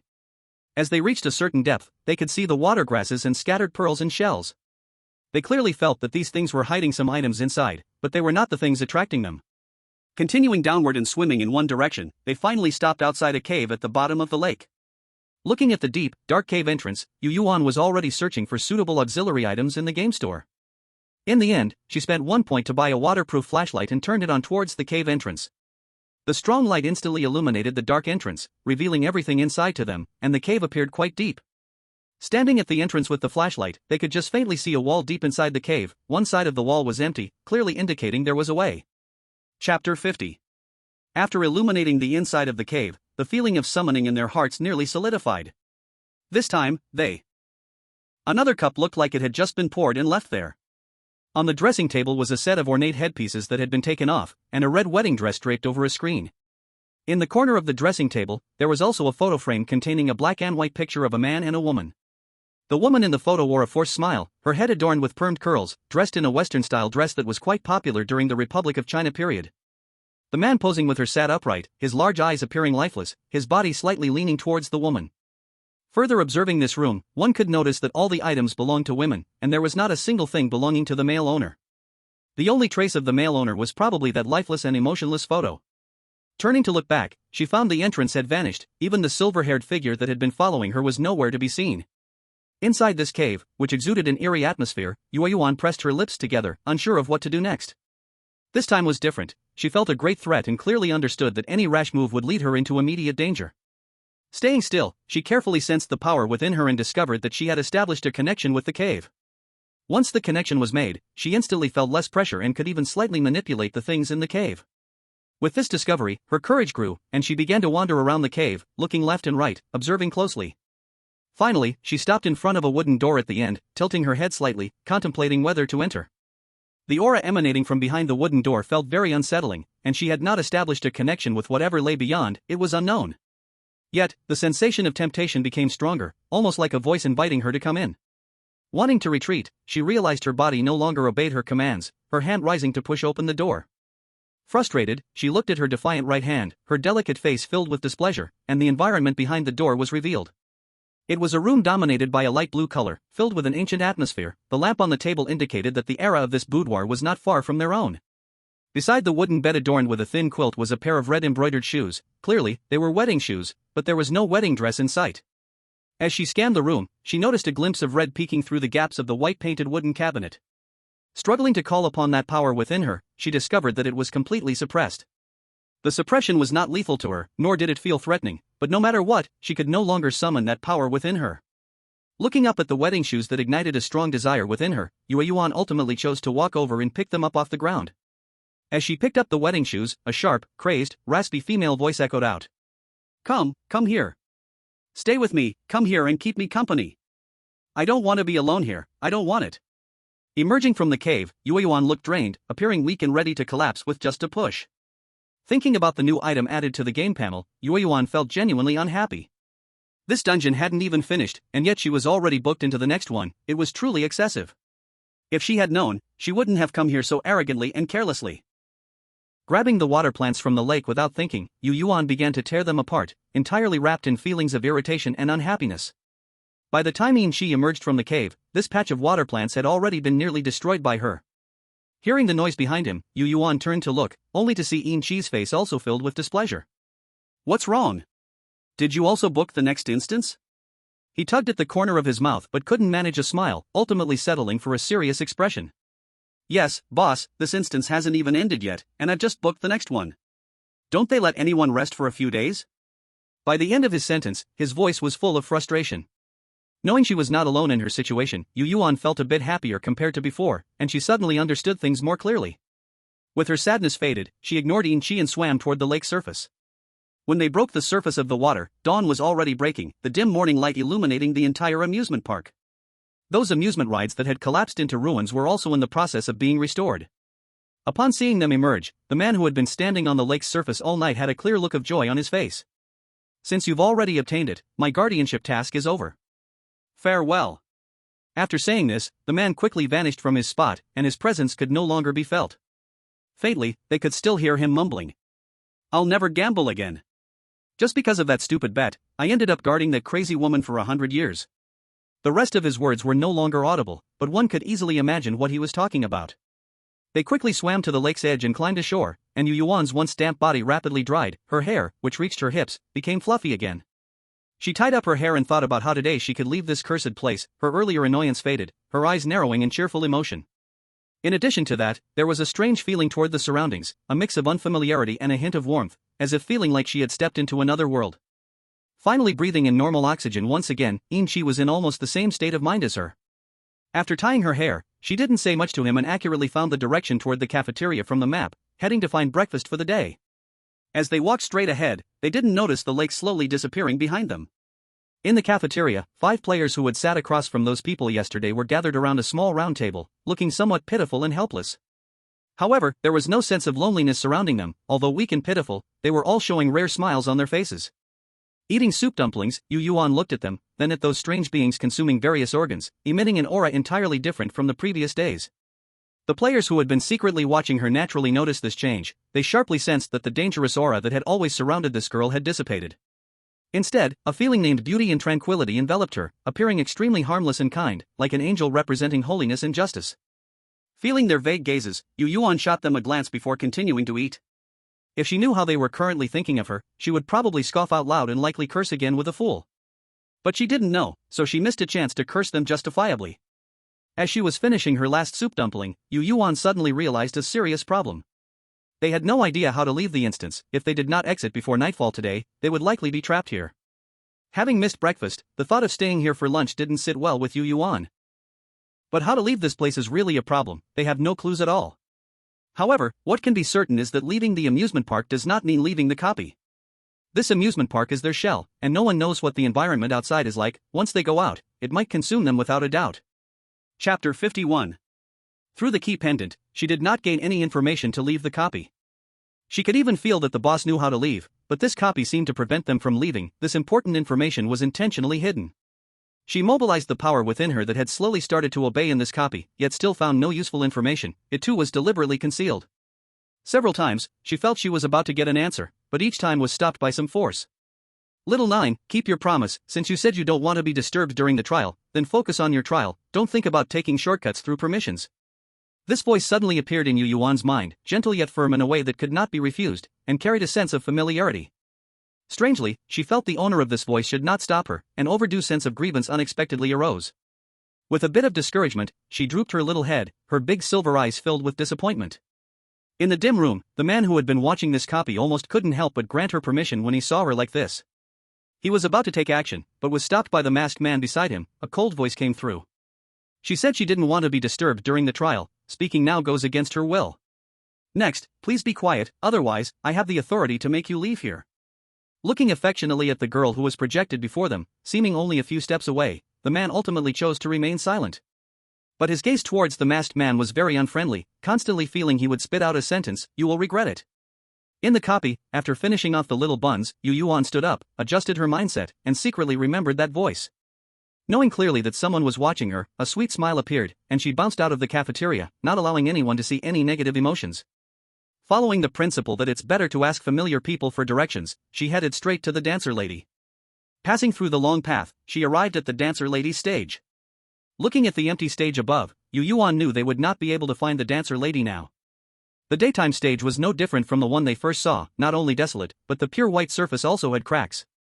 The 4 pillars beside it had long lost their paint, the internal structure was faintly visible, and many places were barely holding together without collapsing.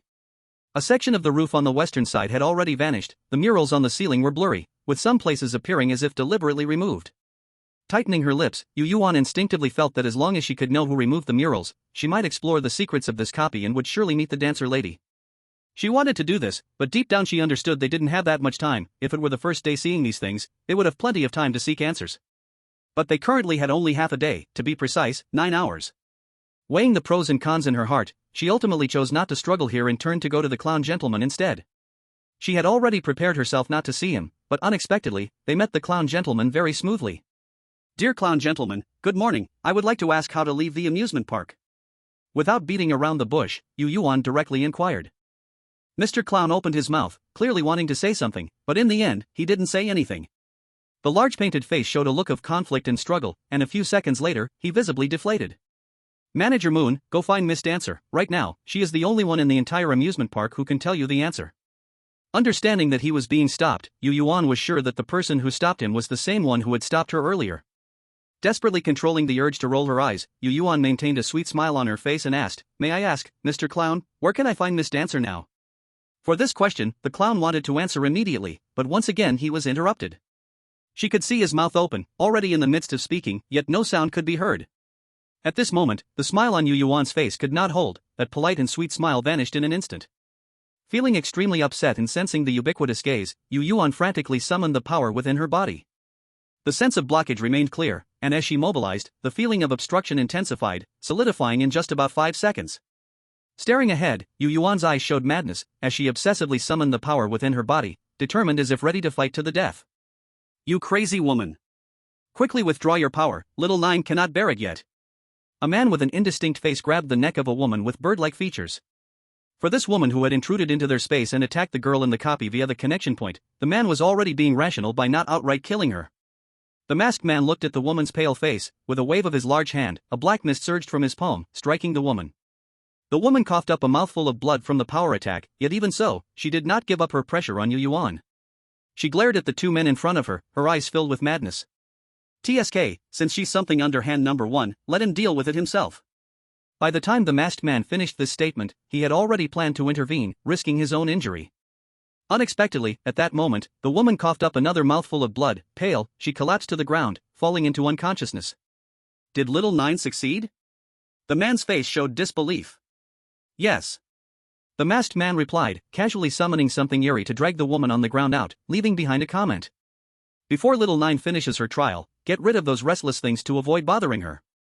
The free and easy game should end. After such a long time, it's time to put that system to use. Successfully regaining control over her internal power, Yueyuan immediately sealed this copy, preventing any outside interference. However, regarding how to exit this instance, she still received not a single piece of information. Mr. Clown, can we speak now? Her breath slightly unsettled, but in fact, it was not a big deal. Yueyuan did not forget to continue her inquiry.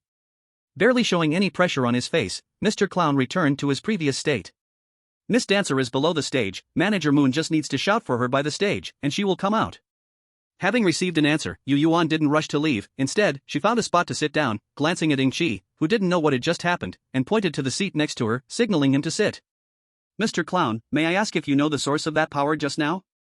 As she asked the question she wanted to know, Yueyuan had already planned how to settle the score with that thing after the trial ended.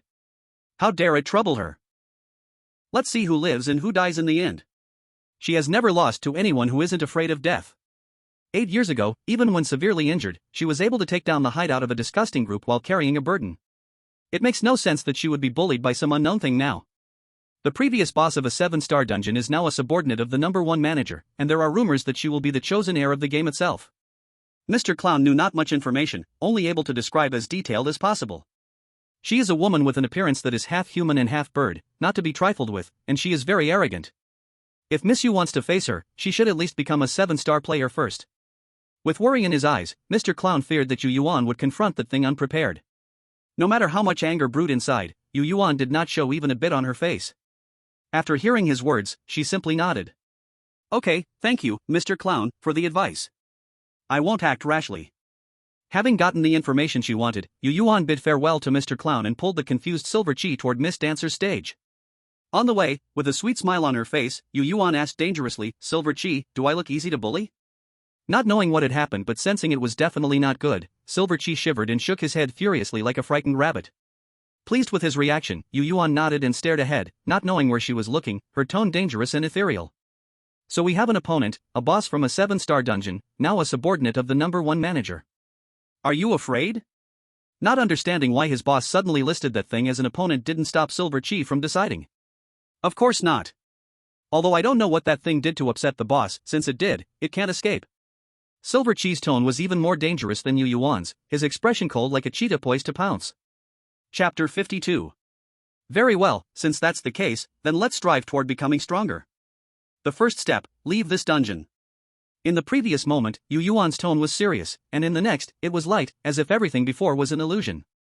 On the following journey, Yueyuan did not mention the previous matters again, and Silver Chi kept his mouth shut, already beginning to formulate a plan to grow stronger in his heart.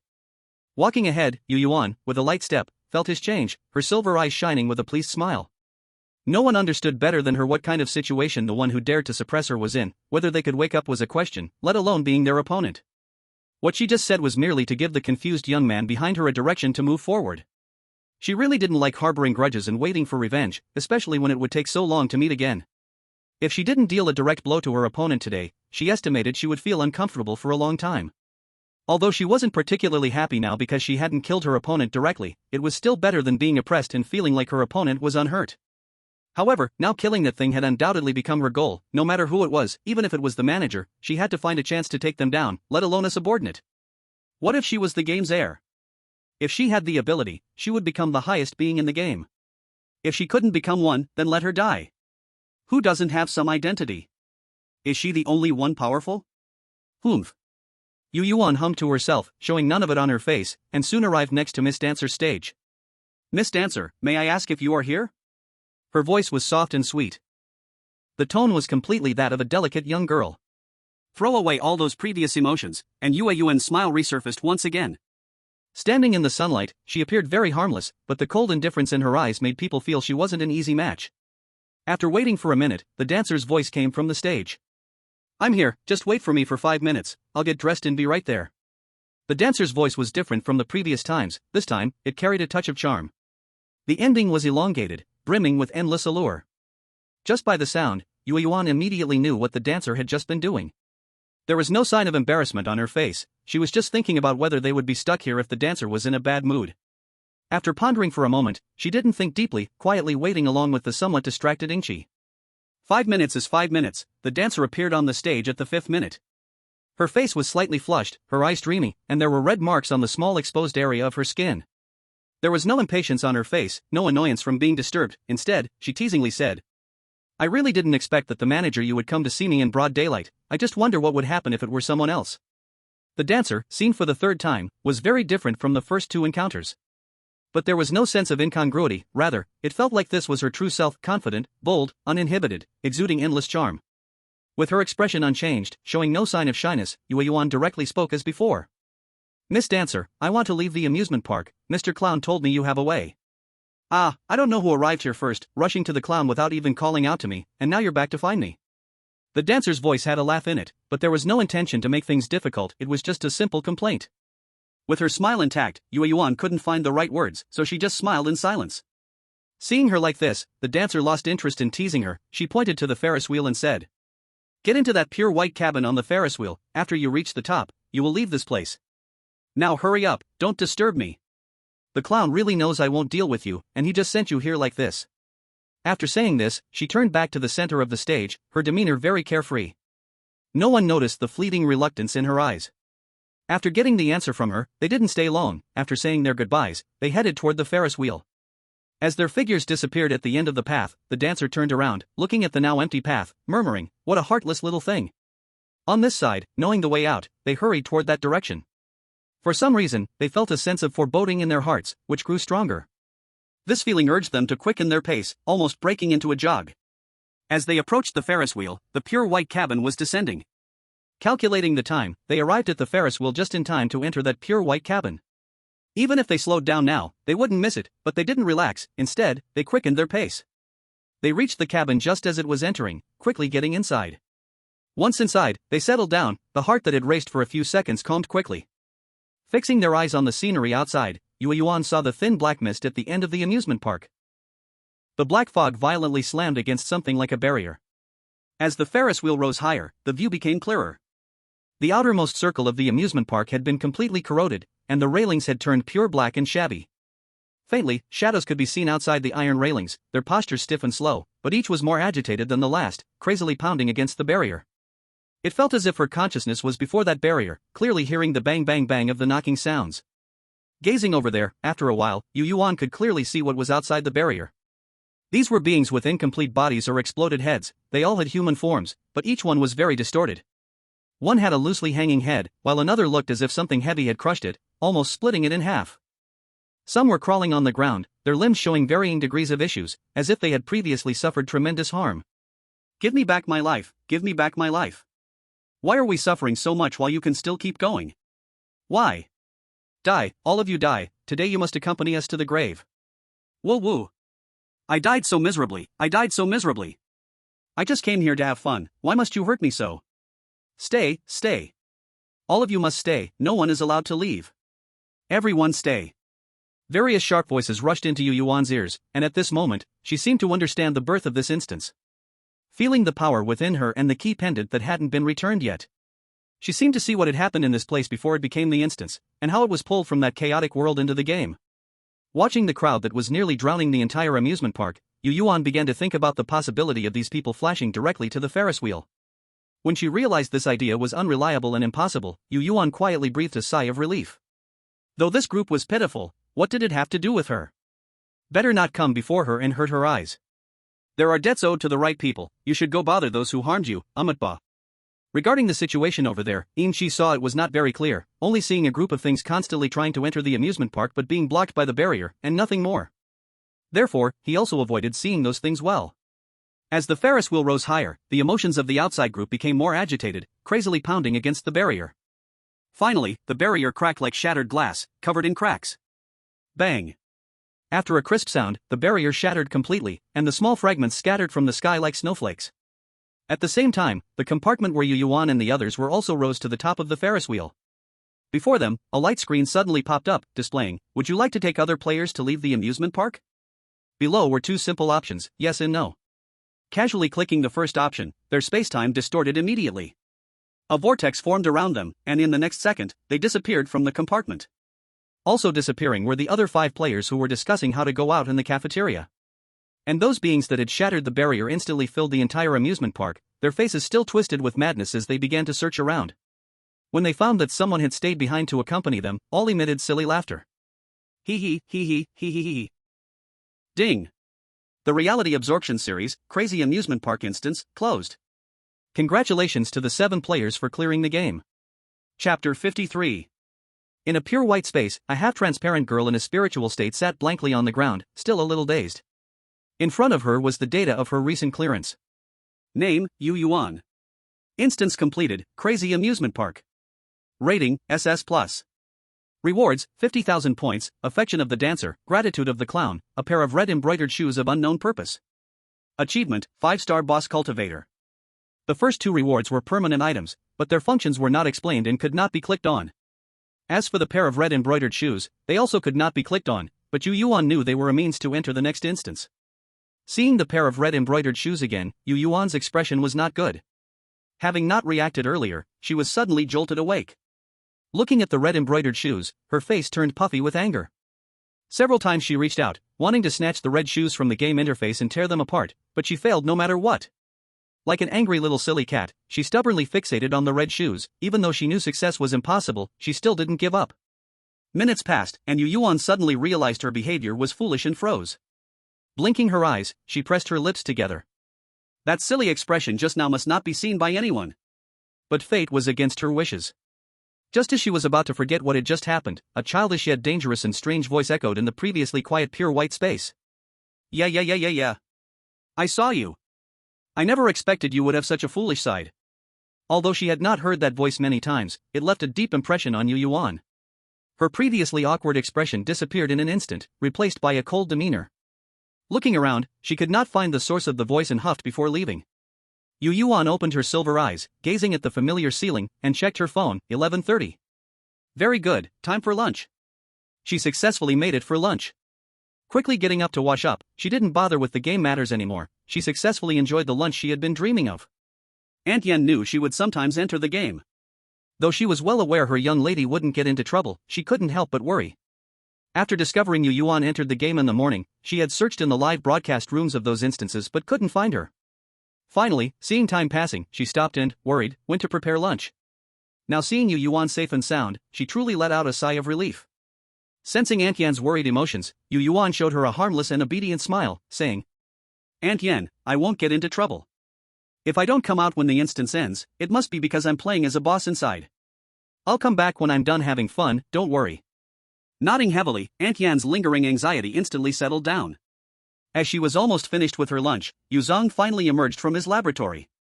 Looking at Yueyuan, who was almost done eating, he said, Yu Chui mentioned he wouldn't enter any instances these days. What about you? Opening the game interface, she checked her inbox and saw a newly arrived email. Player 9, please adjust your status. Enter the instance 7 days later. You may not enter any instances during this period. 7 days. I won't enter any instances during these 7 days. I'll enter after 7 days, Yueyuan said lightly, her tone indifferent, but harboring a hint of dissatisfaction. Receiving the answer, Yuzong nodded and continued, just in time, the weapon will be almost ready then. You can bring it. Okay. Thinking about the next dungeon where she could enter with weapons, the smile in Yueyuan's silvery eyes couldn't be contained. Her earlier dissatisfaction vanished. She could feel the power of that spider leg was very strong. If she could successfully bring it in, then she could take her reckless actions to a deeper level. Just thinking about it made her happy. Normally, the two siblings would talk about matters when there was something to discuss, and remain quiet when there wasn't. After a brief exchange and finishing their meal, they returned to their own territories. In-chi, boss, I have a reward here regarding the whereabouts of those red-listed players. Can I really go claim the reward? Lying in bed, she stared at the message he sent, gazing at the ceiling, calculating the possibilities, and then replied to him. Yueyuan, you can give it a try. The chance of success is very high. At least there are 7 with a bounty, so I estimate you could get a nice sum. In-chi, alright then, I'll go find your cousin and can also help him boost his performance. After sending this message, he disappeared. After waiting for a while and still not receiving any news from him, she figured it probably wouldn't be that quick, so she picked up her phone and began to play after a long absence. In the last dungeon, she didn't really play much. The temptations all around left her no mind for her phone, but now that she was out, she definitely had to enjoy it. Time quickly passed as she played. During these 7 days, not only did she play enough on her phone, but she also thoroughly studied the game system. She successfully found the player trading market. She had entered a few times during the Qixi festival and saw many players from other dimensions. To some extent, she learned about situations from other worlds. When she found out that they wouldn't be contacting those worlds anytime soon, there was a slight regret. However, when she learned that encountering players from other worlds was possible in 5-star dungeons, that small regret was quickly erased. Additionally, she discovered 2 main cities belonging to their world. But even though these 2 main cities belonged to their world, they were not yet open to them, as they were occupied by players from other worlds. However, players from these 2 main cities could only engage in activities, they couldn't take further action or settle down there. Regarding game matters, that seemed to be about it. Outside of the game, Shi successfully received a generous reward. He also successfully found the uncle who had his head twisted off. When he found him, that uncle had already been dead for 3 hours. He died from brain death, and forensic examination determined he fell into death in an instant. When transferred for testing, his body still exhibited some degree of activity. Besides this, on the 2nd day after they exited the dungeon, a family started searching frantically for the murderer who harmed their heir. But no matter what, they couldn't find him, so they could only proceed with the funeral for the heir who died instantly, filled with resentment. When Yueyuan heard this news, she realized that the heir they were speaking of was probably the pure-looking girl. Connecting that thought, Yueyuan immediately contacted her cousin, and together they quickly dismantled that family. They didn't rely on family power at all, only using the forces they could mobilize themselves. As the 6th day came, looking at the scythe on the workstation in the weapon room, just a step away from completion, Yueyuan's eyes were full of anticipation. She continually urged the Moon Morning, who was standing still, not knowing what to do, with her gaze. Holding her phone and tapping away, she braved her younger sister's murderous glare. Yu Zhang was not afraid at all and continued her actions. Several times she wanted to curse, but remembering that her older brother was not the kind to tease her, Yueyuan held back. But her gaze couldn't hide her feelings, and she started to emit an unhappy mood. Half an hour passed in this environment, and finally, after being stuck in place as if her legs were bound, Yu Zhang moved. He went to the weapon stand and made the final assembly of the weapon lying on it. After another half hour of testing its performance, he handed the huge and gorgeous scythe to Yueyuan. Here you go, it has met all your requirements. Go back and sleep quickly, it's almost 12 o'clock. Who knows when you'll enter the dungeon. Finally receiving the scythe she had longed for, a sincere yet dangerous smile appeared on Yueyuan's face. Okay, brother, good night. After saying her farewell perfunctorily, Yueyuan immediately hugged the scythe and returned to her room. She hurriedly washed up before 12 o'clock, lay on the bed, and waited for a while. After not feeling that dizziness, she fell asleep. On the morning of the 7th day at 8 o'clock, as soon as Yueyuan opened her eyes and sat up, that familiar feeling of dizziness returned. Closing her eyes, tilting her head, she fell back onto the bed and lost consciousness. Quietly lying on the big bed, she looked like a beautiful sleeping beauty from a fairy tale. Before completely passing out, Yueyuan thought, oh, they're here to take her home. Chapter 54. Welcome, players, to the Yin City Dungeon. Task. Game mode, the big live broadcast room is open, allowing the audience to enjoy the thrill of watching a drama. Dungeon difficulty, 5 stars. Players must find their identity, the dungeon does not accept fools who cannot find themselves. And don't let the audience realize that players know about the live broadcast room, or else there will be penalties. Finally, Yin wishes all players a smooth clear, hoping you will have a pleasant dungeon journey. A clear and teasing voice rang in her ears, and as Yueyuan opened her eyes, she saw the city wall not far from her. The city gates were wide open, guarded by soldiers in deep blue uniforms, carefully checking everyone coming in and out of the city. The architecture and style were obviously not modern but also not purely ancient, it looked like the Republican period. Standing on the broad road not far from the city gate, Yueyuan could see people passing by her from time to time. When these people reached the line for entry checks on the other side, they would pull out a small booklet from their bodies or the bags they carried. Yueyuan, who had already raised her foot to go that way, stopped and felt it was better to observe her situation first. Not finding a mirror on her body, she could only observe herself from the first-person perspective. She was wearing a small western dress, with white little boots on her feet, holding a pearl handbag, and she could feel the hat clip on her head when she raised her hand. She was quite satisfied with this outfit, everything was to her taste, though she didn't find anything useful in her handbag, just an ID for entering the city. Apart from that, she couldn't find anything else, not even a single bill. Moreover, her current appearance was a bit disheveled, her hair slightly messy, with some dirt on her white boots, and a sense of sadness lingering on her. She searched carefully in the handbag one last time, and finally, she successfully found something useful in a hidden compartment. It was a letter that was sealed and stamped, along with a note. You must remember to find your Uncle Wang. Looking at our past friendship, Brother Wang will definitely protect you. A somewhat unclear message on the note successfully made Yueyuan speculate about her current identity. However, looking at the Uncle Wang mentioned on the note, Yueyuan always felt a strong sense of resistance in her heart and did not want to seek him out. But she did not know who this Uncle Wang was or where he was, so she was destined not to search for him. With a slight smile, Yueyuan radiated an aura of being obedient and harmless, like a lost lamb.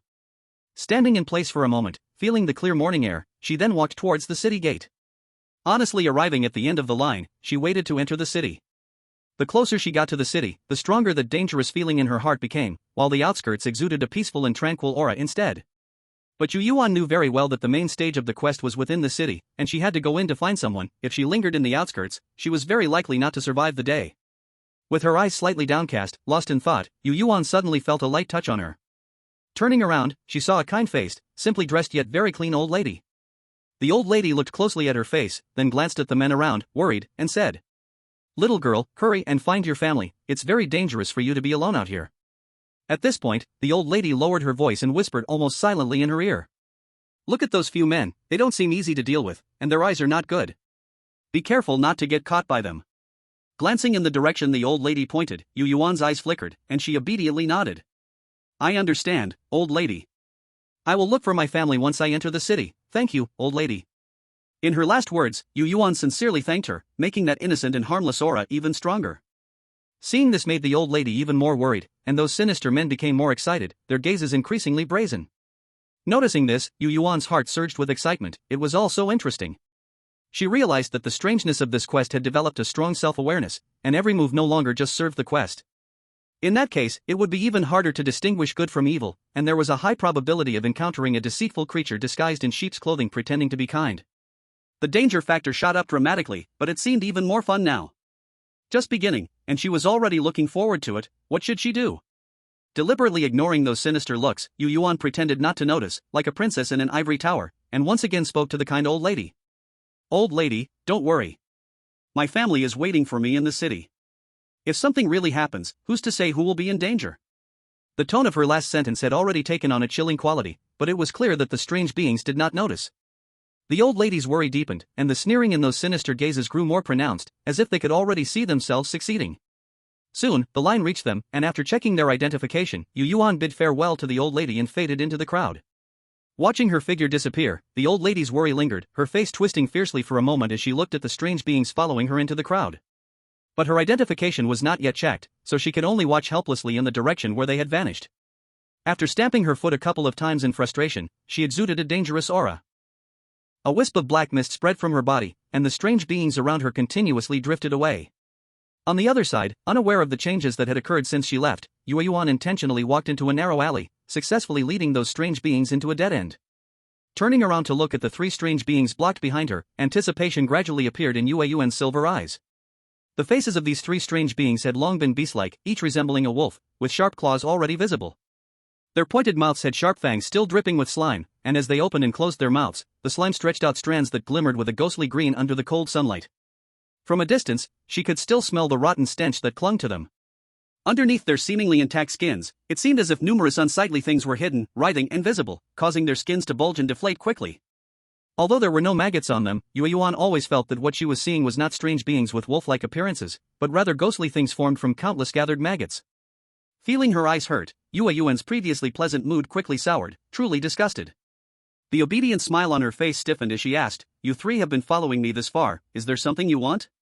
The leading strange being looked at her with a lecherous gaze, blatantly scanning her from top to bottom.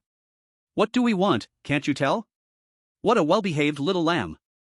A hoarse voice, laced with a low growl, sounded out, like a wolf just learning to speak, struggling to control its tone. The previously forced smile on her face vanished completely, and Yueyuan revealed a wicked grin. A clear, arrogant, and ethereal voice arose. "I offered you a chance, you didn't seize it, so don't blame me." Saying this, she immediately took out her scythe from her game backpack. Not bothering with any martial ethics, before the others could react, she brandished the scythe.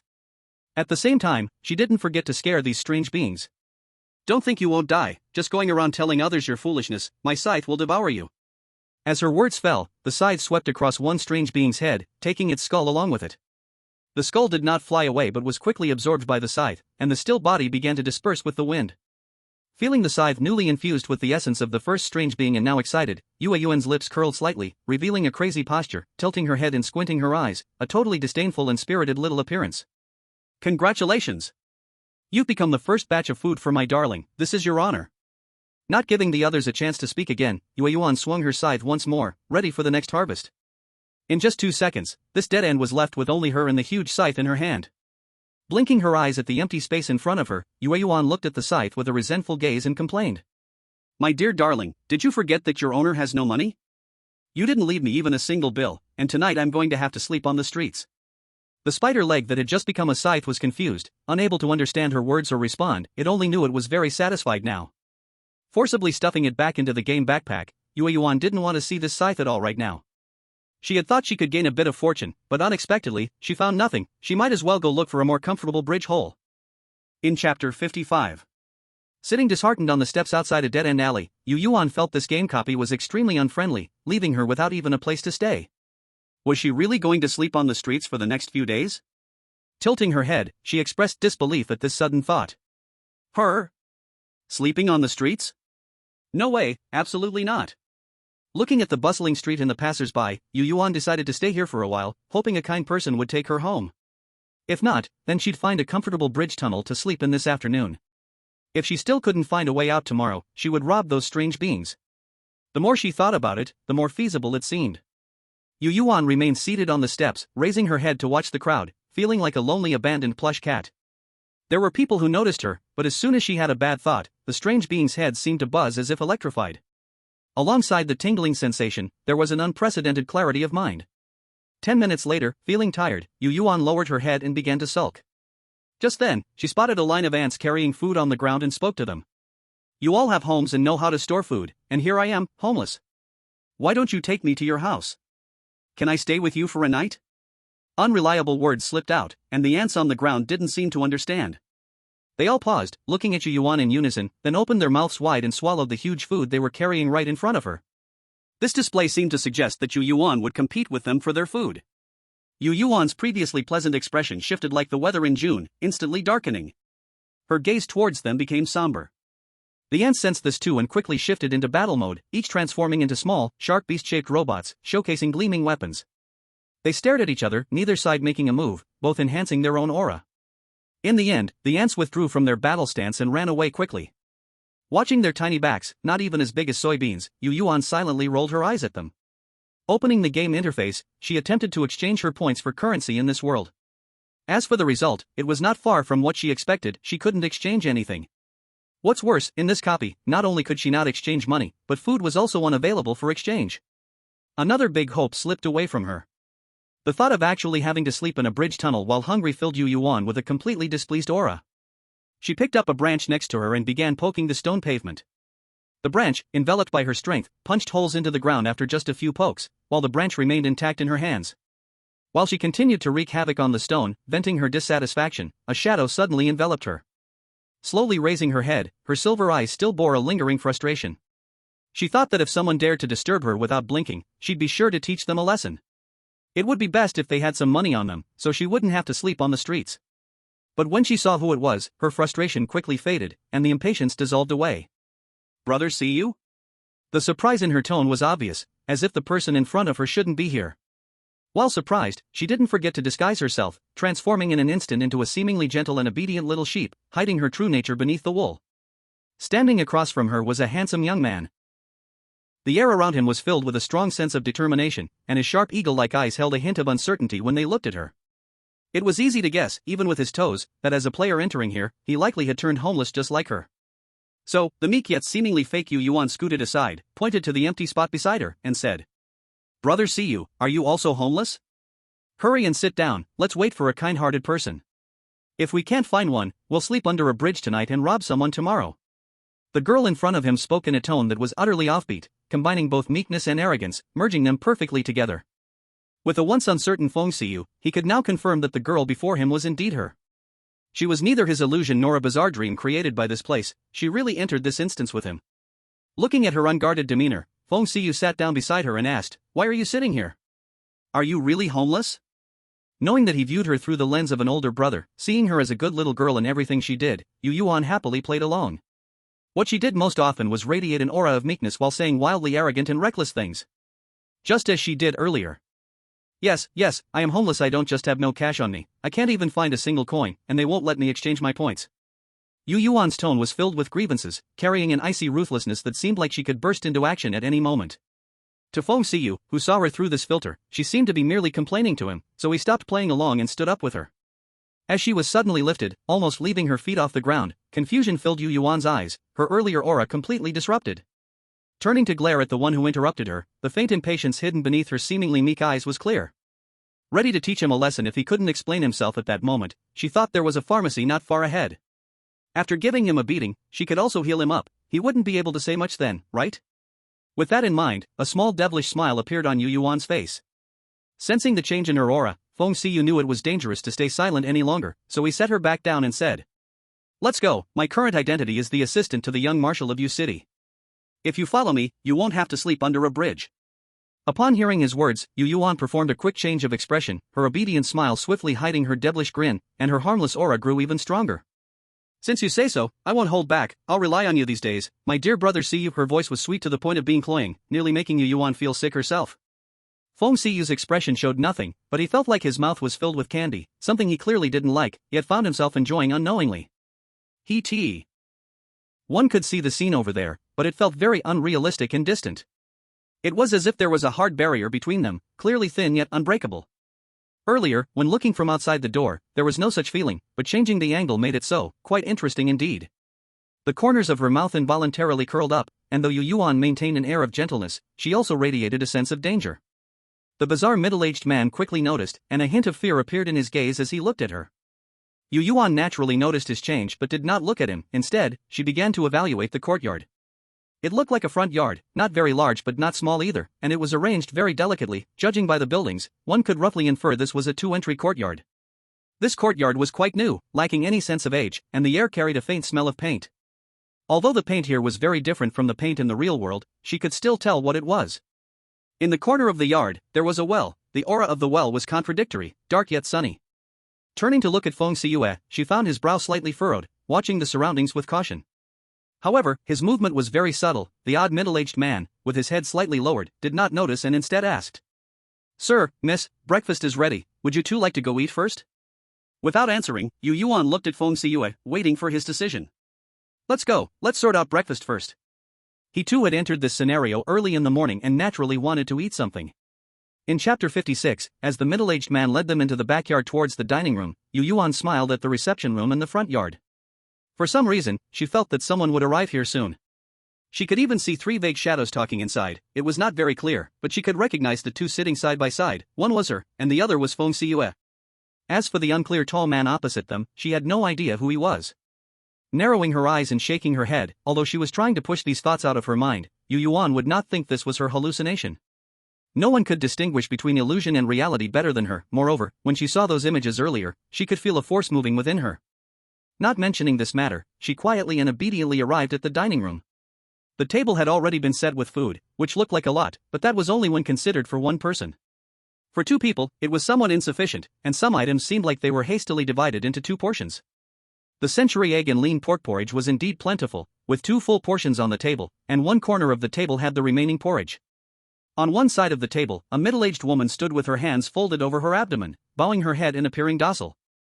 After they sat down at the two prepared spots, Feng Xiyu waved his hand, signaling for her to leave, his demeanor perfectly composed. One could feel him using his ability to check the entire dining room, confirming there was nothing else present before he intended to speak. Knowing clearly that what they were about to discuss was not something that could be heard by the odd man, Yueyuan cast a barrier over the entire dining room before he could speak. This was a fun idea that had just come to her mind. Surprisingly, it had succeeded. However, this barrier was of little use, only capable of soundproofing and detecting if anything entered. But in such an environment, it was completely adequate. After all, she just didn't want the outside forces to hear their conversation. The changes around them, Feng Xiyu naturally noticed them all, looking at her with a surprised gaze. Having already started drinking the porridge, Yueyuan had no intention of speaking, showing a complete attitude of you speaking, and I listening. Yueyuan has already completed several copies? What is your number? I will transfer a life-saving item to you. Swallowing the porridge in her mouth, Yueyuan sweetly replied to him, the fourth copy, number 9. As soon as her words fell, she felt a small package arrive in the mailbox on the game interface. Opening the interface and clicking to check, she saw an amulet shining with golden light. At a glance, she could tell that such an item would only come from at least a 4-star level copy. Yueyuan blinked, feeling it would be a bit impolite to just send back a spider leg. But that was just a feeling. She personally knew how useful the spider leg was, and she even wanted to return to the first copy to take down another one. Choosing the spider leg she liked the least, she sent it to him, still wearing a gentle and soft smile, saying, "This is the reward from my first copy. It makes a pretty good weapon, you know?" Her voice was so sweet, but she didn't explain how she obtained this reward or show how effective the weapon was, just giving a simple description. At a glance, it was clear that this spider leg was high-quality weapon material. At the moment Feng Xiyu received it, he had already thought about how to arrange this spider leg. With the gift exchange finished, they then got to the main topic. "I told you before, my identity is the adjutant of the young marshal of Yu City. When I entered the copy, he was still beside the young marshal on night duty. From our previous simple interaction, it's very likely that the young marshal of Yu City is the big boss of this copy. And my task hasn't been issued yet, it probably needs to wait for a suitable moment to be activated." Before, Yueyuan thought she might have to sleep in a bridge hole with an empty stomach, so she wasn't very concerned about whether her task had been released. Now, after he mentioned it, she really realized that she still didn't know her task. Not long after entering the copy, half an hour after the voice report ended, she did receive a mail in her system mailbox. But at that time, the primary mission was to enter the city, so she put this matter aside and didn't remember it later. Finding that mail, she opened it, and her task appeared. "Please find out the truth of your parents' deaths within 5 days." Looking at this task, Yueyuan almost blurted out a 6-word exclamation. This is truly absurd, more absurd than absurdity itself. She didn't even know where this body came from, and now she was asked to find out the truth behind her parents' deaths. If she said she didn't even know who her parents are, would anyone believe her? Calmly releasing this information, Yueyuan said, with a speechless expression and a well-behaved smile, "Brother Siyu, this is my task, but I don't even know my own name. I only know that these so-called parents are related to an Uncle Wang in this city." Looking at her task that was almost incomprehensible, Feng Xiyu successfully said something trivial. Simple yet complex. Turning the main topic into trivial talk, they also had no desire to continue the conversation, as there was really no useful information to exchange. Silently finishing breakfast, just as she was about to speak, she keenly sensed countless gazes staring at them. They quickly understood that the live camera had turned to them. Subtly glancing at each other, they continued calmly eating breakfast. With the live camera now focused on them, it was very likely that something significant would happen next on their side. Just when they thought this, the strange uncle's voice came from afar. "Sir, miss. The young marshal has arrived." Both of their expressions showed a moment of confusion. "So, it turns out one cannot mention him behind his back? Just to mention a moment ago, and he's already here. If they talked a little longer, wouldn't he just show up directly?" They exchanged a subtle glance, quickly finishing their breakfast, standing up, and heading toward the guest hall. "Yueyuan, why don't you skip this? This young marshal feels very dangerous to me." As they were about to leave the dining room, Feng Xiyu asked one last time, his steady voice carrying a seriousness. Gently shaking her head, Yueyuan acted like a delicate, obedient, and extremely composed girl. "No, I feel this young marshal is the key to my mission. I must meet him." Closing her eyes and saying whatever came to mind, she casually made up a reason. The real reason was that at the moment she heard the young marshal was coming, a previous illusory scene flashed through her mind. Almost at the same moment she thought of those scenes, she realized that what she saw before was a premonition. Since she was also part of those scenes, it meant she had to go. Even if she didn't go now, she would, for various reasons, end up entering during their conversation later. Rather than that, it's better to be in it from the start, saving her from those troublesome steps. Having already discovered the location of the hidden live stream camera, her eyes brimmed with interest as she avoided its gaze, her aura changing in an instant. Though she evaded the camera, how could Feng Xiyu, who was right next to her, not notice? He was even helping her create a cover. Upon reaching the front yard, they saw the big door of the guest hall open, a man in deep blue military uniform sitting at the head position, drinking tea with his head slightly lowered, his face barely visible. After knocking and entering, they sat in appropriate positions. At this moment, the man sitting at the head placed his teacup down, lifted his head, and his gaze toward them was as calm as a dead lake. He exuded an aura of indifference to the outside world, like a soulless walking corpse. Clearly, he didn't make excessive movements, and his body looked full of life, yet it emanated a sense of death. After a glance, Yueyuan lowered her head, playing the part of a delicate doll. When she realized the camera was aimed at her eyes, a hint of fear flickered in her silver orbs. Feng Xiyu observed the silent young marshal, who neither spoke nor made any moves, his gaze filled with awe and submission, yet tinged with subtle vigilance. Both of them acted well. At the very least, the audience in the live stream didn't notice anything wrong, but whether the young marshal noticed was unknown. The young marshal sat there, his gaze fixed on Yueyuan, and his voice, cold as ice with no warmth, broke the silence. I heard Officer Feng's cousin has arrived. I just happened to pass by and wanted to see. It's the first time I've heard you have a cousin. Coming at her? She had barely been in the game for 2 hours. What was going on?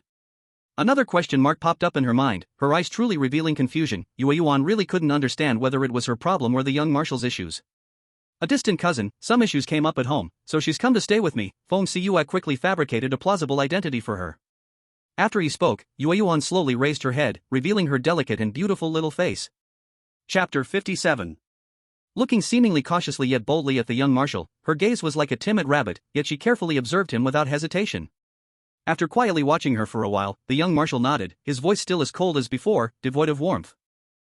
What's your name? How old are you? The two questions struck at her weaknesses, and she didn't know the answers to either. She was about to see if she could change the topic, but her mouth opened on its own.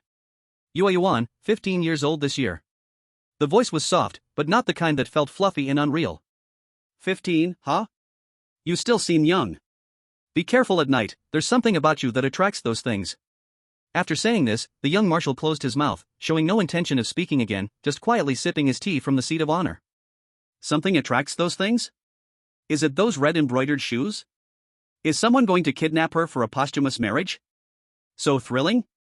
Just thinking about this possibility, excitement and anticipation unconsciously appeared in Yueyuan's eyes. This was an experience she had never had, and if possible, she would like to try it. However, she only thought about all this in her heart and did not voice it. It was as if the young marshal had come specifically to talk to her about this matter. After chatting briefly, he left, inviting Yueyuan to play at his place. If you have time tomorrow, come with your cousin to my place. Okay, young marshal, a obedient soft voice replied, Yueyuan's expression unchanged. After sending him out, the strange aura in the courtyard completely vanished. Looking at the lively street outside, they could not hear any sound, and even the figure of the young marshal who had just left grew faint. My dear brother Xiyue, is the young marshal really that free? He specially came over to talk about this with someone as insignificant as me?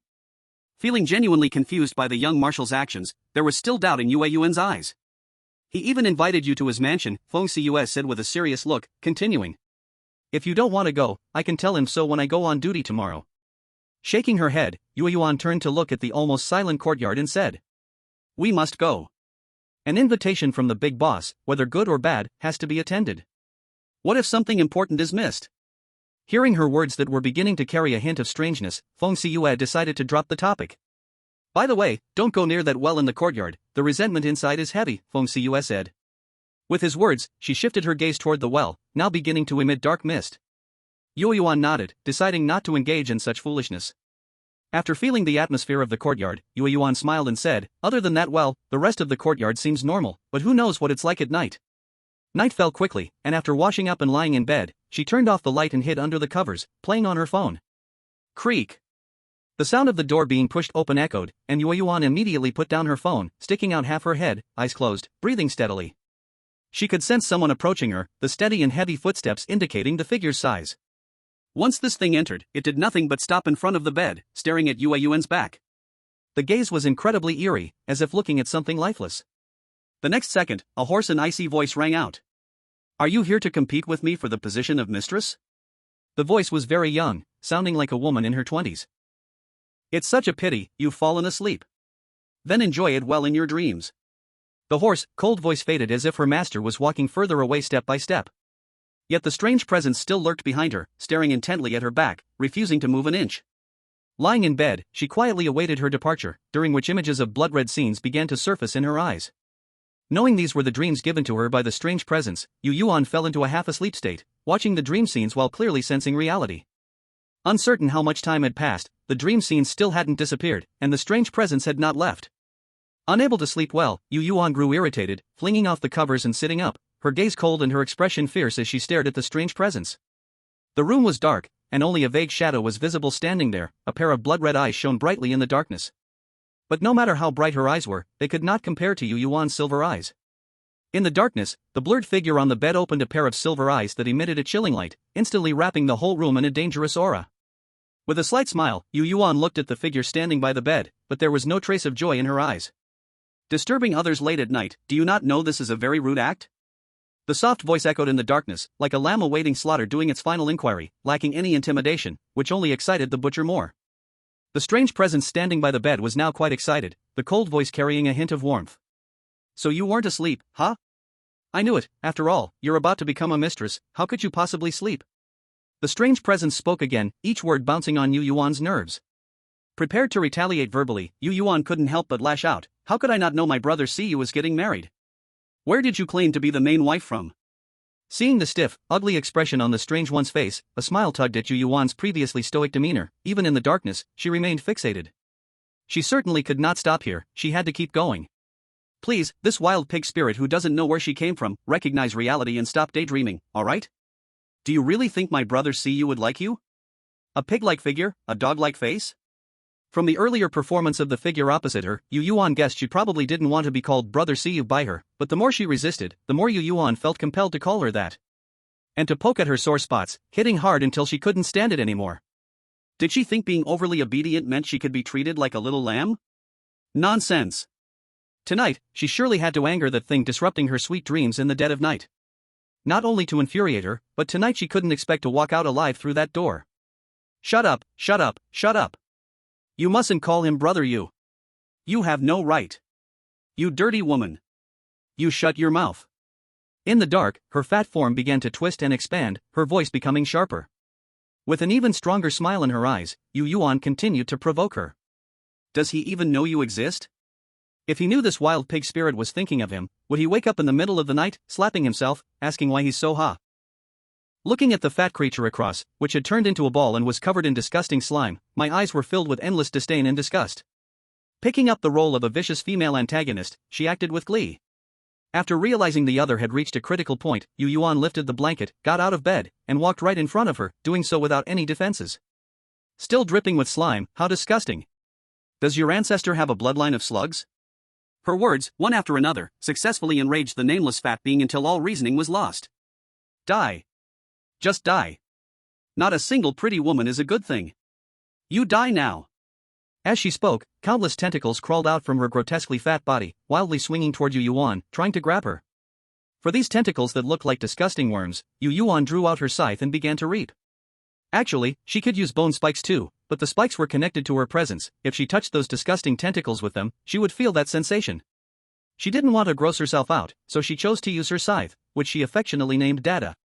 Ignoring Dada's resistance, Yueyuan swung her scythe and severed all the tentacles of the nameless creature, letting it absorb the energy. Did you think before you came here that today would be a one-way trip? Chapter 58. Looking at the large dog face on the ground that had turned into a gooey puddle, its expression was one of pain, emitting a nauseating smell. Prodding it with Dada, Yueyuan's face showed undeniable contempt. This won't do? Truly useless. After saying this, she shifted her tone, with a twisted excitement. You know, with you looking like this, don't you resemble a toad wanting to eat swan meat? You think so too, right? I really think it does. Her tone was so exaggerated that she didn't even mind the creature anymore, leaning her delicate face closer. Everything in the dark was hard to discern, but the smell was incredibly strong. Frowning delicately, Yueyuan didn't need a response, simply stating, "You smell so bad, don't you take baths?" Facing this girl, who pretended to be cute while continually provoking her, the creature's absurdly large chest inflated and deflated dramatically in irritation. Those blood-red eyes grew brighter in the darkness, like two red bulbs. Noticing the change in her emotions and knowing she was about to hit another critical point, Yueyuan prepared slightly to continue her provocation. Why aren't you speaking? Is it because of bad breath? So you keep your mouth shut? Don't be shy, you can still be loved after a wash. Before her words had even settled, Yueyuan felt a wave of stench and heat rush towards her. Fortunately, before the creature opened its strange mouth, she had already coated herself in a barrier, preventing that wave from touching her. Perfectly avoiding the disgusting smell, a faint smile played at the corners of Yueyuan's mouth, deepening her satisfaction. Looking slightly upward, she noticed that the creature was opening its massive mouth, preparing to swallow her whole. That huge mouth was rather interesting, with light radiating from deep within its throat, illuminating every corner of its mouth.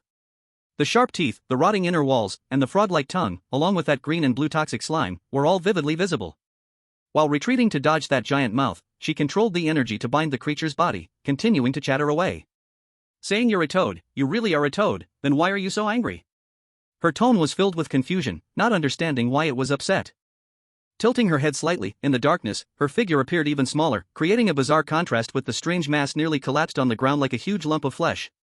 That eerie wide-open mouth emitted a glow, illuminating the space around her, allowing Yueyuan to see her face more clearly at this moment. Staring at the giant hole surrounding her mouth and the disgusting wriggling worms inside, Yueyuan's whole being felt uneasy. Especially when she thought about how close she had been to those things just a moment ago, her face turned pale, and she almost threw up.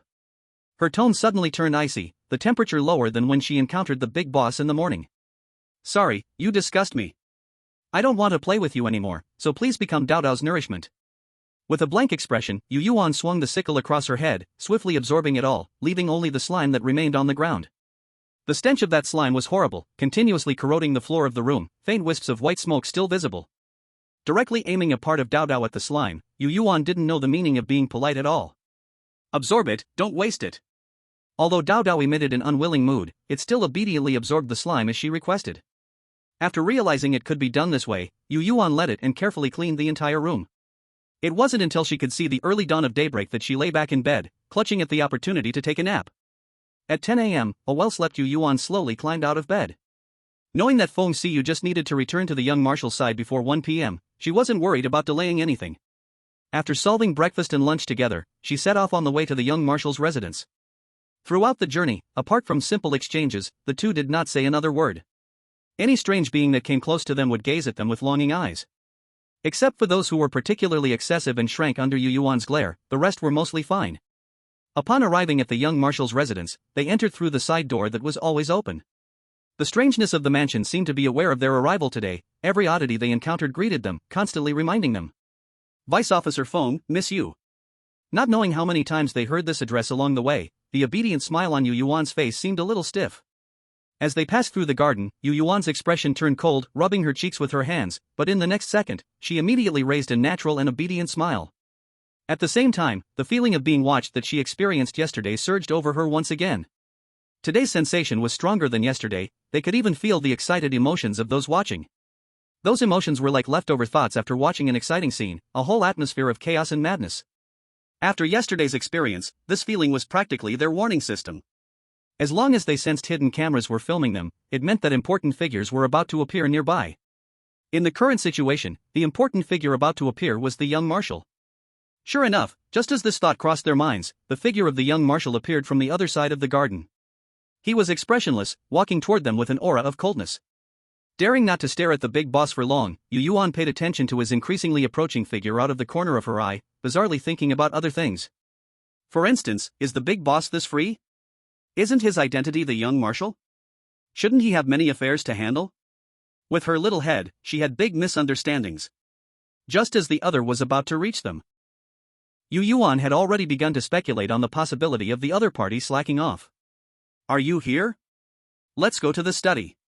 The other person said a sentence when they saw them, then walked past them. It seemed very normal, but in fact, there was an air of abnormality everywhere. Clearly, the path on Feng Xiyue's side was wider, but the big boss just wouldn't take it, deliberately walking past Yueyuan. As he passed by, Yueyuan clearly felt the big boss shift his gaze and glance at her. That glance carried a very faint emotion that a particularly sensitive person would not even notice. Moreover, that emotion seemed to be affection? Feeling that this thought was unreliable, Yueyuan stopped her wild imagination and focused on preparing to deal with the big boss. Now that she was facing this big boss, she truly had no confidence at all. She knew clearly that she was not the opponent of the other, whose strength was simply beyond what the previous dungeon's boss could compare to. The difference between them was like a soybean and a watermelon. One was no bigger than a fingernail, the other was bigger than her head. It was also different from that 7-star boss from the previous dungeon, who invaded her body and entered her home ground, making it not difficult for her to fight back. Now, the situation was entirely reversed. She was in the boss's home ground, just a little sheep with some strength.